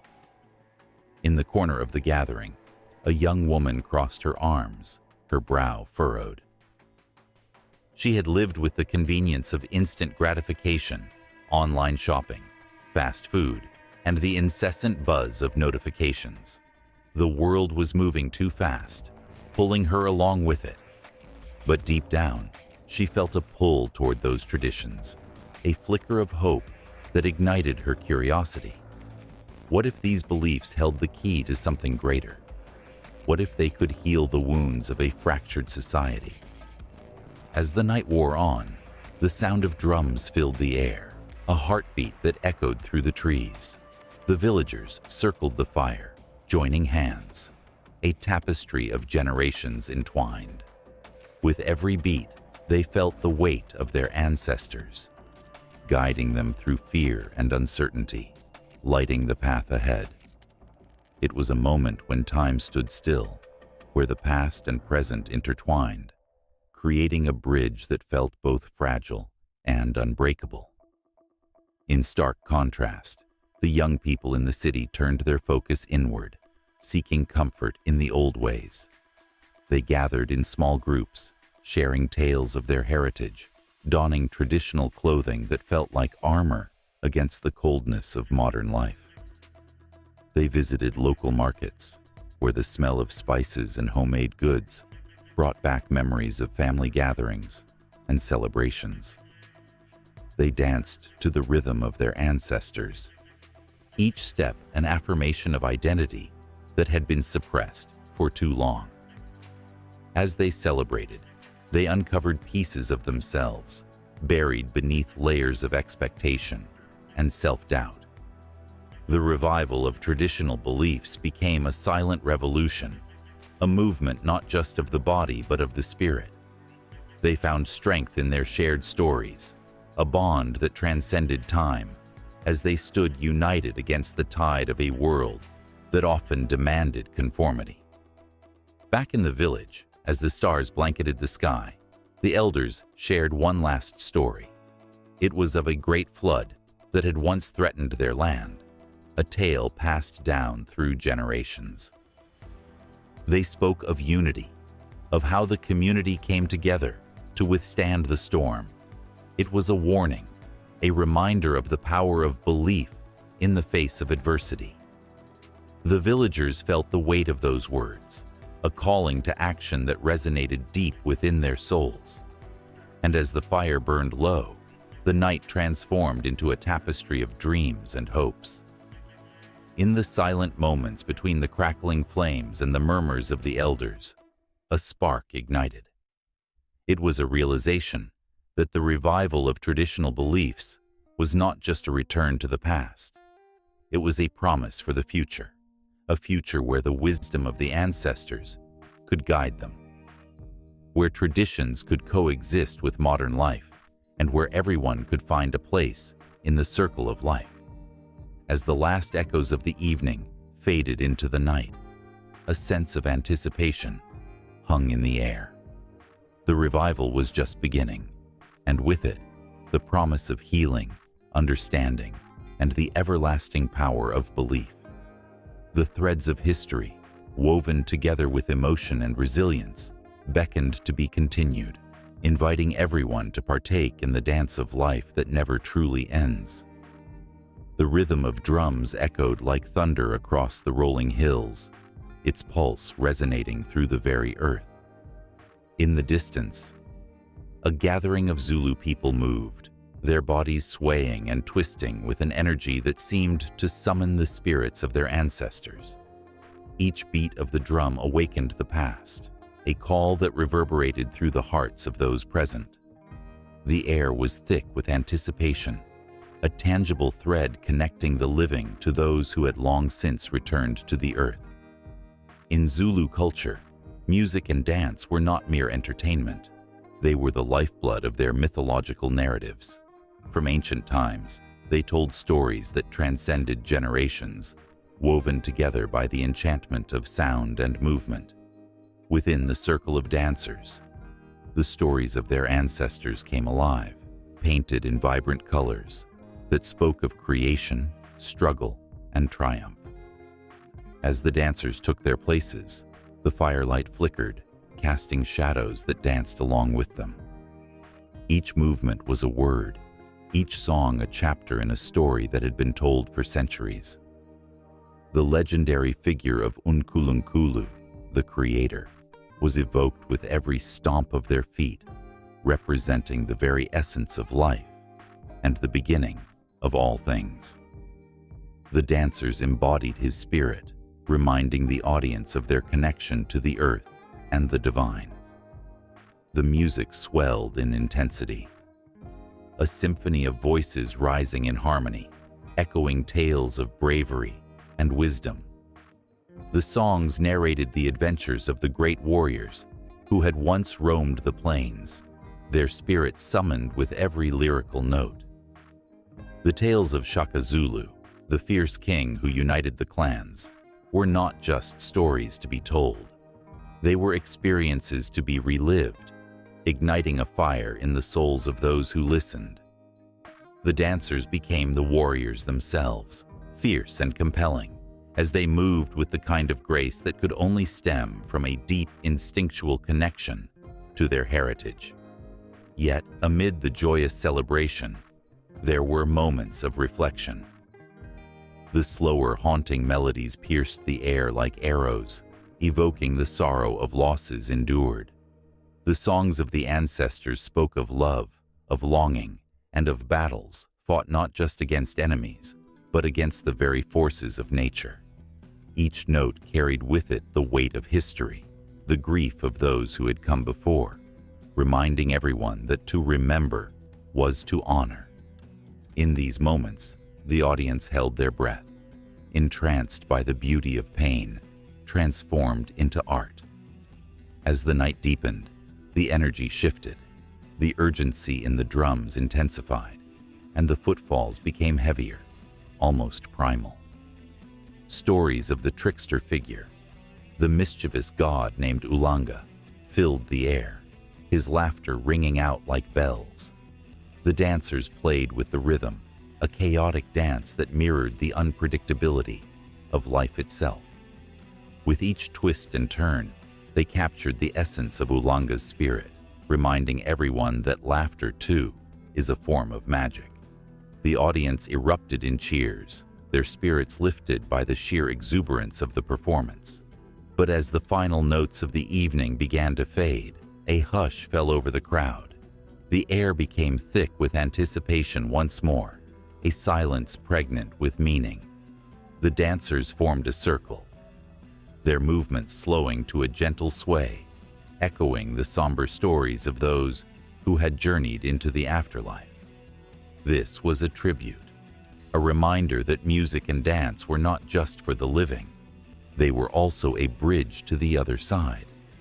The songs turned into whispers, each note a delicate offering to the spirits that lingered, a promise that they would never be forgotten. A single voice rang out, soaring high above the others, weaving a melody that wrapped around the listeners like a warm embrace. It sang of hope and resilience, of the unbreakable bond between the living and the dead. The harmony resonated with the very essence of the Zulu people, a testament to their strength and unity. The fire crackled, casting flickering shadows, and the audience found themselves drawn into a collective heartbeat, their souls syncing with the rhythm of the night. As the dancers concluded their performance, the echoes of their movements lingered in the air, their stories forever etched in the memories of those who bore witness. Every song, every beat, every twirl was a thread that wove them together, a tapestry rich with history and emotion. The celebration was far from over. It was simply a pause, a moment to breathe before plunging back into the whirl of life's dance. Music and dance had breathed life into the myths, reminding everyone that they were part of a grand narrative, an ongoing saga that transcended time and space. And as the last embers of the fire glowed softly in the twilight, a new rhythm began to emerge, a whisper of stories yet untold. The Zulu people, bound by their music and dance, stood united, ready to embrace whatever came next, with open hearts, their spirits intertwined in the eternal dance of existence. The night was alive with possibility, a reminder that the stories would never truly end, but rather continue to evolve, always beckoning for the next voice to join the chorus. The air crackled with anticipation, and the sun hung low in the sky, casting a golden hue over the gathered throngs. Laughter and song melded with the scent of spices and smoke from the countless food stalls, creating an intoxicating atmosphere that beckoned all who passed by. This was no ordinary day. It was a celebration steeped in history, woven together with threads of myth and legend. Every festival held a story, a whisper of ages long gone, and tonight, the past would rise to dance once more. As the first firework lit up the dusky sky, it painted a fleeting picture of pleasure. People paused, eyes sparkling with childlike wonder, hearts beating in rhythm with the crackling explosions. Yet, hidden beneath the gaiety, lay echoes of ancient tales, of gods and goddesses whose lives intertwined with the very fabric of humanity. Each festival, each dance, and each song was a vibrant thread in a tapestry that told the story of who they were, revealing their deepest fears, desires, and the relentless pursuit for connection to something greater. In the shadows of the festivities, deep-rooted beliefs flickered to life. The spring equinox, a celebration of rebirth and renewal, harkened back to the time when the earth awakened from its winter slumber. People would honor Demeter, the goddess of harvest, as she cradled the earth in her nurturing embrace. Rituals of planting seeds were performed with reverence, for they understood that the smallest seed held the promise of life, just as they held the promise of their own resilience. Joy and sorrow intertwined as they remembered Persephone, her descent to the underworld, a poignant reminder of the cycles of loss and return, of love that transcends even death. With each festival, it was as if the past and the present collided, creating a moment suspended in time. During the autumn harvest, villagers would gather, wearing crowns of wheat and vibrant leaves. They danced around the bonfire, calling upon the spirit of the land, the ancient goddess, whose laughter echoed between the trees. Their feet stamped in unison to the rhythm of drums, every beat reverberating through the earth, as if they sought to awaken the very soil beneath them. Laughter mingled with tears, for the harvest was bountiful, yet tinged with the bittersweet knowledge that winter would follow. They sang songs celebrating abundance, but also those that honored the spirits of ancestors who had walked before them, forging a connection that time could not sever. In another part of the world, the Festival of Lights drew its enthusiasts into the embrace of flickering candles and the glow of lanterns illuminating the night. The celebration of Diwali resonated with the tale of Rama and Sita, love persevering against all odds. It was a dance of light overcoming darkness, a triumph of good over evil. Families created intricate rangoli designs, each color telling a story of joy and hope. The air was rich with the scent of sweets, laughter rising like bubbles in champagne, each moment a reminder that light shines brightest in the darkest of times. And then there was the hauntingly beautiful celebration of the Day of the Dead, where families created altars adorned with marigolds and photographs of those who had passed. This festival was a vivid tapestry woven with memories and love, an invitation for lost souls to return and join the living in laughter and remembrance.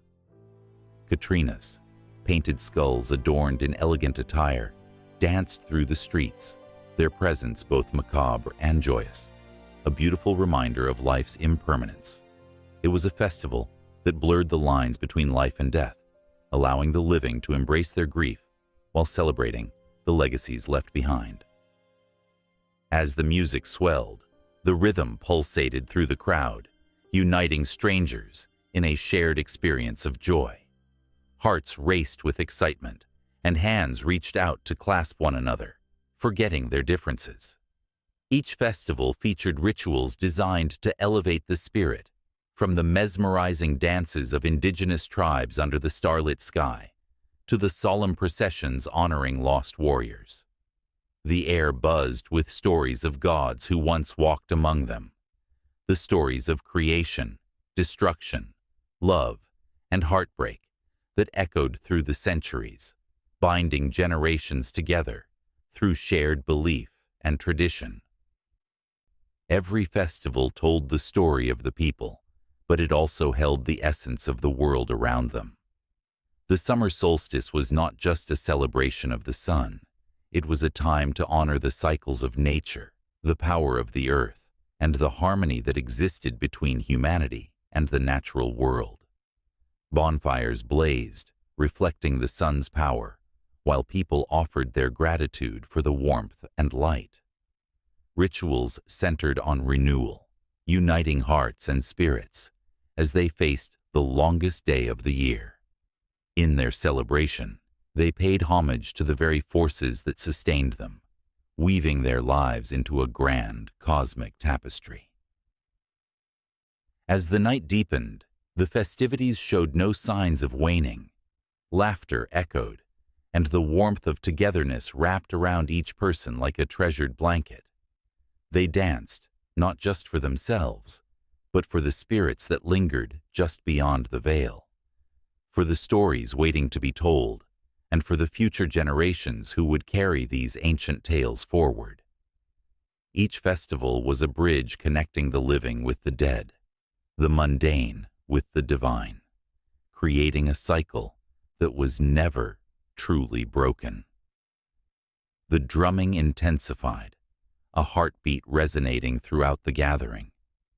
Amidst the chaos, a single voice rose above the rest, a storyteller recounting the legends of old, tales of gods battling titans, of love that transcended the bounds of time, of journeys taken and returned from. Eyes glistened with unshed tears, hearts quickened with a sense of belonging, and for a fleeting moment, everyone became part of something bigger than themselves. The night wore on, and with it, the stories evolved. New legends were born from the ashes of old ones, each festival becoming a vessel for dreams, fears, and hopes. The people knew that the celebrations were not just for the here and now, they were for the future. A promise that their stories would never fade, that the light of their ancestors would forever dance in their memories. The fire crackled fiercely, illuminating faces that bore witness to the beauty of their shared existence, igniting a passion that would never dim. And amidst the joy and laughter, deep in the heart of the festival, the whispers of the past mingled with the present, threading through the air, beckoning the next chapter to unfold. In the flickering light of a dying campfire, a group of eager faces leaned forward, anticipation crackling in the air. The night was thick and heavy, pregnant with the whispers of ancient tales. Outside, the wind howled like lost souls, but within this circle of warmth, they were safe, cradled by the myths of their ancestors. Each story was like a thread, woven into the fabric of their shared history, binding them together in a tapestry of heroes and legends. It was said that long ago, before the world was divided into nations and borders, there lived a warrior whose name still echoed through the ages, Taman. He was a giant of a man, towering above his peers, with eyes like stormy skies and a heart that beat for justice. His people revered him, not just for his strength, but for his unwavering spirit. Tales spoke of how he wrestled the very earth itself to protect his village from the wrath of a volcanic eruption. The ground shook, and the skies turned dark, but Taman stood firm, arms outstretched, daring the volcano to swallow him whole. And then there was Lyra, the healer, whose touch was said to bring back the dying. She wandered through the forests, gathering herbs and whispering secrets to the trees. Her story unfolded on the banks of the great river, where she saved a child from drowning, risking her own life as the waters roared around her. The villagers believed that the river itself had parted for her, granting her passage, as nature itself bowed to her courage and compassion. As the fire crackled, the storyteller paused, allowing the weight of these legends to sink into the hearts of his listeners. With every word, Taman and Lyra came alive, their spirits woven into the very essence of the night. Each story was a heartbeat, each legend a pulse that connected them to a time when gods walked among men, and the world was still full of magic. The stories were not mere fabrications. They were steeped in the rich soil of truth. Tamin's feats were mirrored in various cultures, where heroes stood against nature's fury, be it through fire, flood, or frost. Lyra's compassionate heart echoed through generations of healers, each carrying a piece of her spirit, each crafting their own tale of mercy and strength. The listeners felt a shiver run down their spines, sensing that they too were part of this grand narrative, tied to the courage and valor of those who came before. Another legend stirred in the air, bringing with it an electric tension. The story of Kalen, the fearless leader who rallied his people against an invading army, consumed the circle. He was described as a man of few words, but great resolve. When the enemy approached, a dark tide threatening to engulf his homeland, Kalen stood at the forefront, his sword gleaming under the sun like a beacon of hope. The clash of metal rang through the valley like thunder, and as his people fought, they felt the strength of their ancestors surging through them. In the midst of battle, Kalen was said to have called upon the spirits of the past, summoning the energy of those who had fallen for their land. The air around him crackled with an otherworldly power, and with every swing of his sword, he carved not just flesh, but the very fabric of destiny. Those who witnessed the battle claimed they saw apparitions rising from the earth, warriors of old fighting alongside Kalen. The invaders were driven back, their fear palpable against the strength of a united front, a community bound by tales of courage and sacrifice. The storyteller's voice dipped, drawing in every listener as he revealed the legends of the ancients, ancestors who had walked the same paths, faced the same fears. There was Amina, who had faced a dragon that loomed high above the village, its fiery breath scorching the earth. Yet, with a heart full of bravery, she approached the creature, speaking to it not with sword or shield, but with understanding. Over time, she became the bridge between her people and the beast, taming its rage and turning a threat into an ally. The firelight flickered, casting shadows that danced around the circle, as though the very spirits of these heroes were listening, nodding in approval. With each recounting, the lines between reality and myth blurred further. The listeners' breaths quickened as they felt their own hearts swell with pride. The weight of their heroes' battles hung on them, urging them to rise, to be more than passive observers in their own lives. They were the descendants of giants, warriors, and healers, and as the stories spilled forth, the emotions tangled into an exhilarating tapestry of hope, fear, and unwavering loyalty. Yet, as the night deepened, there came a haunting tale, a warning veiled in the soft tones of the storyteller. It was about the fallen, the heroes who had sacrificed everything to protect their land, only to be forgotten in the relentless march of time. The spirits of those lost wandered restless, seeking recognition, their sacrifices buried beneath layers of dust and indifference. The air turned heavy with sorrow, and a chill crept into the hearts of the listeners. They could feel the weight of history, the burden of remembrance pressing down upon their shoulders. The storyteller's voice wavered, yet he pressed on, revealing the truth that myths were not just about glory. They were also about loss. The balance of life hung delicately between triumph and tragedy. Each hero had faced their own demons, and it was in those moments of despair that their true strength shone through. A flicker of hope sparked again as the final tale drew near, a story of rebirth. A young girl from a forgotten village, driven by visions of her ancestors, stood against the tide of darkness, threatening to engulf her home. Her journey was fraught with peril. Yet as she encountered the spirits of those who had come before her, their whispers guided her hands, their strength flowed through her veins.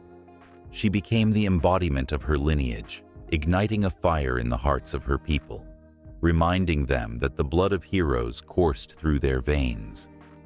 And just as the fire began to die, and the stories turned to whispers, the listeners felt a calling, a pull towards something greater. The myths of their great ancestors were not just stories, they were living legacies, urging them to rise and reclaim their own place in history. The night buzzed with the electric energy of possibilities, as if the very air had transformed into a canvas, waiting for them to paint their own tales of courage and legend. As the last embers faded into the drawn-out sigh of the wind, the stories lingered, woven into the fibers of the night.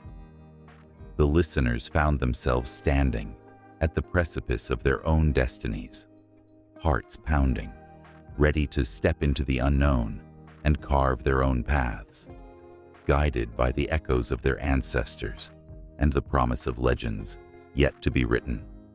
The skies darkened, and a heavy stillness fell over the land. The air thickened as if the world held its breath, waiting for a storm to break. It was a time when the spirits whispered among the tall grass, and the ancestors walked with their descendants, guiding them through life's trials. The rivers, once calm and inviting, churned with an unsettling energy, hinting at the chaos that was soon to unfold. In a small village nestled between the rolling hills of KwaZulu-Natal, life moved at a gentle pace. Children played in the fields, their laughter carrying on the wind, while elders shared stories under the shade of ancient trees. But there was an unease in the air. The elders spoke in hushed tones about the signs, a sudden increase in animal migrations, the strange behavior of the birds, and the whispers of the clouds heavy with rain. They recalled the tales of their ancestors, stories that warned of great upheaval, of waters that would rise and reclaim the land. One such elder was Gogo Nandi, a woman whose wisdom was known far and wide. Her skin, weathered by the sun, told of countless seasons endured, and her eyes sparkled with secrets. She gathered the children around her. "Listen closely, my little ones," she said, her voice rich with emotion. "There will come a time when the skies will pour out their wrath, and the earth will tremble beneath our feet. We must remember our place in the circle of life." As the days passed, the skies grew darker, and the winds howled like lost souls. Villagers began to prepare, heeding Gogo Nandi's warnings. They gathered food, secured their homes, and held on to their loved ones a little tighter. But in the heart of the village, there was one man, a proud hunter named Thulani, who scoffed at the old tales. He believed they were just stories meant to scare children and keep them from mischief. "Let the rains come," he declared boldly, "for I fear nothing. I am a child of the land, strong and fearless." The clouds swirled ominously overhead, swirling into dark masses that threatened to consume the sky. One fateful night, the heavens opened, unleashing a torrential downpour. The rain was relentless, pounding against the earth like the drums of war. Rivers that once flowed gently swelled into monstrous torrents, devouring everything in their path. Thulani stood at the edge of the village, watching the chaos unfold, still unafraid, until he saw the very ground he stood upon begin to vanish beneath the furious water. Panic spread like wildfire. Families scrambled for higher ground, clinging to one another as waves crashed through their homes. Gogo Nandi's voice echoed in Thulani's mind, the weight of her wisdom crashing down upon him, like the storm itself. He rushed through the chaos, searching for his family, his heart pounding in his chest. He had laughed at the warnings, but now he felt the very essence of fear grip him. As the village transformed into a lake, the cries of the people intertwined with the roar of the water. Thulani finally found his wife, Sifo, clutching their children close, her eyes wide with terror. "We must go," she cried, her voice barely audible above the raging waters. They ran together, feet slipping on the mud, hearts racing, as they sought refuge on the tallest hill, where the ancient baobab tree stood like a sentinel against the storm. But as they climbed, they saw their neighbors struggling. An elderly woman was swept away by the current, her desperate cries fading into the chaos.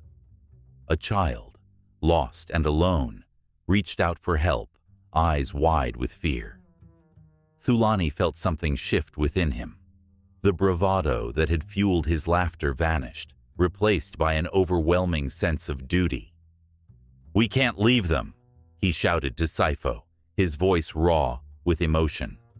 With determination blazing in his heart, Thulani raced back into the fray.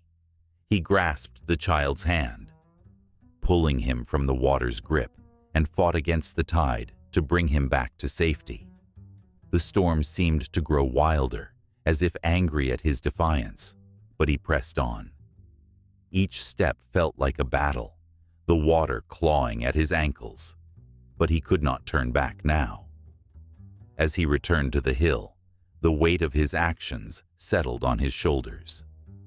The village was disappearing, swallowed by the flood.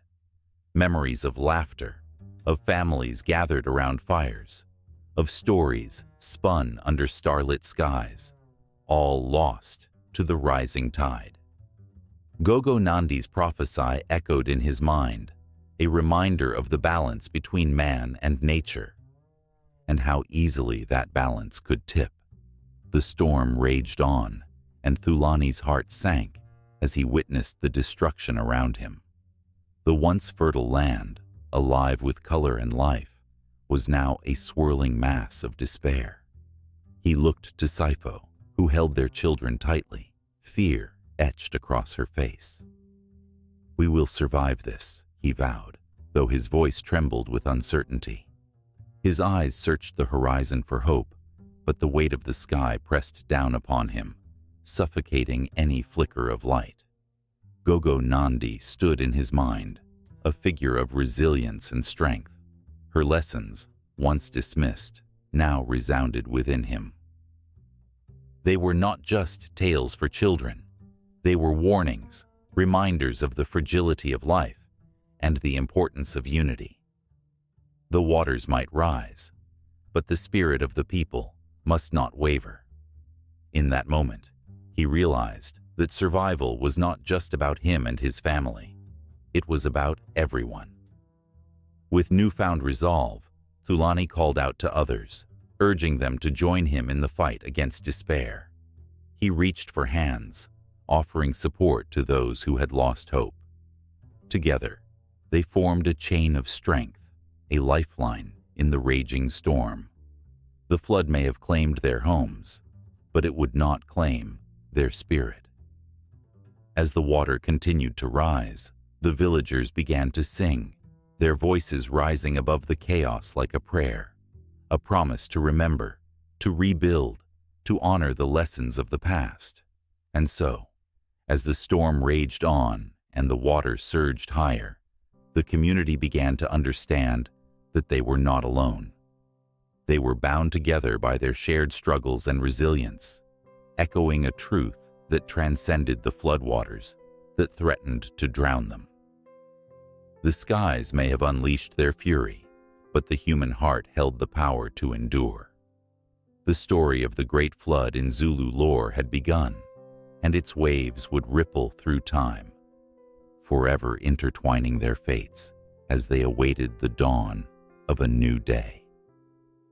In the dim light of a flickering candle, A historian sits hunched over ancient scrolls, the air thick with the scent of old parchment and ink.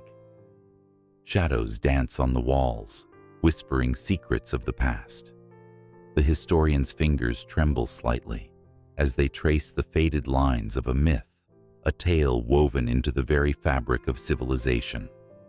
The room is silent save for the scratching of a quill, yet beyond its walls, the echoes of battles long fought and the voices of gods and heroes rise to the surface, mingling with the dust of ages gone by. Mythology and history have always shared a delicate dance, their steps interwoven with threads of truth and fiction, each enriching the other. In the minds of ancient peoples, the line separating the two was often blurred, as real events were cloaked in the grandeur of myth. Consider the mighty Trojan War, immortalized by Homer's epic poetry. Was it merely a tale of love and vengeance, or did it spring from the embers of an actual conflict? Historians have debated its authenticity for centuries, yet the emotional weight of its narrative resonates through history as if it were a living heartbeat. Through the ages, civilizations have looked to myth to explain their origin, their purpose, and their struggles. The Egyptians revered Osiris, the god of the afterlife, believing that their own fates were tied to his resurrection. Did they not build the pyramids, massive tombs steeped in the belief that their pharaohs would rise again, much like Osiris himself? Each stone laid was a prayer, every chisel stroke a reminder of their faith. The grandeur of ancient Egypt was not merely architectural, it was infused with profound belief in the divine, shaping their history and culture in ways that resonate even today. In the cold winds that sweep across the ancient ruins of the Greek landscape, one can almost hear the laughter of gods. Zeus, Athena, and Apollo were not just figures of legend. They represented the ideals and struggles of the people who worshipped them. When the Greeks faced the threat of invasion, they turned to their gods, invoking their favor, not just in prayer, but through the very fabric of their stories. The battles depicted in their myths mirrored the real-life struggles of city-states, where stakes were high and the balance of power teetered on a knife's edge. As Roman legions marched across the Mediterranean, conquering lands and peoples, they brought with them their pantheon of deities. The myths of Mars, the god of war, reflected the ambitions of a civilization hungry for power. The triumphs of Rome were celebrated in grand narratives, creating a tapestry where history and mythology blended seamlessly. To understand the might of Rome, one must listen to the stories of its gods. Each conquest was not just a military victory, but a divine endorsement. On the other side of the world, the rich mythology of the Aztecs spoke of gods who demanded sacrifice, their tales intertwined with the very survival of their civilization. The legend of Huitzilopochtli, the god of war and the sun, fueled the Aztecs' fierce conquests. Every battle was a transaction with the divine, a way to ensure the sun would rise again. The connection between their gods and their history was not merely spiritual, it was vital for their existence.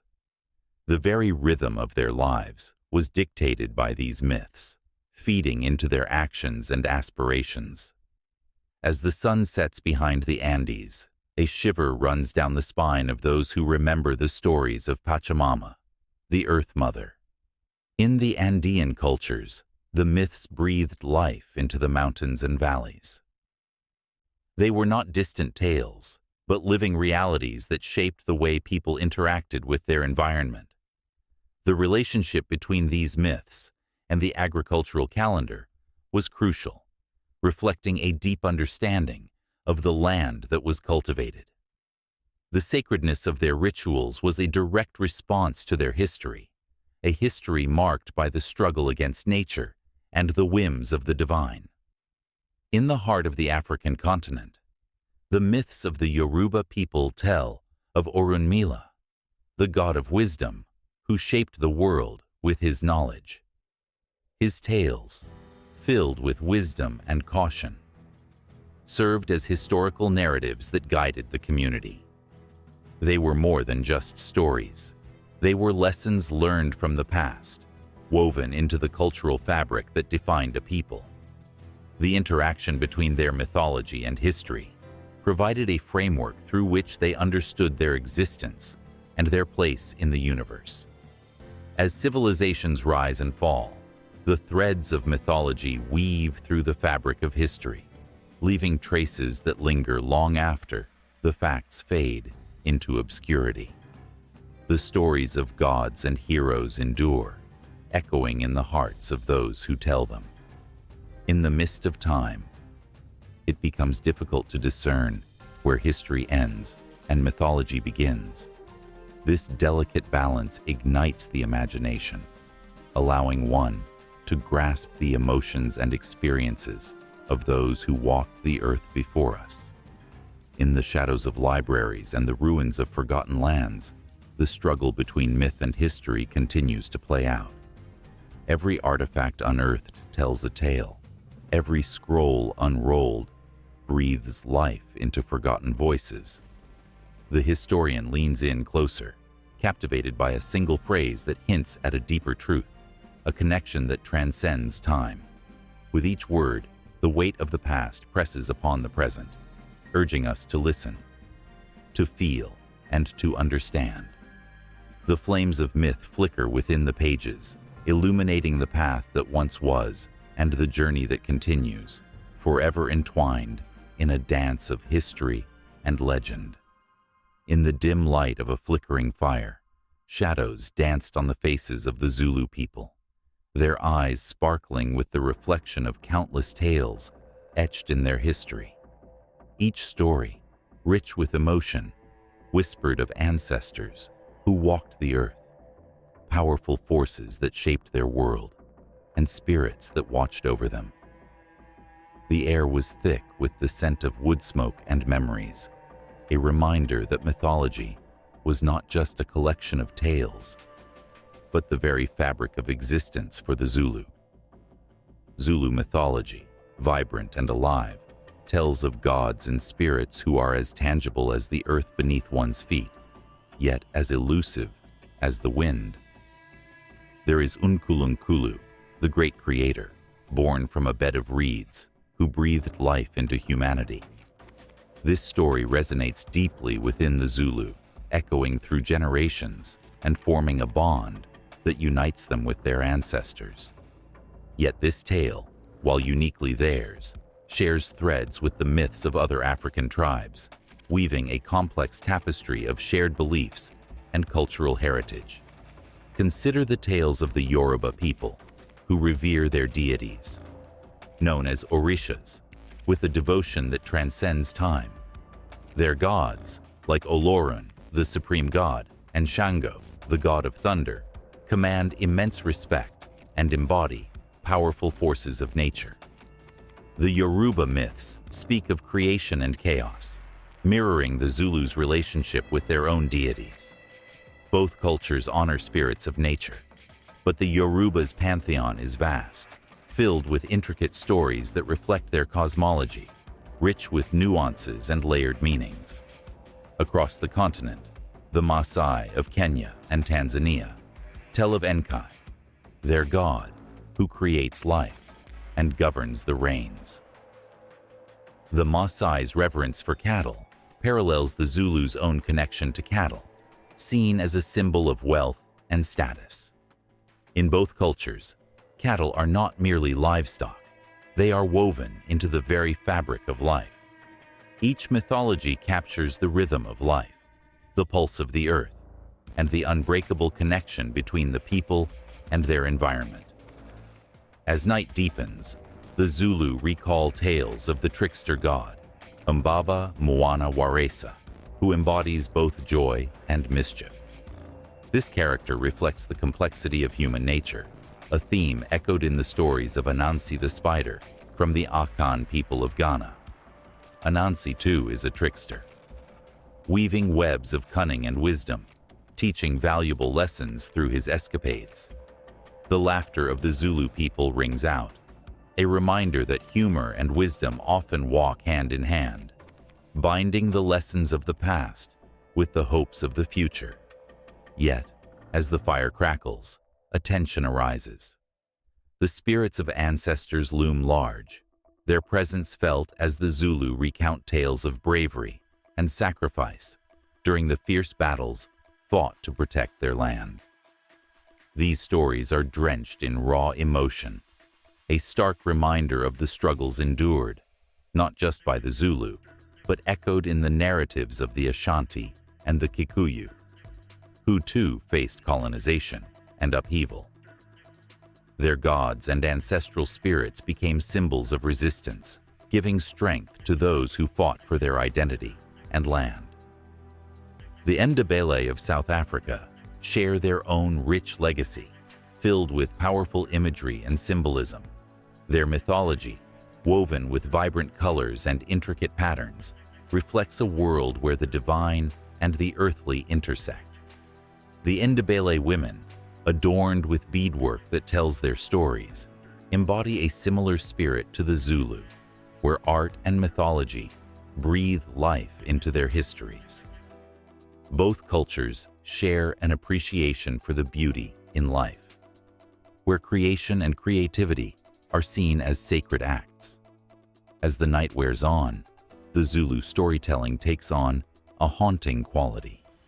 The tales of the Rain Queen, Mojaji, echo through the silence, her spirit transcending boundaries and reaching into the hearts of many.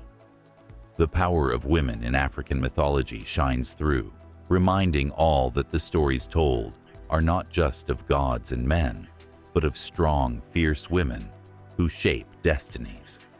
The Queen's story, much like that of Yemoja from the Yoruba, teaches of the strength that lies within femininity, a powerful force that nurtures life and commands respect. The connection between these mythologies is striking yet subtle, like the gentle caress of a breeze through the tall grasses of the African savanna. They speak of creation and destruction, love and loss, joy and sorrow, the dualities of life that resonate within every human heart. The complexities of these myths reveal a shared understanding of the human experience, bridging the gaps between cultures, languages, and histories. In the flickering light, a Zulu elder stands and recounts the story of the moon, revered as a guiding force in the night sky. The moon, in Zulu belief, is a reminder of the ancestors watching over them. This reverence finds parallels in the beliefs of the Dogon people of Mali, who view the stars and celestial bodies as vital to understanding their place in the universe, a cosmic connection that both cultures cherish deeply. The stars are not mere points of light. They are the souls of the departed, guiding the living with their ancient wisdom. As dawn approaches, the fire's warmth begins to fade, but the stories linger, a powerful testament to the enduring legacy of African mythology. The Zulu, with their drum beats echoing the heart of their ancestors, are reminded that they are part of a greater whole, woven into the fabric of a rich tapestry that spans the continent. Each myth, each story, is a thread that connects them to others, creating an unbreakable bond that celebrates life, death, struggle, and triumph. The fire gives way to daylight, but the essence of the night remains, a haunting melody that calls to every soul who has ever listened to the stories of their ancestors. The myths of the Zulu are not just stories. They are a lifeline, a connection to the past, a bridge to the future, alive with the spirit of resilience and hope. Each tale, like a heartbeat, pulses with the rhythm of a people who refuse to be forgotten. Their voices rising in unison, echoing across the vast landscape, reminding everyone that the story is far from over. In a small, dimly lit room, a flickering light casts shadows of ancient warriors upon the walls, their stories yearning to be told. This room is filled with the hum of technology, yet it breathes the air of centuries past, where the echoes of Zulu ancestors whisper through the ages. Every tap on the keyboard is an invocation, a call to the spirits whose tales have survived the test of time. Here lies a connection between the old and the new, where stories of the Zulu people, rich with culture and history, pulse with life in the digital age. Once, the Zulu people shared their myths around fires, the flames dancing as they recounted the exploits of fierce warriors and cunning tricksters. These stories were not just entertainment. They were the lifeblood of a community, carrying wisdom, morals, and the essence of their identity. Kings and queens, like Shaka Zulu, who transformed their nation with strength and strategy, became larger than life. Their legends passed from generation to generation. But the winds of change swept across the land, and the world began to turn. The stories that once rang out under the starlit sky began to fade, overshadowed by the relentless march of modernity. Yet, in the quiet corners of the internet, hearts beat anew for these ancient tales. Visionaries and storytellers, with passion blazing in their eyes, are weaving the fabric of Zulu mythology into the tapestry of the digital age. Podcasts and YouTube channels spring forth like saplings after rain, each one a beacon illuminating the rich lore. The thrill of hearing a legend told in vibrant detail, a tale of Umbilinkangi, the creator, and the beautiful land he shaped, sends chills down the spine, connecting listeners to their roots in a way that feels almost sacred. As the stories transform into digital formats, they reach beyond the borders of South Africa. Children in bustling cities, far from the rolling hills of KwaZulu-Natal, sit captivated by animated retellings of the Zulus' epic battles and triumphs. With each click, they learn about the Impis, the striking regiments that fought with valor, and the spirits that guide their ancestors. The laughter of gods like Unkulunkulu echoes as it mingles with the sounds of laughter from children, bridging the gap between worlds separated by time and distance. But not all tales are easily retold. The story of the creation, steeped in sacred significance, holds a weight that demands respect and understanding. Those who seek to preserve it know that they are caretakers of something precious. They tread carefully, mindful that these stories are not mere entertainment, but a deep well of cultural identity. They understand that in every tale, there is pain, beauty, and a lesson about humanity. Social media buzzes with discussions, bringing together elders, scholars, and youth in dialogue.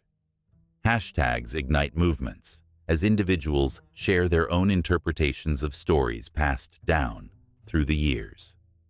In these threads, emotion crackles like static electricity, binding strangers together in a shared reverence for their heritage. With each post, the stories swell and expand, adapting to modern sensibilities while retaining their core. The tension between tradition and innovation creates a magnetic energy, pulling people in, urging them to participate in this cultural revival. But there is a fear that looms, a shadow cast by the bright light of innovation. Will the essence of Zulu mythology remain intact in this digital renaissance? As the tales are transformed into memes and viral trends, there exists a threat of dilution. The storytellers, aware of this peril, hold the responsibility of ensuring that the roots of their culture are not lost in translation. They gather together, sharing ideas and strategies, their voices a chorus of hope and determination. In a vibrant gathering, surrounded by the rhythmic beats of drums, A gathering of storytellers, young and old, unite to share their interpretations of the tales. The energy is palpable as they listen to a grandmother recount the tale of the lion and the hare, a lesson on wit and wisdom. Each listener hangs on her every word, their faces illuminated by the flame of connection, both to the storyteller and to the ancestors who first breathed life into these stories. This moment is electric, a testament to the resilience of culture in a time where everything seems fleeting. As the stories spread across digital platforms, a bittersweet reality unfolds. The world is more connected than ever, yet the distance between individuals grows. Many young Zulus, now living in cities far from their ancestral lands, often feel disconnected from their roots. The stories, once shared around the fire, become a digital lifeline, pulling them back to their origins. They log on, searching for their ancestry, hoping to feel the warmth of belonging again, the comfort of home. The tension mounts as new technology emerges.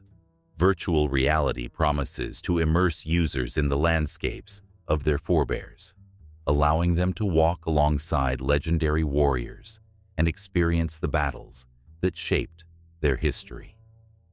But will this tech-driven approach deepen understanding, or will it commodify the sacred?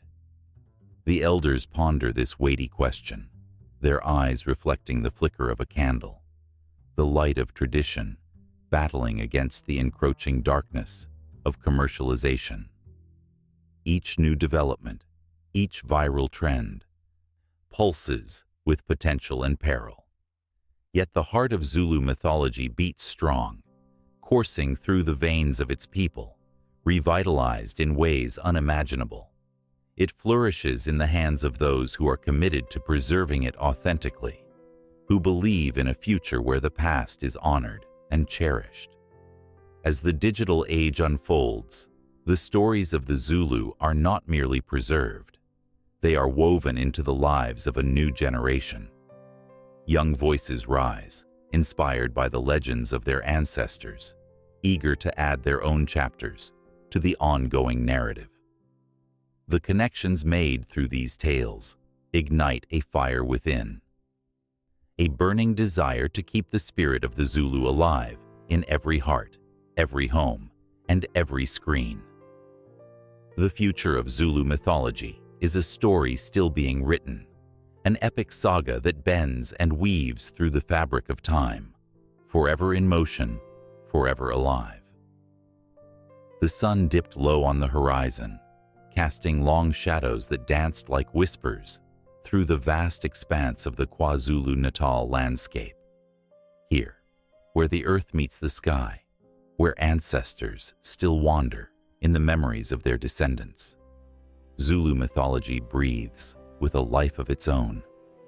It calls to those who listen closely, echoing through time, waiting to be understood anew. The legends of the Zulu people resonate deeply, wrapped in the fabric of daily life, culture, and the spiritual realm. But as the world changes, so too must the way these stories are cherished and retold. In the stillness of a village, a storyteller gathers the children around a crackling fire. The flickering flames illuminate their eager faces, their eyes wide with anticipation. He begins with tales of Unkulunkulu, the first man, who shaped humanity from the earth itself.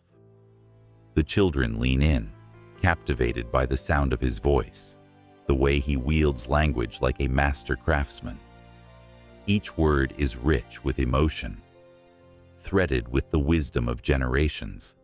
Yet, beneath the warmth of this moment lies a pulse, a need to understand more, to reach deeper into the roots of these myths that have survived the passage of time. The future beckons, urging scholars, artists, and the curious alike to challenge the boundaries of knowledge. What lies beneath the surface of these ancient stories?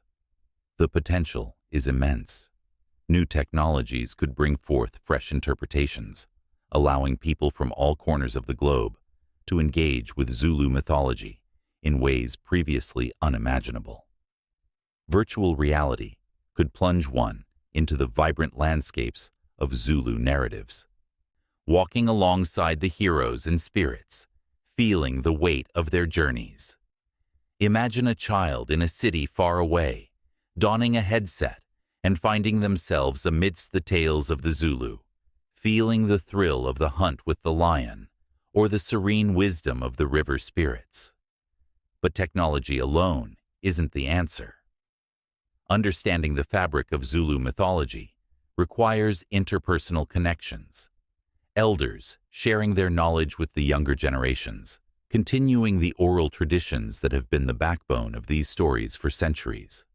There's a palpable urgency in preserving these connections, ensuring that the wisdom of the past doesn't fade away.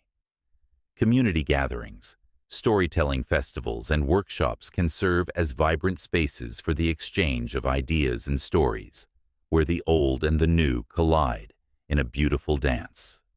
Each retelling becomes a living testament to resilience, a reminder that these narratives are not just relics, but are vibrant and relevant in today's world.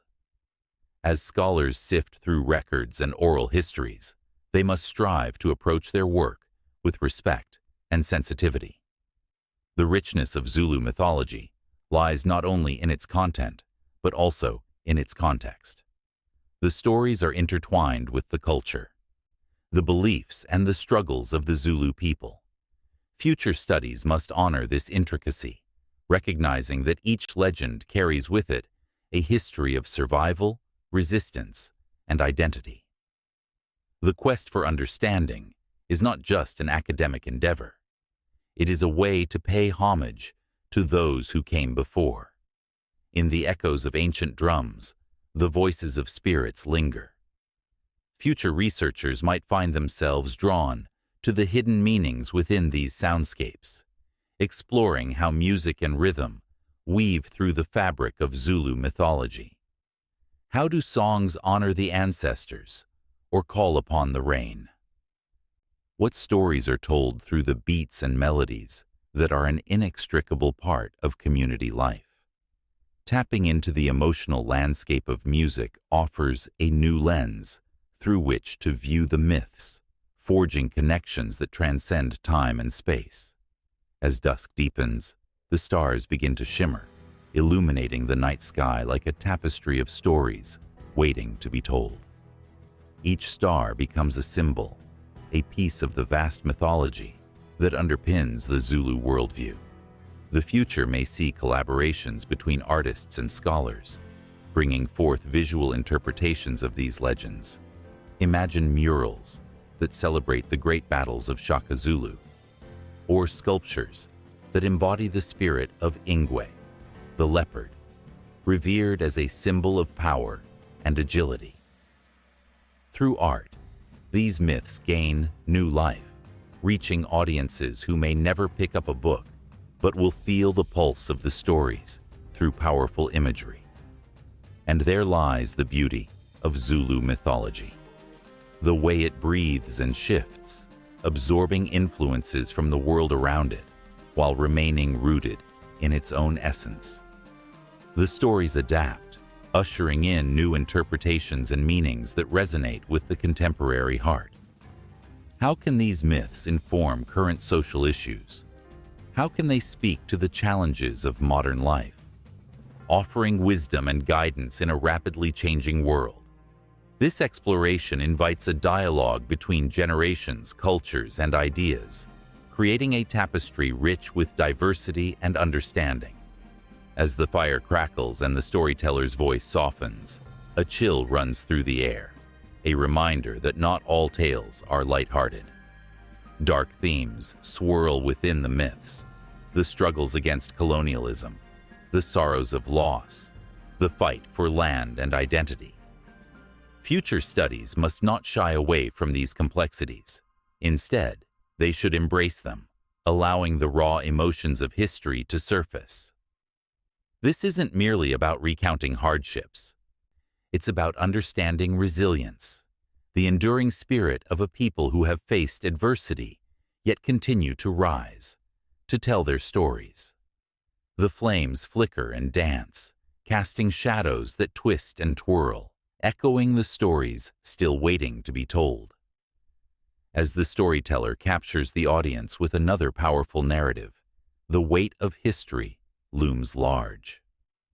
Each tale, a thread in the vast tapestry of Zulu mythology, beckons for deeper understanding, richer interpretations, and a future where these stories are not just heard, but felt, vibrant and alive in the hearts of all who choose to engage with them.